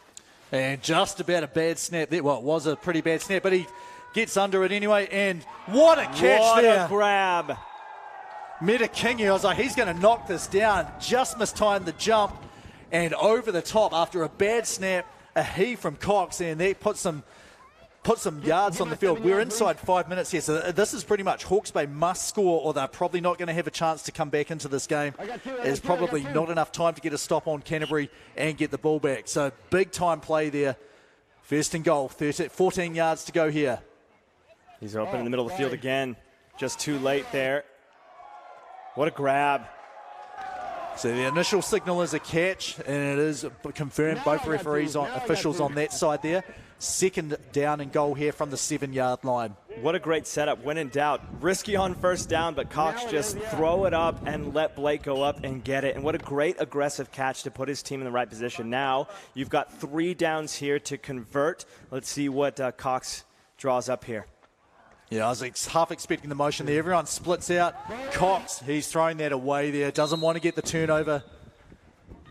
Lawrence ended up grabbing the flag as well. Good job to flush him out to the right and then just force a tough pass there. And I think the backside of AFC there did a pretty good job to stay solid. They did, and the front of the pylon still, Joel Cox just snuck himself right over there, and Jordan just didn't see him. So that's open right early, but is he open, or is Christchurch just baiting him to throw that ball? And that's where you're going to see Murray or someone jump really quickly to get that. But they've got 2 downs now. They need to be patient here. There's the motion, snap, snap. They can run. Here you go, and great pass there from Cox. Sidearm. They had the front pylon there, and that's where he looked first. Pulled the defense over and then threw it just inside there. So I guess he baited AFC into baiting him to get what he actually wanted there. Now you see both teams just taking control. It's a game of chess now. You go one way, I go the other way, and just great. And again, we see patience, we see confidence. These guys play together tons, and so they know what they're going to do. That's why when they just get all crazy and a bunch of backwards passes, they know where they're going to be. Let's see if he looks to go to his old faithful Adam Blake here. Well, here we go. This 1-point conversion to tie the game. So AFC, if they can get a stop here, and what a pass there. Just slid over the top of the defenders, caught on the back of the end zone, and we have a tie game.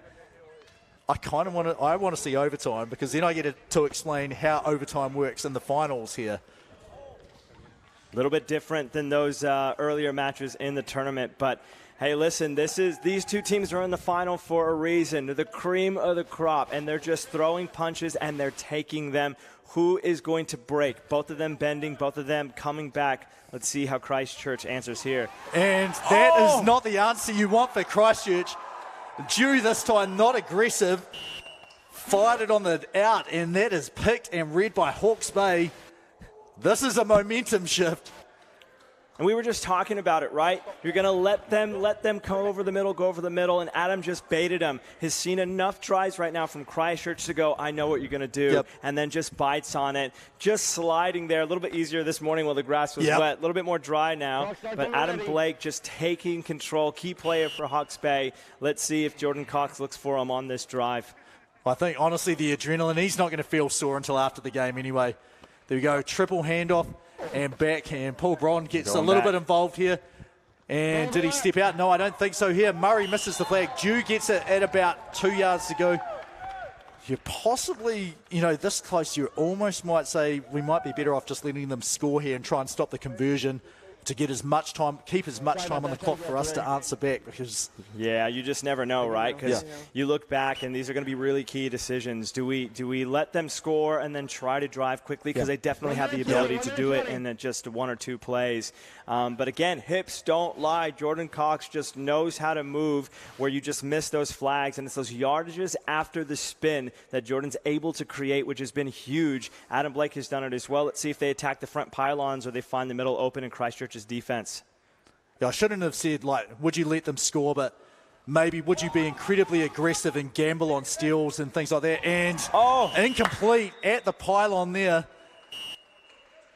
So this will be 3rd down and goal from the 4-yard line.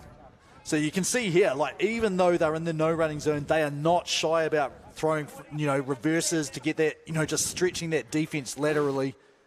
Sometimes you can catch the defense watching, and that's what you really want to do right now. You get so consumed with that double quarterback, and you have 2 athletes as they're just passing the ball back and forth, and it's really hard to cover athletes like Hawke's Bay for more than 3 or 4 seconds, and I think that's what they're hoping is one of their guys can just get open either in the middle or break outside where Christchurch can't get the ball. Attack the pylon with Adam Blake there. It was just a drop, but a really tough catch and tough throw. 2 more downs to take the lead here in the finals. Yeah, 36 seconds was the call left in the quarter, in the half here.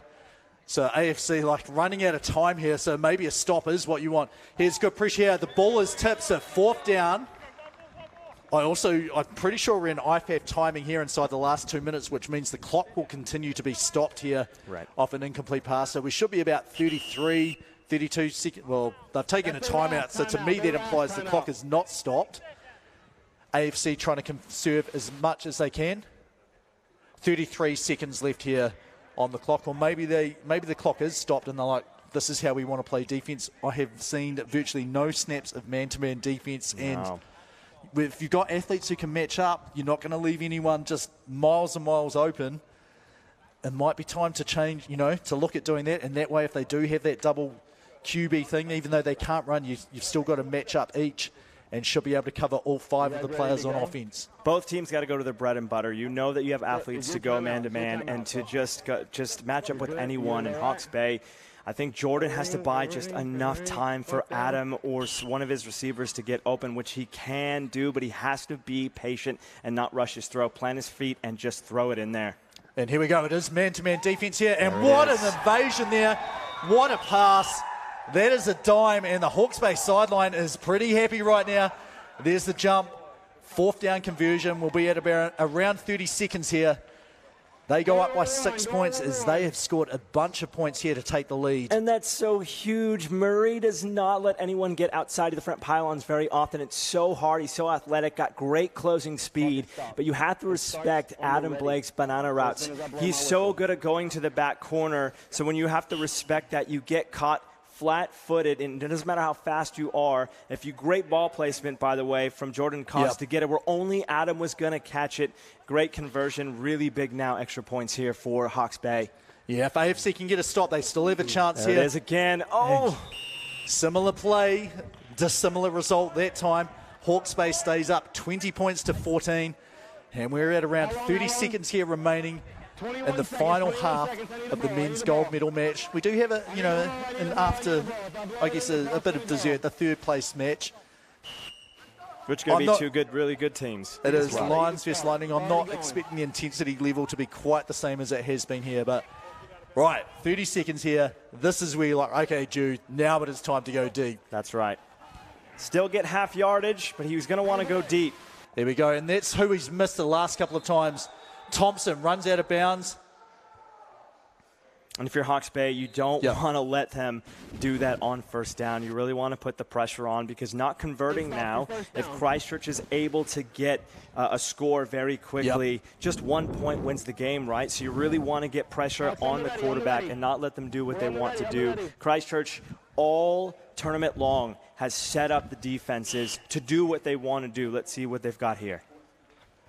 All right, so that was where Dew is, he's had Thompson open, I think, 3 plays. That pick, he should have thrown it to Thompson, He does that time there. Thompson again. Here we go. Looks like everyone's going deep. And there it is. It's splitting out. And just a step too far. Metakingi can't get under it. Running back. The clock looks like it is still running. 23 seconds, I think, is the call. And you see on that throw, he wanted to go, and he almost had him. And there we go. Time has expired there. The Hawke's Bay Heat come from behind to win 20 points to 14. And they are well deserved. The second half was theirs. They come through. They are the champions after they fell short 2 years ago, didn't they? Fell short 2 years ago, and if you're Christchurch, you've got to be just so gutted due to the fact that they have twice now gone to the final and just lost by a small margin. But a credit to Hawke's Bay, just doing a great job to come back and play a full 2 halves. Right, I'm going to send you down, Mikey. Thank you very much for coming up here. If you could grab an interview, I'm suggesting Mr. Cox, a couple of key plays, but whoever you feel like wants to be involved, I think it would be a really good idea. So thank you for having the time up here to talk through just a fantastic illustration of what's so exciting about flag football here in New Zealand. 2 teams with a tremendous amount of respect. You can see them there. One a little bit happier than the other. Hawke's Bay Heat come from behind victory, 20 points to 14, and that pick to set up the go-ahead touchdown, a key one there.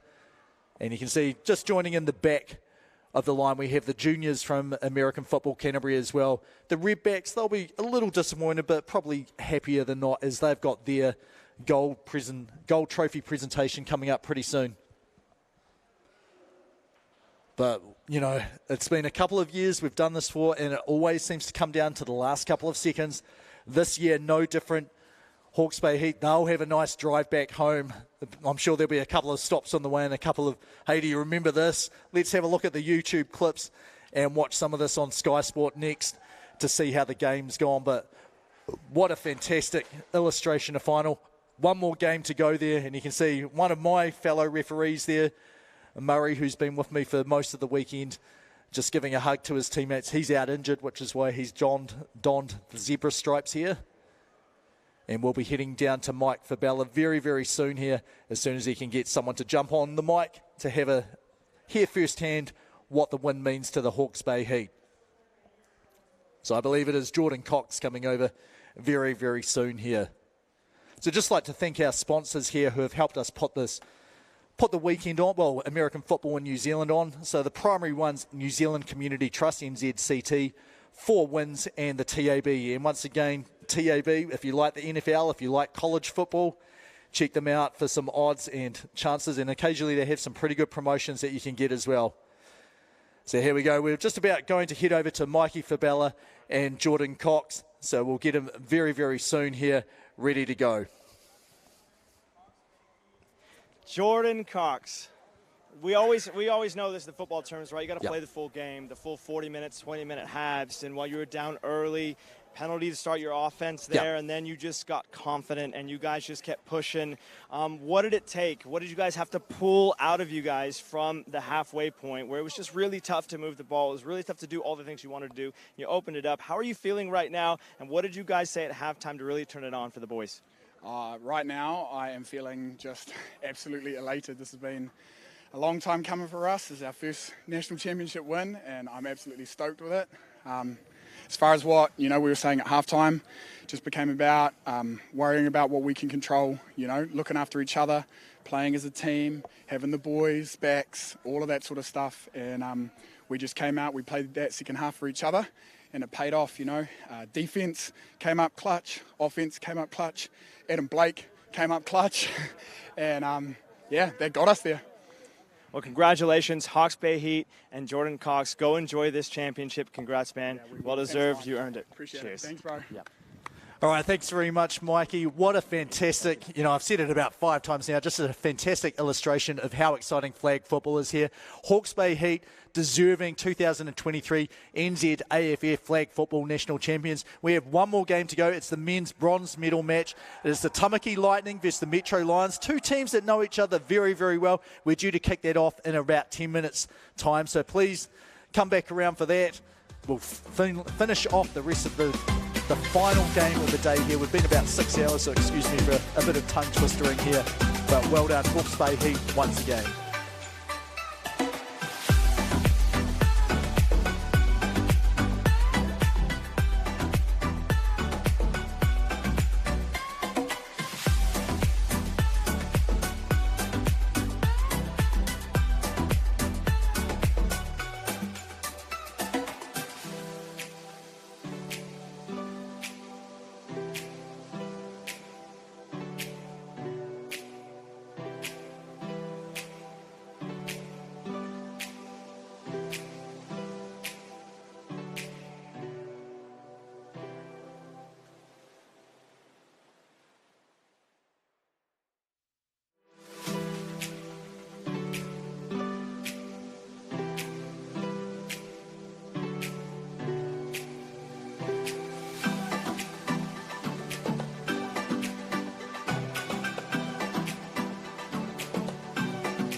All right, so welcome. This is game number 5. It's not quite the order we expected. This is the men's bronze medal match. James Lisman, I'm here with Jono Etwhistle. He's been forced back up into the commentary room again. Probably because you know these teams both pretty well. Men's bronze medal match, Tamaki Lightning Futures versus the Metro Lions here. Yeah, so look, the Tamaki Futures bet my team, the Tamaki Premiers, this morning. And so they've moved ahead into the upper bracket and then into this third, fourth game. Metro Lions know them very well as well. They beat us. They beat our team in the final for the AFA last week. Yeah, no, I'm very familiar with that game. I was there in the striped shirts doing it. It did come down to the final possession. And the Futures, I did hear them in the huddle. They were up by 2 points. So the only way they could possibly lose the game was to throw an interception or fumble it away. I heard someone say, hey, why don't we just kneel it and then we win the game? No, that's not what we do. We go for it. And did throw the ball into double coverage. A bit of a chance there for a turnover and for you guys to sneak through. But ultimately, they've kept their winning ways. And, well, for the most part, here they are in the men's bronze medal match, which would be a pretty good achievement for them, given a number of them were in the youth grand final last year. Yeah, that's right. A lot of them were in that youth division and they've stepped up. So we're on the 2 senior teams for Lightning. And there's a lot of athletes in both these teams. Tamaki, obviously, a lot of younger guys, but a lot of really athletic young guys. Metro, though, they've been around, they've done it, they've won it before, and they've got some players that are just remarkable. Here we go, the Tamaki Lightning Futures lineup, Jono. So we've got number 2, David Tupou. Yep. Number 0, Leonu Langi. We've got Devon Scarborough wearing 7, Isaiah Dunn in 20. Chris Manai, number 6. Anthony Soakai, number 3. Shrez Soisa, 86. Jack Tallulah, number 41. Sito Filo, number 18. Jerome Tupou, number 39. Jonathan Lee, 95. Zaire, he's not here, number 47. Antonio Kata, number 30, Niall Cuff, number 45, and David Natua, number 98. And then just while we have the coin toss with the the team captains and the officiating crew, we'll go through the Metro Lions team. Number 3, Darcy Williams, 10. He's their main guy on the QB position, Matatino Meredith. Number 1, Ezra Meredith. Number 14, Thomas Nairn. 88, Sam Brown. 7, Niwa Faituria. Number 17, Fadani Auti. Number 9, Eddie Taylor. 75, Logan Matamu. 22, Jermaine Felix. 32, Damon Morrow. 69, Evangel Na'amanu. Number 18, David Tukanga. Number 99, George Toalangi. And 24, Tevin Zaisi. And so we have just had the coin toss. It looks like a little bit of decision-making as referee Lani here explaining that this is different. The rest of the tournament's just been, if you're the away team, you start off with the ball in the first half, which probably the home team's pretty happy with that to start off in the second half. But here we go. It looks like it is going to be the Lightning starting with the ball first half here. No, maybe not. It's a bit unclear. We'll find out pretty soon which team. It's not obvious which team is starting or which way. I think black is going from left to right. It looks like the Lions are starting with the ball. All right, so these two teams, you have just had the Auckland Championship. So how have these teams gone in the flag football competition? Yeah, so Metro won. They beat Tamaki Premiers in the final, and they actually beat Tamaki Futures in the semi-final. Okay. Just squeaked by them to make the final. So these teams know each other very well. We've all played each other a lot, and then obviously Futures want to get a little bit of revenge for last week for getting knocked out of that Tamaki AFA final. Yeah, so how many days was that played over, 1 or 2 days, or a bit of a longer length of time? It was a 3-week tournament. Okay. The finals last week, yeah. All right, anyway, here we go. Metro Lions starting off first and half from their own 5-yard line. 20 yards to go. Here's Tino, he makes the pass, and easy catch there for Meredith.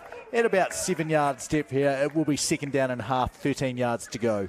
I'm going to have to apologise to Zaire, number 47. He is here. He has made it. He's a superstar, and I'm going to get a bit of slack for thinking he wasn't here, but he is there, number 47. Well, maybe he wasn't here before, and which would be, it's been a long, well, I guess the number of minutes hasn't changed, but there's been a lot of stuff going on in the past day and a half. Here we go, quick toss pitch there. Number 14, good job keeping the ball up high. That's Nairn there. Getting about 7 yards again as well. This will be third down and 9 to go here for the Metro Lions in black with the green flags. Thomas, number 14, he's a kid to watch. I think he's just turned 20. He's a technician. When I look at him, I see a bit of Hunter Renfro. He's a guy who runs clean routes. He's got safe hands. He knows where to be. He always finds his way open. They call him Timmy Turner because he can put on a move. He's a little rocket.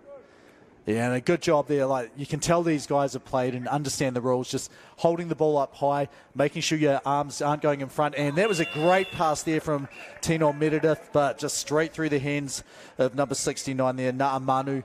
And that is an incomplete pass there, 4th down and half. I think Jack there, number 41 for Lightning, put just enough pressure on it, maybe got a little bit in the eye line of the ball coming into the receiver, so he may have just saved a first down there. So we go looking at possibly, no, it does look like a zone here. 2-2 on each side with a blitz from Tamaki here. And, you know, a bit tough to cover everything when you have a trips formation there for Metro. Here we go, Tino going deep. You said him, Timmy Turner, and great job there just to track that ball over his shoulder, catching it. Touchdown there, Metro Lions on the board first. Amazing play by Timmy. He, like you said, James, the way he tracks the ball over his shoulder, if it's in his area, he's going to catch it, even those contested ones. Liano there, the safety for Lightning, he's one of the fastest guys around. He's an incredible safety, but Thomas, if the ball's there, he's going to come down with it. Yeah, well, the thing he did really, really well, we've seen it in a couple of games, just cutting off the defender to sort of get them stuck underneath you. He managed to do that without sacrificing any speed, and you saw that the pass absolutely on the money from Meredith there. They're going for the 1-point conversion here. 2 players in the backfield. It's Nian and Meredith. We'll see if there is some sort of trick play here.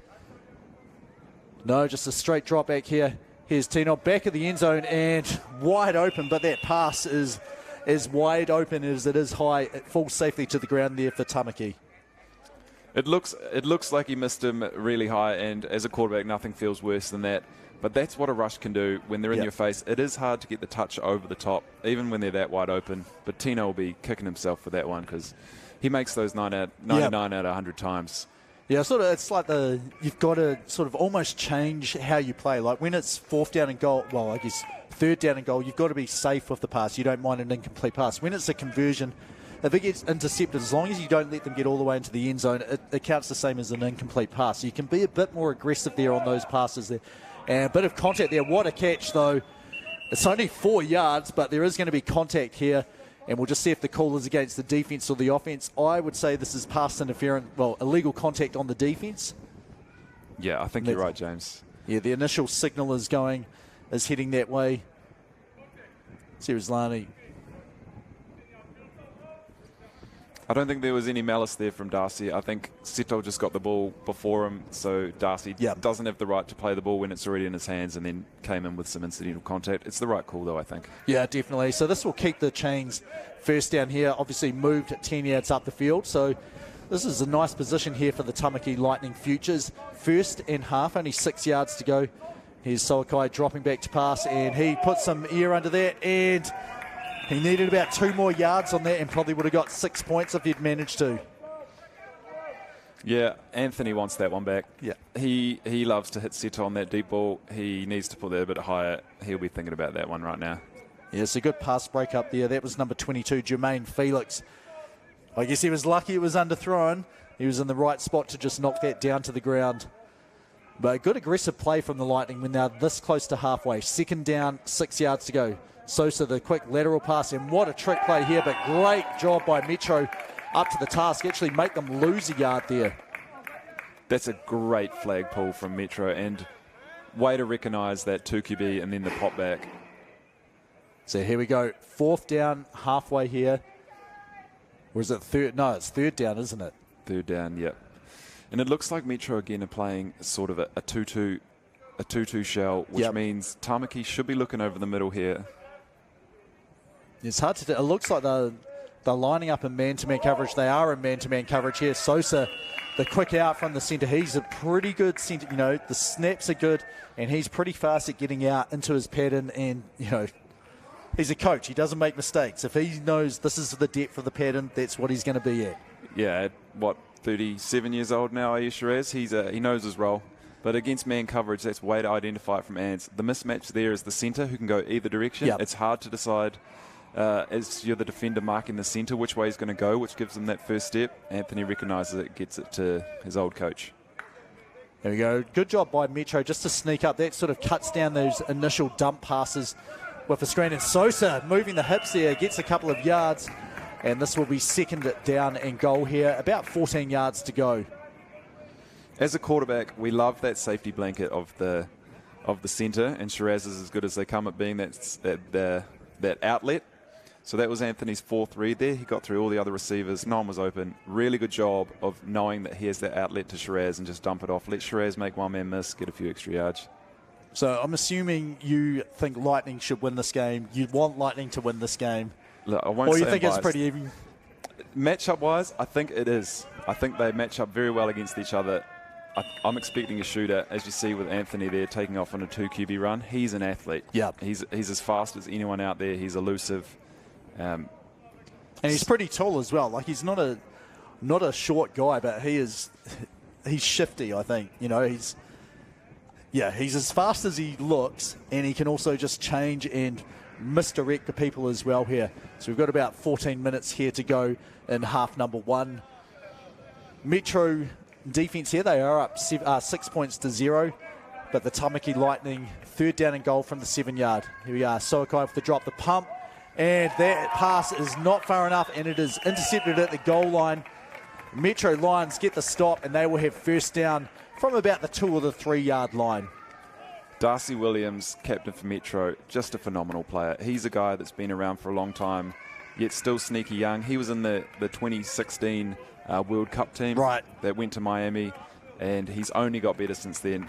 An athlete, but he sees the game like no one else.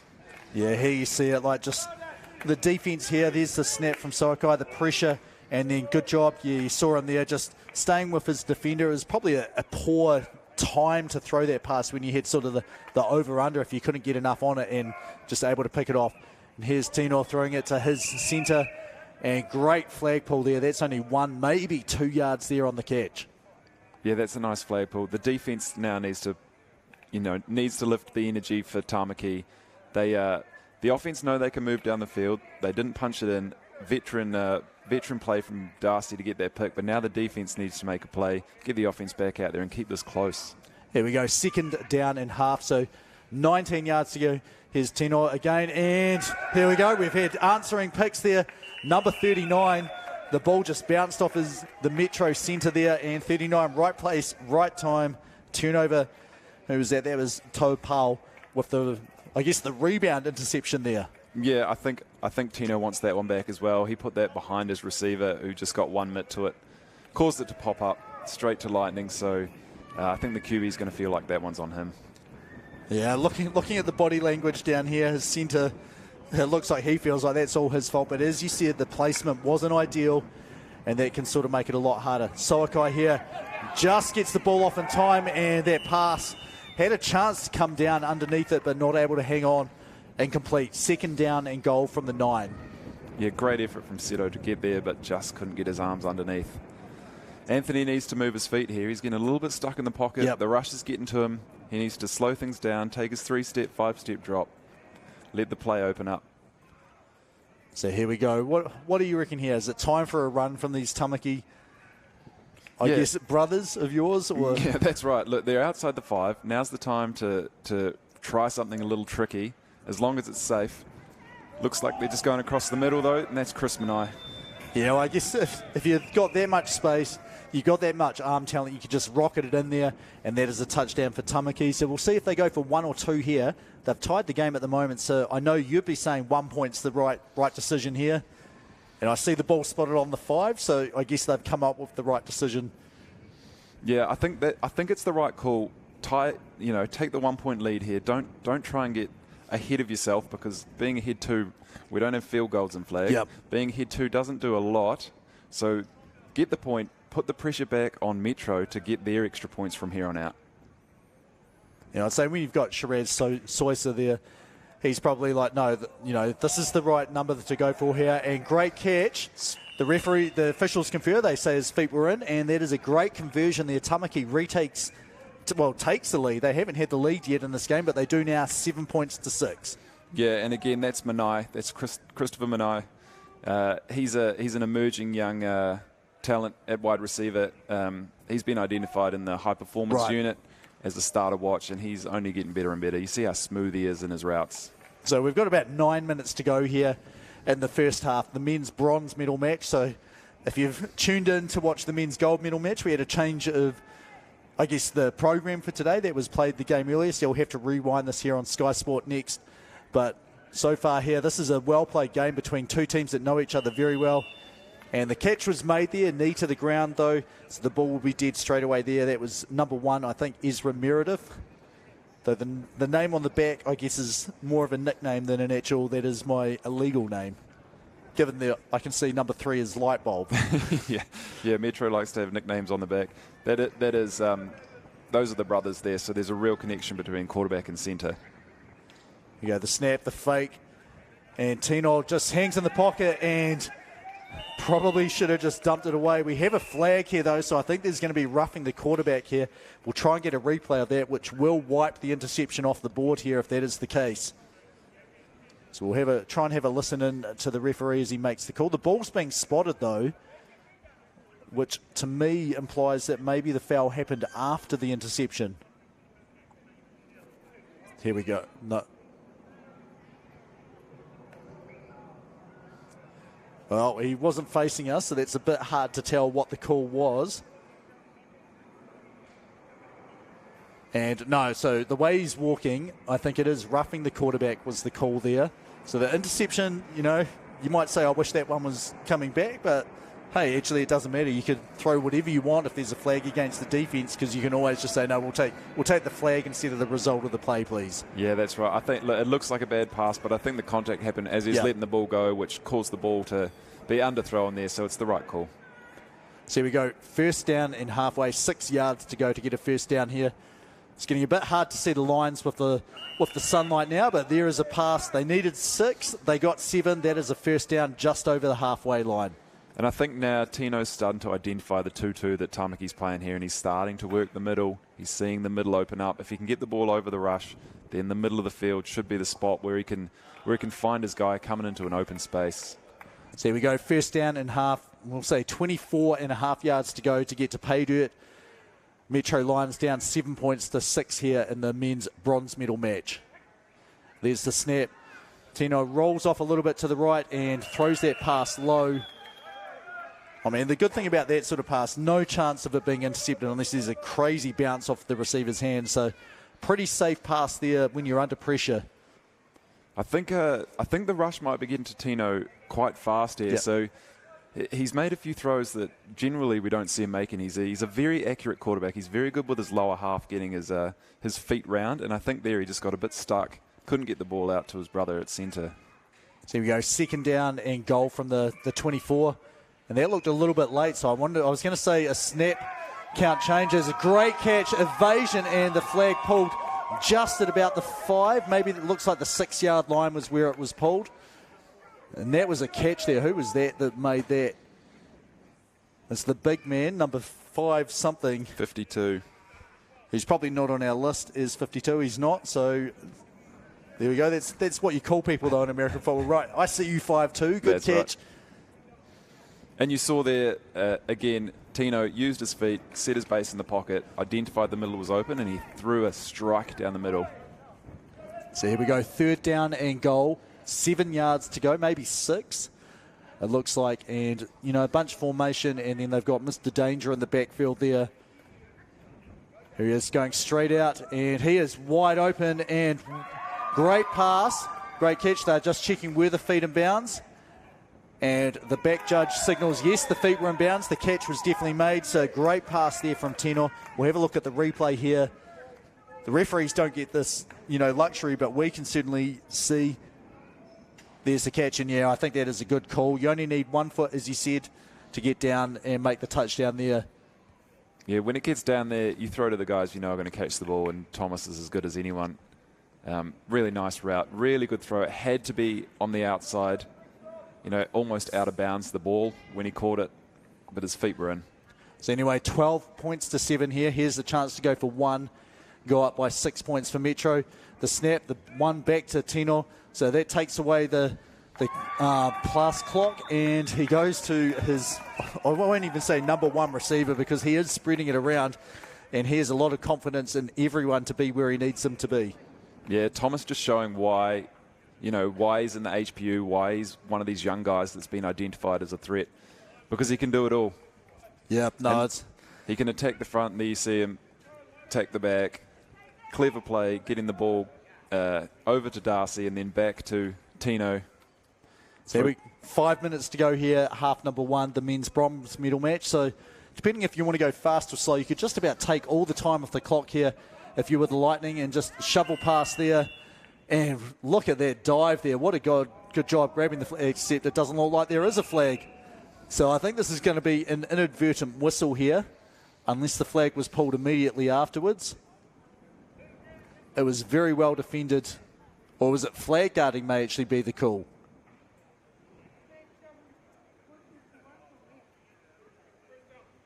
Well, it's first down from the 2.5 yard line, so it's a bit hard to tell exactly what happened there. It looked like there was a whistle looking like a flag had been pulled, and then maybe it wasn't, but if it was a little bit later and flag guarded happening, but I think you'd probably say we'll decline the penalty and go to second down when they got no yards anyway. Yeah, I think they're just replaying for the inadvertent whistle. There you go, there's the fake, and then the pass over the top. Good, that's a great play design there.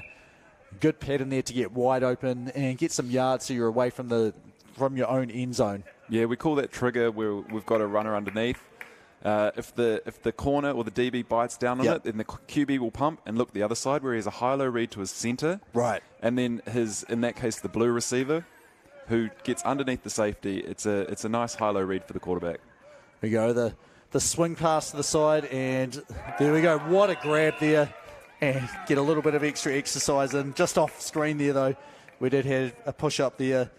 There was number 3, you said Anthony Soakai, he was running there. It was Darcy Williams, 3 versus 3 there. Yeah, Darcy doesn't miss a lot of flags, as you see there. So I think the game plan should be try and keep the ball away from his area. He's the one who got the pick. He doesn't miss those sort of flags. He's just an athlete as well as a technician who knows the game. Here we go, third down, just over 5 yards to go to get to halfway. Soakai with the drop back here, sets, and he launches this one, and just too much pace there. Just you were close enough, and then number 6 just says, right, I'm just going to keep on going, extends the ball into the end zone. 6 points here. Ball game is tied, and Tamaki will go probably for 1, we think, here. And there he is again, Manai. He's just such a smooth route runner. And he's a threat at every level because he's the sort of guy you want to get the ball in his hands and he'll make someone miss, but he'll also cook you downfield. So really, really nice read from Anthony at quarterback there. And that's a hard one to defend. It is. Like when you've got that much space, you've got no one else to help you. So you have to be picture perfect in how you're playing defense, because if you're wrong, just by that little amount, he can just take off and burn you. And that's what we saw just happen then. So 13-13, 1 point try here for Soakai. There you go, sideways snap, and then the quick pass and shovel, and that is good. So Tamaki Lightning, they go up by 1 point here. We're inside 4 minutes to go here in half number one. Metro, we said if Lightning go fast, Metro have a chance to answer back, and they do have the time. So knowing that Lightning start the second half, they will really want to score here. Yeah, now it's time for Lightning defense to step up, not let them cook them deep, but also don't get burned over the middle to the point that they move down the field too fast. If Lightning can get off the field here and then start with the second half, then they can really put the pressure on Metro. Right, here we go. Metro lined up. Bunch formation here. 4 receivers, all based the centre plus 2 on one side, 1 on the other. First down and halfway, which is 20 yards away. Tino, the quick shovel pass underneath. And Tommy, the technician, and he shows his technical ability there to move up the field for 14 yards there. Really safe play call, but at the same time, they're getting the ball into their playmaker's hands and letting him do the work. So I like the play call from Tino. Again, that's our trigger play. A lot of teams are running it. The pitch underneath. Let's see if the DB on the opposite side bites down. If he backpedals, give it to a guy. Yep. Make him make a miss. Right, so second down and half. He actually got more than 14. They're only 3 yards away here. 2 in the backfield here. So here's a chance for a bit of a trick play here. Motion behind Tino and then looping up around him. And there we go, Tino. That's a pretty high pass. And then the technician says, right, I can build anything you want. You just throw the ball near me and I will jump up and get it. Small in stature, but just huge on the field. Look at him elevate to catch that pass. Yeah, he did a good job because there might be one guy about the same height, but, you know, he's generally got a height disadvantage wherever he is on the field. But as you see it, if he can get the ball in his hands, he can just take off and so good, you know, moving his hips to keep them away from those flag pulls. So here we go, first down and goal. We have about 15 yards to go here. Tino setting up and fires it across to the right-hand side. The flag hasn't been pulled, and I think we're going to have a touchdown here. It is touchdown. The referees, that's what they've signalled first. They was just checking the beanbag. So touchdown for Metro. I guess the only bad thing there for them, as we see the replay coming up, just open missed flagpole and, you know, just wandering into the end zone there. The only bad thing is that happens so quickly. Tamaki actually has a chance to score and answer and then get the ball back. Yeah, I'm not so sure that wasn't flag gutting, but also that's a flag that Jonathan wants back. I think he got a bit lazy with his footwork there and just let them away with that score. I don't think Metro was expecting that one to go in. They just wanted to get closer before they took a shot. Right, and this formation I have never seen before. 4 in a sort of diagonal line is Tino. He could have caught that and run it in himself. Great defense there by Tamaki. They get the stop, but it is Metro up by 5 points now, 19 points to 14. And we'll try and see how much time. We reckon there's probably about 2.5. Yeah, we go. 2 minutes is the signal now, so 2 minutes something to go. Easily enough time for the Lightning to go down and score something here. That's right. They've got their timeouts left, and they've got the athletes to do it. I don't think they have to take a shot on first down here, so it'll be interesting to see what they call. They know they've got the guys with ball in hand. They can get down the field. They don't have to rush it. And there we go, Soakai. I think he might play some rugby, some league, or some touch as well. Is so quick to get the ball and just spiral it out there to a guy who's, you know, moving into space, getting some nice, easy yards there. Good job by defense, though, on defense by Metro. 4 yards was what they limited that to. Yeah, that's a nice stop by Metro there. Often that one to the centre, it's hard to stop them from getting 5 yards there. So giving them 4 there, I think Metro will take that inside the 2 minute. There we go. You are exactly right. 2 minute warning has been the call. So it will be second down and halfway. They need to get about probably 16 yards to go here. Here we go, Soakai avoids the flagpole there, and good job to reset, and the ball just bounces off the hands there. David Tupou. Yeah, he was open. Good job to just, you know, present himself to the quarterback, and Soakai, really good job to reload and fire that, and, you know, probably disappointed that that just fell to the ground. Yeah, David wants that one back. I think Metro know they got away with one there, but they'll happily let Tamaki go to third down here and keep the pressure, 3rd and long. So you go triple receiver formation out to the right. They do have one off the line, so this could be a trick play here or the side snap. There it is, 1-2. So Soakai can throw, he can run. There is no one near him, so just let them go, let them go. And unless there is no time, there we go. Take off and run. And you saw just how quickly he was able to eat those yards up there. And that's a smart play from a young guy, isn't it? Yeah, that's very clever because he knows that getting a first down stops the clock. So he just needs his guys to get down the field. If no one's open, then he's got no play clock because it's a 2 QB pass. He's just got to let people move down the field, look like he's going to throw it. And if he can back himself to get that first down, they don't need to use a timeout. He gets the first, keeps the drive alive. Yeah, well, he can throw at the length of the field as well. So you can't exactly say, I'm just going to drop off these guys here at halfway, because he will throw it then if you leave them open past you. But yeah, mistake by Metro there just to leave him unaccounted for. You've got to be like, okay, if it goes 2 QB, here's how our defense changes so we're not just totally uncovered there. That's exactly right. Oh, good catch by Suarez. Yeah, he got his hands under there, got some yard there. Will be second down and goal. They've got, how much do they need there? About 18 yards to go. Timeout taken by Tamaki. So I think we're inside the final minute here of half number 1. The crowd is starting to thin out a bit, I guess, as, you know, the gold medal match has happened. Some of the presentations have happened. We've only got 3 trophies behind us, so I guess the junior one, they've picked it up and they're hopping on a plane to go pretty soon. I did change my flight.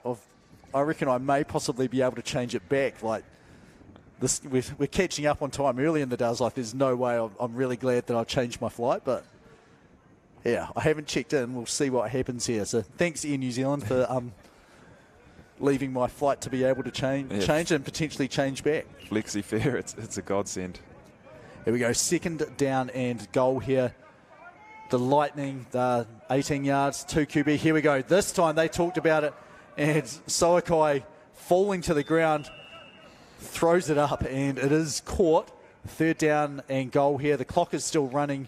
They're at about the 10-yard line here, maybe just inside. And this may be the bronze medal match, but Tamaki and Metro, they know each other. So for them, this is their gold medal. These guys want to win. Yeah, there isn't anything after this, is there? You don't have hey, let's have a quick Auckland tournament. So this game here is what you're going to remember over winter. So when it comes back into flag football, you want to finish off with a win. Soakai, look at the pace on that and the footwork, presenting himself to the ball. And I don't want to say if you're only going to cover one guy because he will throw it to anyone, but that's who I'll be looking at first. That's right. And you see there the pump fake from Ants, the ability to move in the pocket, which he does so well. He's so fluid and dynamic in the pocket. He got the rush just to bite on that pump, moved to his left, set his feet, threw across the field, a strike to Chris again, his favourite target, and he'll be happy with that. Yeah, so that puts Tamaki up at 20 points to 19. And they get a chance to go up by 2 points here. So I guess the way the conversions have been going, it's been helping out the Lightning. Shiraz is open. Serdi goes the opposite way away from him. Pass is incomplete, and we will be very, very close to halftime here. And given how everyone is reacting, I'd say that is halftime. So the men's bronze medal match, Tamaki Lightning Futures, they're up by 1 solitary point, 20 points to 19 over the Metro Lions. Actually, no, it's not halftime. But it is still 20 points to 19. Metro Lions here, 1st down and half from their own 5. Great drive from Lightning to answer after that quick score from the Lions. I think the Lions probably wish they'd taken a bit more time off the clock. Either way, very tight game, looking like we're going into half very soon. Here we go, bunch formation here. Tino, you don't want to give up a safety, so he throws a quick pass. And there we go, that is caught by the light bulb, and he gets about 12 yards on the ground there. 2nd down and 8 to get to halfway. Smart play there by the Lions. Really good throw by Tino and Darcy. Way to get downfield and then get out of bounds. Make sure they don't have to use their timeout inside the 2-minute warning. Getting out of bounds stops the clock, so they save their timeout. Heads up play. And the officiating crew, I think it's just working out how much time is left on the clock here. And it's a bit hard to tell with body language. I think there's 4 seconds maybe. 4 seconds, yeah. 4 seconds is the call. So you can see, well, we can see, and you'll be able to see very shortly how deep Tamaki is. They have one guy at the 7. Everyone else is, at least 7 yards back, but we've got some that are 20. Here we go. Pass rush. They go backwards and backwards again. So Tino has heaps of time here to set. And here we go, the throw is up, and that is bulleted and through a couple of hands here. Incomplete, so this time we definitely go into halftime. Tamaki Lightning Futures ahead by 1, 20 points to 19 over the Metro Lions. We'll be back in a couple of minutes to wrap up the final game of the day here in the 2023 Flag Football National Championship.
All right, so here we go. Half number 2, the men's bronze medal match. Just once again, like to thank 4 Wins, TAB and NZCT for their support for American football here in New Zealand, and obviously today, flag football especially. James Lisserman, Jono Entwistle. We have 20 minutes or so to go. Final match here of the day. It is the Tamaki Lightning Futures up against the Metro Lions. You said it at halftime. This is for bragging rights here. Yeah, 1 point in it, we wouldn't expect anything else from these two teams. They know each other so well. They are definitely playing like this is their final, and they love it. This is the sort of thing we love in flag football. Here we go. Soakai, the quick shovel on almost the jet sweep there, and look at those hips moving. And yeah, it's Tupou, isn't it? He is so hard to guard there. Sorry, no, it's not Tupou, number 6. Yeah, that's Manai Mareko. He's the guy who's caught, I think, both their touchdowns, or 2 of their touchdowns at least. And as you see, he's not just a deep threat. He is silky with the ball in his hands. He's smooth with his hips. Some of these guys have come from a tag background. Yep. And you can see it the way they move with the ball in their hands. So that translates really well to flag football. Yeah, I think rugby tag, they should, send... here's a thank you letter to flag football, because, 20 years ago, flag football was sort of starting out here in New Zealand, and rugby league was like, hey, we've never thought of that. That is a really good idea. And now it's starting to take off, and, this is the sport that it's based off and where the idea came from. And, it's so good to see the athletes here in New Zealand able, we've got the skill, the rugby and the rugby league background here to, the trick plays come a lot easier to us, I think, compared to other countries. Well, I guess in the past, but, the more flag they play, the better they get at counteracting and learning how to guard those plays as well. Yeah, that's right. It's really cool that we can have crossover with another sport that translates so well. And here we go. So the snap was back, but the problem there is Tupou was on the line of scrimmage, so he's not actually eligible to receive the snap there. So it will be a 5-yard penalty. Won't be a loss of down, though. It's just an illegal procedure on the offence here. And I guess the only thing Metro could have said is, hey, we would have actually liked to have the play continue, because, you never know. We might get an interception or something, and then if it doesn't happen, we'll just say, no, we'll take the 5 yards back off them. Yeah, that's often the case. A messy start to a play can end up in the defence's favour, so maybe they wanted that to keep running. Here we go, Soakai, the pump, and he gets ripped, and great job there by Mania just to knock that ball down so there's no chance for an interception. Looks like they've got a sack on that play. So that'll bring up 4th down from a long way back. Yeah, you're exactly right. I thought it was close, when the pass goes, and I think it was last year, people were like, I was in the motion. I'm like, yeah, but if your flag's been taken, it doesn't matter. And so then I'm like, man, have I been calling this wrong all the time? Checked it out. It's like, no, if the ball's anywhere in your hand and the flag gets pulled, it's a sack. Yeah, that's right. It's a recent rule change, because we did used to follow the NFL rules, right. the arm in motion. But I think 2 years ago they changed it, so it is. Yeah, well, how many advantages did the defense have? Not many, so that's a fair enough one. And Soakai there just shows off his arm strength. And there's a pretty messy play here, and we do have a flag grabbed a yard short. There's a flag here thrown as well. And that was a very messy play there. There we go. Flag guarding, I can see, is the preliminary signal. See here, Soakai just rolling out to his left, throws that all the way across his body, and there you can see it pretty clearly there, the flag guard on the right-hand side. Good job there, the referee catching that from behind the play. Yeah, that's the right call, I think. That was number 45 is Niall, his centre. I think the pressure just got there from the rush then. Anthony had to get rid of the ball on 4th down. So yeah, there's a discussion here, I think, about how to administer the penalty. Metro have it right. It is going to be 1st down for them, I guess, unless the ball made it past the line of scrimmage, in which case the 5 yards, the line to gain, in which case they go back, but they're exactly right. And they cannot snap until the officiating crew has got into position. Not just the referee, they've got to get the other spots filled on the field as well. And I think we're about ready to go. Here we go. So 1st down and halfway here for Metro. 20 yards to go. Tino here, his team down by 1 point, 20 points to 19. There we go. Meredith receives the snap. And low pass here. His centre catches it. And flag gets grabbed about 7 yards on the ground there after the catch. That's that brother connection again, centre quarterback exchange. They've been doing this their whole lives, so they often see the field with one mind, and it shows up. Tino has a lot of players out there that he trusts, and we've seen Timmy do it play after play, but his brother, he's just as good. Here we go, snap number 2, so second down, about 13 yards to go. Tino rolling slightly to his right, and there we go, great pass break up there. 69, he had a chance there. That was Na'amanu. He had 2 hands on it, but was it number 7 who broke that up for Tamaki Scarborough? Yeah, that's Devon. Yeah, good job just playing the ball before the offensive player had full control of it. Once he's caught it, then you can't knock it away there. That counts the same as contact, but when it's still up being contested, that's a really good job just to knock it out of his hands and complete there. Third down and half. Yeah, Devon did a good job of only hitting the ball, not going through the defender, the receiver, so it's a good play. You go third down, 11. Here's Tino receiving the snap. Jet motion, the pass, and I think that went forward. This one has gone back. We'll see what the signal is. Tino throws that one forward, and it is caught. That's a strike there. And a bit of dodging there and moving. There is no flag, so referee's in a much better position than us to be able to tell, was that forwards or was that back? And that's one of the hardest ones. You have to get in position, to be sure it is going backwards, because, same on defense. Like, all of a sudden, if it's like a forward pass behind the line of scrimmage, you can basically leave everyone else and go and cover that guy. Yeah, that's right. But I guess they're saying they both went back, and then Tino throws a strike to Ezra. That's that connection again. Those guys, they know how to get open when it's, when the play extends. These guys know how to work the field. Yeah, well, the philosophy of how to call it, if in doubt, you say it is a backwards pass. And that was pretty tight, so called there, and there's the technician not able to do anything technical after the catch, but you see there, just settles into that spot there, gets a good solid base, catches the ball, and, sure hands, as you've said. Metro's starting to look comfortable out there now. Tino's going through his progressions. He's doing a really good job of moving those safeties with his eyes and then coming back down into that spot in the middle, which Tutu really leaves open, which we've seen a few times. Yeah, how often does your team sort of roll between a zone look and man-to-man defense?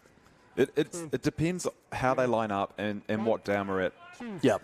A lot of teams are using a lot more zone these days. Oh, a really nice pass. And great job there. You could see all the referees, the officials making sure, yep, he was inbounds on my side. Yes, he was inbounds on the back line here, the end line. Here we go, Tino. You can see him here setting up, looking right, throws it off to the left there, and great job there. That's the light bulb, isn't it? Number 3, Darcy Williams, with the catch in the back of the end zone there.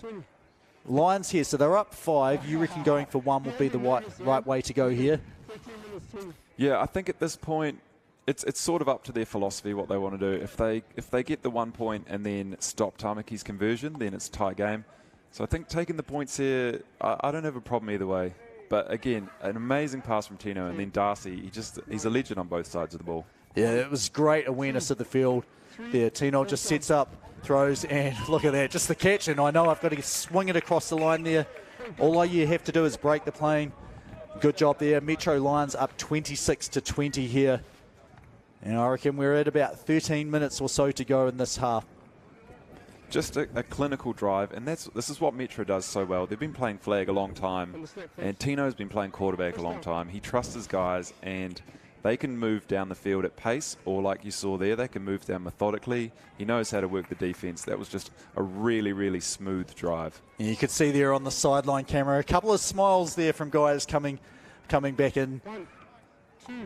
Teammates happy with them. Here's Soakai, and look who's open, and I think that even might have been tipped there. It doesn't matter. Manaya able to adjust to that, comes down with it. I guess, the only weakness, he didn't just turn upfield and catch it, ended up going to the ground, but he is Mr. Danger here. Here's the replay. You can see Soakai dropping back, and there's the pass there. Yeah, it's hard to tell. I think it might have been tipped right at the end. It does look like Sam Brown got a tip. Chris manages to keep focus, bring the ball in, go to ground. Really, really nice play from Manai. Here we go, Soakai, deep drop here, and right to the back of the end zone, and just a little bit out of bounds to the right. Good sliding effort there. You will be sore tomorrow from that, maybe even today, but hey, you've still got half a game to play. Yeah, that's Seto. He's another one who's come from touch rugby and from flag rugby, so from tag. So he's another silky athlete. You know, he's only been in the system sort of 2 years, but you see the route running is starting to get there. Yep. Ball in hand, he's another one of those guys that can just make you miss. That's what these futures have. They've got a lot of these guys with ball in hand will do something. So we go lined up with a spread formation here. 2 receivers on the right. Shiraz just opened in the middle there, and he's saying, look, you could have gone to either of us here. Instead, you went to the outside, which is where Metro had started rolling their coverage. Incomplete pass, 3rd down here. Yeah, I think Ant's got in his head that Morocco would just be open there, predetermined it a little bit. Yep. The middle of the field, like you said, did open up. He just needs to take a deep breath, see what the defense gives him, take his check downs. Doesn't have to force it here. It's still only 3rd down. Yeah, I mean, the sad thing about that is all of the plays were at about the same depth, so he just had to read where the defense was as we have a flag here. Players blowing dead, so I wasn't watching exactly what happened, but it's some sort of false start or illegal procedure. Yeah, it looks like a false start from Tamaki. Yeah, that's what the signal is, and sorry, I missed the replay as well. So for those of you at home, you can probably tell better than us exactly what the call was, whether it was the legal formation, a legal snap with a bobble or something like that. Either way, 5 yards. The loss remains 3rd down. So Tamaki wanting to get a bunch of yardage here as they're 3rd and goal. 22 yards to go here to get to the end zone. Soakai with the catch and the drop back. And he launches this, and what a catch there. Really great hands from David Tupou there. He's a big body receiver. They've got Seto and Chris, who are these sort of smaller, silkier guys. Well, David is their big body receiver. He can go up and get the ball, and that's really strong hands from him. Yeah, have a look here. There's the replay, the launch. And look at that, like Metro they had someone rushing across to get over, but couldn't quite find the ball until it was going over his head. And this will, if we don't get a point here, we will be locked at 26 points apiece. So Metro on defense here. Spread formation again for Tamaki. 2 receivers out to the right. Soakai looks there and then fires it into the middle, but short. 1 hops it. And we do stay 26 points apiece here. It's turned, like we said at the start, it was always going to be a close game, and here we are, all locked up late in the second half. Yeah, there's not a whole lot of defensive stops, are there? It's almost been it has been point for point, hasn't it? 26-26 to score here. As you said, bragging rights. And these teams, I'd say if Hawke's Bay and Canterbury played at 100%, I reckon these guys are pretty close. I'd say maybe 95. You always think the gold medal, you're going to get a little more out, but these guys are definitely motivated here and wanting to finish with a win. Says Tino the catch, and knee didn't go down to the ground. Good job to regain his balance. Gets a few more yards. That's his brother Ezra again, Ezra Meredith, who normally plays centre. So they've split him out there. They've brought in their second centre. I think they want to use Ezra, who's such an athlete, on the outside there to put more pressure on Lightning's defense. So we go, setting up 2nd down and half. This will be 14 yards to go here. And similar formation, spread, this time with 2 receivers to the left for Metro. So almost the mirror image of how Tamaki's been setting up. That ball is tipped and does force the incomplete pass. Although if it wasn't, there was a defender jumping right in front there of number 70, which may have been able to get the interception. So the tip may have actually helped Metro there. Nice play by Tamaki, though, to put a bit of pressure on, force Tino to try and get it to his outlet, who was covered. So that's a good play, especially by Tamaki, their rush to get in Tino's face. 3rd down, 14 yards to go here. There's the snap a little bit low, but Tino gets it under control. And here we go, the technician gets to the right spot. 1 yard past halfway, 2 feet in, spinning, makes the catch. 1st down here for Metro. He's even going to spot the ball as well. Yeah, that's just great awareness from Thomas. He knew where to go, safe hands, really good look from Tino. Way to move the defense with his eyes. And it just looks so easy when those two hook up on that sort of pass.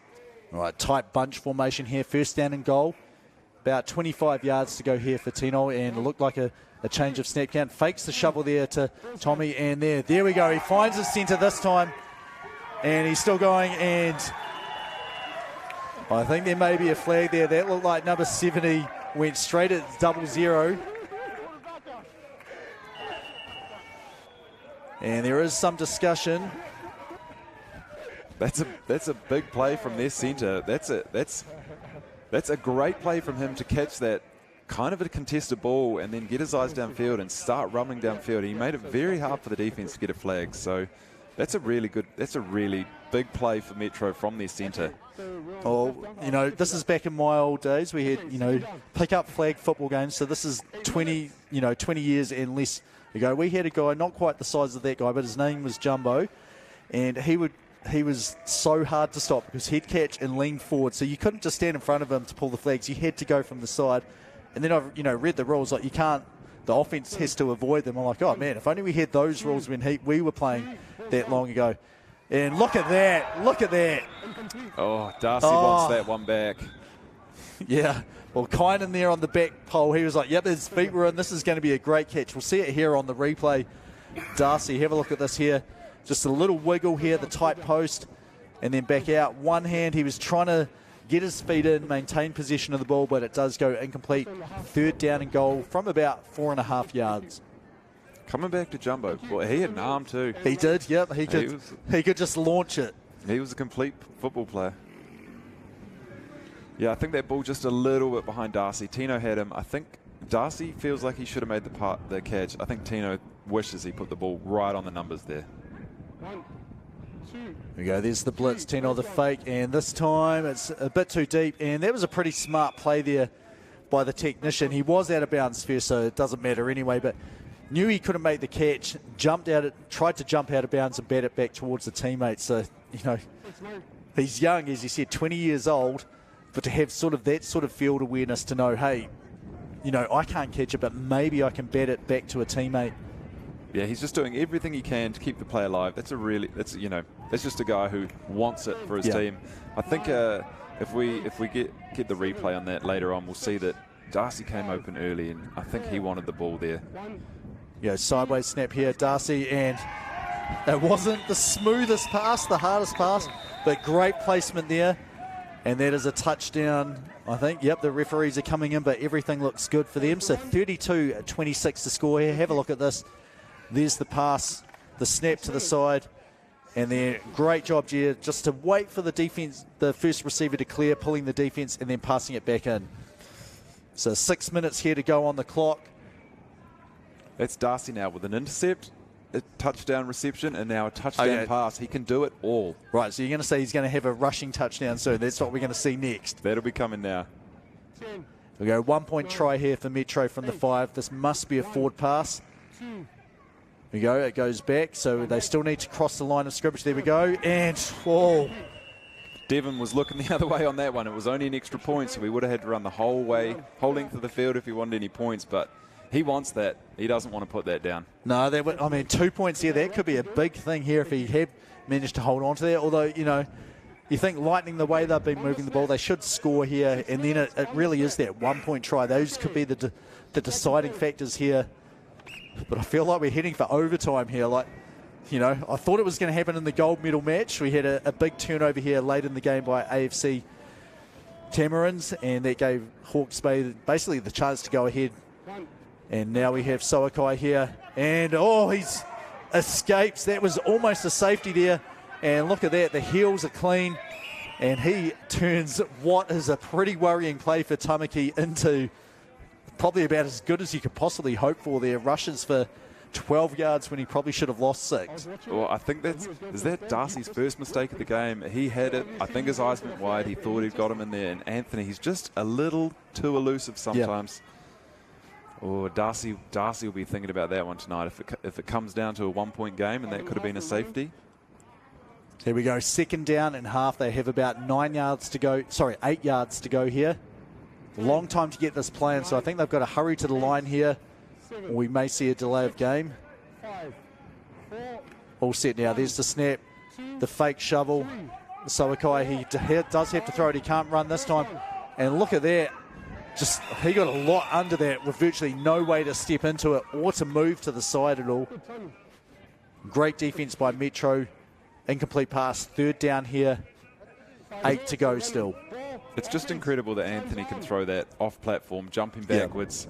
But again, really good defense. The rush put all the pressure on the quarterback there, forced him to the sideline, made him make a very hard throw. The defense did their job. I think Metro, they want that. They want Anthony to have to throw the ball up. They know he can get the ball downfield, but if the ball's in the air, then they've got the athletes who can pick it off. Yeah. You're right. It's all like a people where they should be. Like that's same for offense. And yeah, the team wasn't there. This will be an illegal shift. Good job to blow that dead. I was thinking that was a long time to get the play in. The team did not set for 1 whole second, which they all have to do, all 5 players, before they can have anyone moving. And this was, yeah, quickly go out to your spots and then, oh, I'm snapping the ball now, so you better take off and run. Loss of 5 yards, but it will stay as 3rd down. So I think they've got, 13 yards to go to get to the line to game, which is at halfway. And Tamaki doesn't have to get this all at once. So Anthony's just going to have to survey the field, find the soft spot, get the ball to his guys who can make a man miss, but he doesn't have to get this all in one go. So he needs to be a bit patient here. Here you go, the snap. Sosa is open, and you know he has sure hands. And the flag's got pulled there. He's about 2, maybe 3 yards short. But as you said, they've just got to get some yards here, getting a lot closer to halfway. And, you know, he's a good option to take. When everyone's dropping deep, you know he's going to catch it. Yeah, very, very good heads-up play from Anthony, and great catch from Shiraz. Way to get a few extra yards. That's the safety blanket, the centre. And like we said, they didn't have to get it all at once. So now they've made it a very manageable 4th down. Yeah, they didn't have to get it all at once there. They do have to get it all at once on this one. So 4th down, 2 yards to go. There we go. There's the, oh my gosh. And although that was tipped, I think, well, if it wasn't tipped, you can't do that. That will be an illegal run. If it was tipped, you are allowed to catch your own pass. Let's have a look here at the replay. So he's really close to being on the line of scrimmage anyway. There's the snap. No, it wasn't tipped, so yeah. I think it just got a little caught in Christopher Manai's hands there, and he'll want that back. A little trick play where I think they were trying to pitch it out to Anthony at quarterback, get him on the edge, but a little hesitation from Chris, and then it just got caught in his hands. That's unlucky. It is. Like, I think it was going to be relatively safe as well. Like, you're not set up to, you can't really stop that easily, so that's the only way it really happens is the ball just, I guess, fumbles out of your hands, and then you're like, oh my God, I can't reach forward because I can't actually run anywhere. So Metro gets the stop there. 1st down and half of them. If they just bleed some clock here, they're in a great position here. Tino, he's got 69 open and said he just waits until the defense commits, finds his receiver number 1 there, Meredith in the middle of the field. Yeah, I have a feeling Tino's going to work the middle of the field on this drive, take some time off the clock, hit that soft spot, and bleed the clock out so that they can keep those Tamaki futures and all those athletes off the field. So here we go, 2nd down, about 18 yards to go here. There's the snap. And that ball is tipped, and it is picked.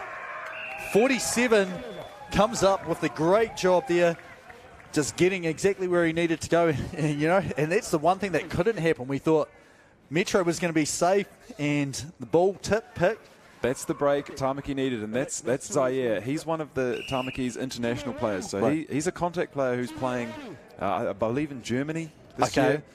He plays defensive end, but he's just an all-round athlete. And as you see there, he's always got an eye for the ball, a nose for the ball.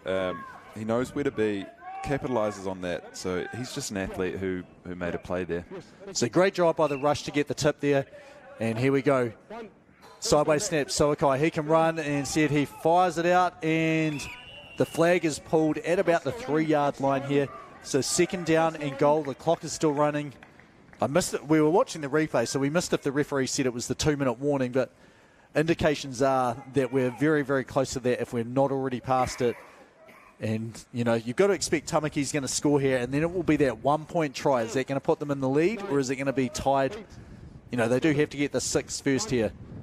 We go zone look from Metro. Soakai sets, and great break there. Dangerous pass there. They need to be smart here. If it's not there for Anthony on second down, he needs to just drop the ball. Like you've said earlier, there's no intentional grounding in flag, so he doesn't want to put the ball in harm's way. This is where he needs their plays, the plays that they're confident in, that they know how to execute, so there's a low risk, get the ball in their guys' hands. Yeah, David took, who was it? There was Tukuanga. Yeah, great job to get in front. He almost had the chance to get the pick and then possibly could have got 6 himself. So it's been pretty clinical, not many mistakes. And then these last couple of drives, I think as the pressure's getting, well, I guess a mistake by Metro, the pressure here on Lightning, they need to get a play back of the end zone. And look at that grab. And they do say his feet were in bounds. He definitely had control there. So there's the tie game, 32-32. Now it will be the big time, the 1-point conversion here. We'll have a look at the replay in a moment. Here it is here. Really strong hands from David Tupou here. Nice pass from Anthony, just to float it over the top, give this guy a chance at the back of the end zone. Yeah, great job to get his feet in. I think you only need 1. I'm pretty sure he got 2 there, getting them down and maintain possession of that ball.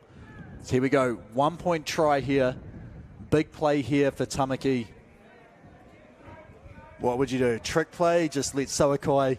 If it was me, I'm just going to the play that we know, take the risk out of it, be confident, have something that everyone knows where their spot is, and just execute. Just back our players to execute. Anthony goes under centre. And that does. And he's got Chris in the corner. Yeah, is that the play that you were meaning? I mean, it looked like he knew where everyone was meant to be.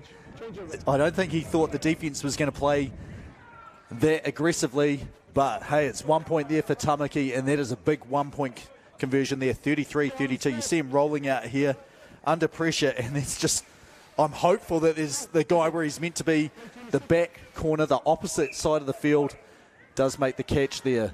That's just athletes doing athletes things. That's something I can't do. Roll that way, throw the other way, drops it in a bucket. Really pretty.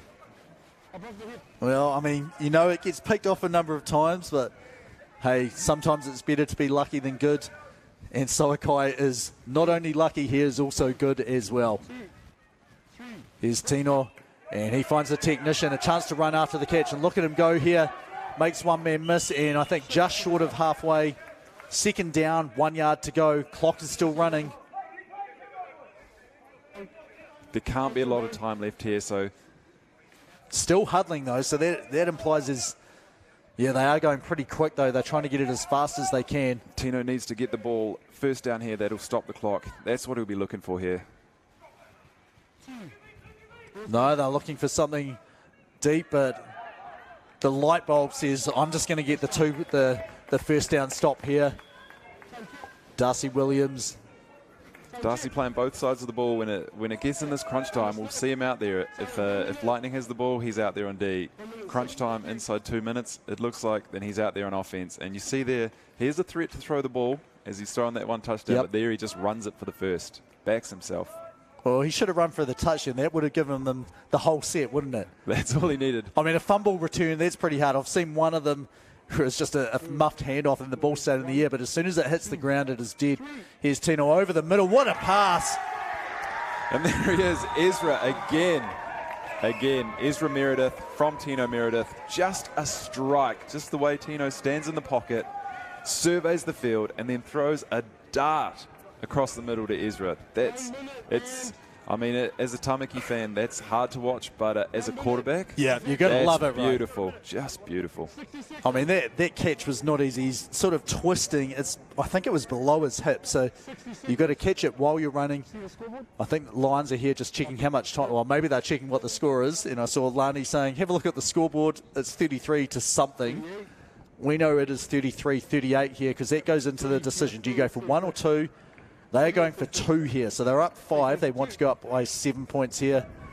I mean, the bad point with it, you know, the risk with this is if you fail it and Metro Tamaki gets a touchdown, they're in the lead all of a sudden. That's right. I think in this situation, I'm probably going for 1, but I understand this because this puts so much pressure on Lightning. Not only then do they have to score, they also have to get an extra point and they have to make a decision. You go motion here. Although if you're going for 2, then you've got the run pass option here as well. 2 laterals.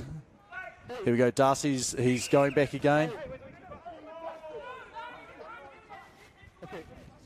And there has been a whistle. I think it may be an inadvertent whistle.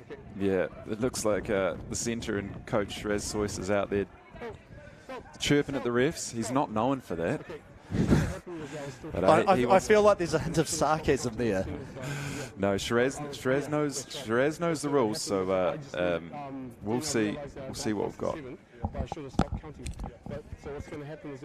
So the refs are huddled.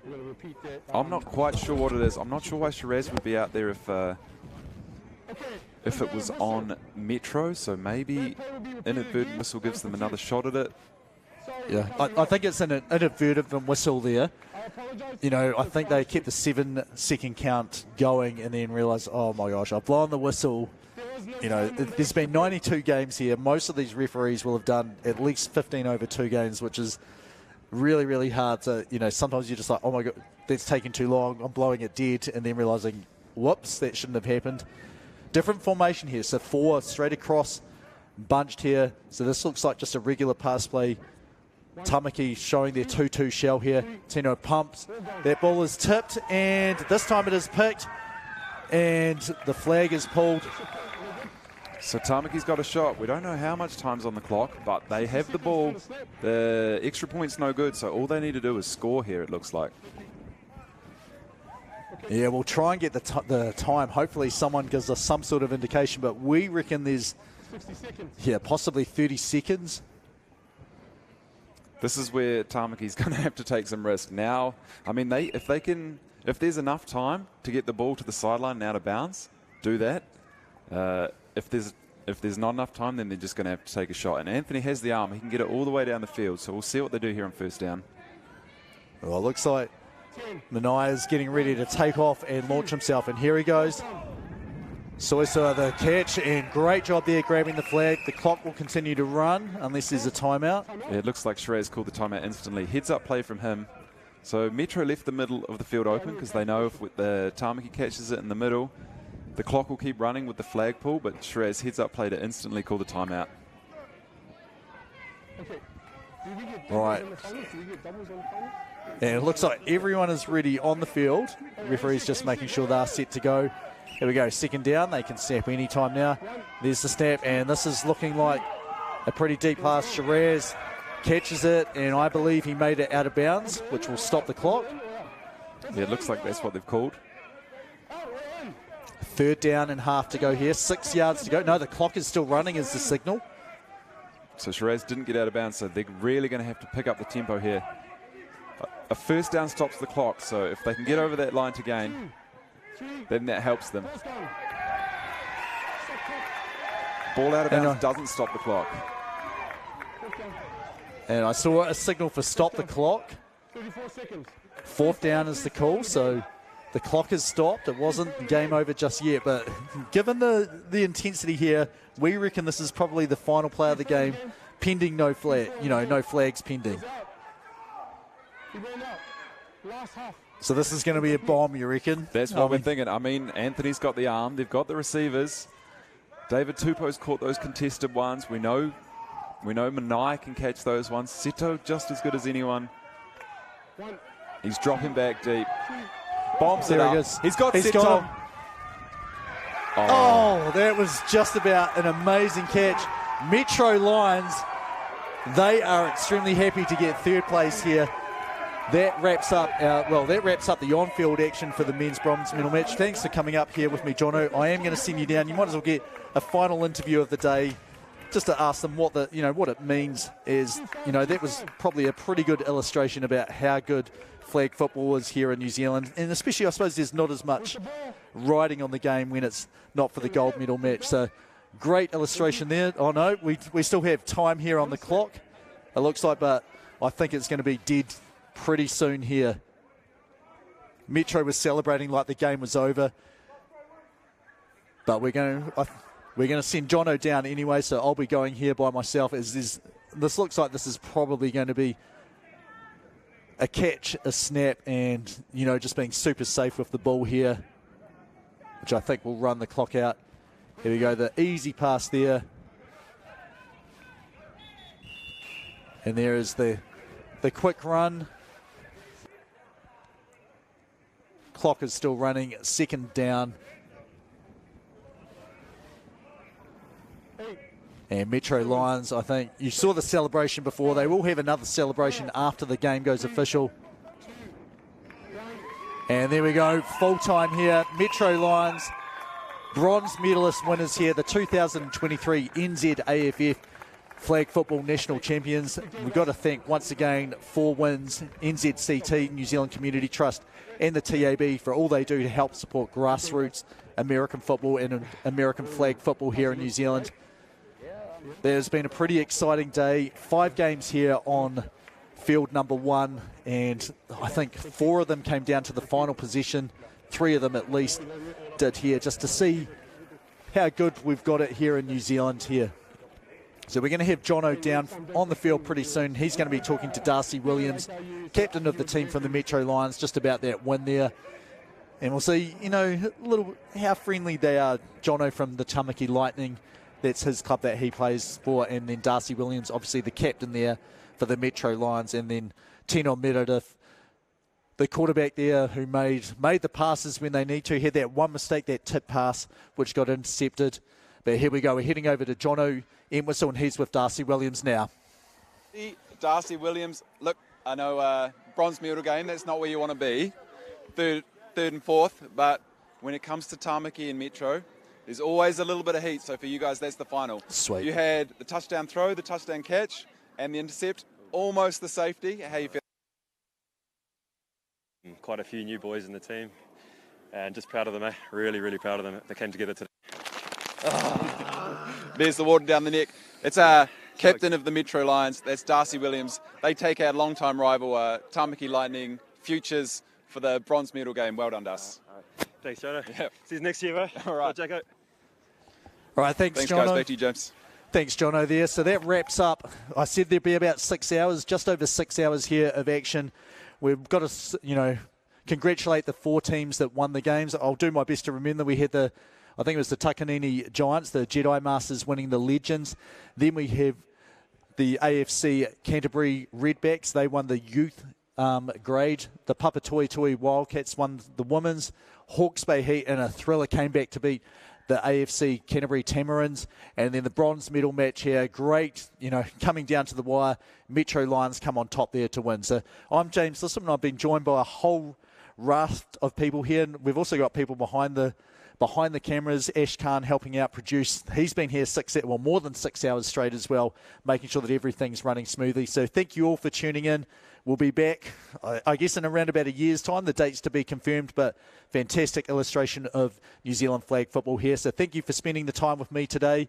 And, yeah, if you want to play flag football, head to nzaff.co.nz, look up your local club and get involved with the competition there.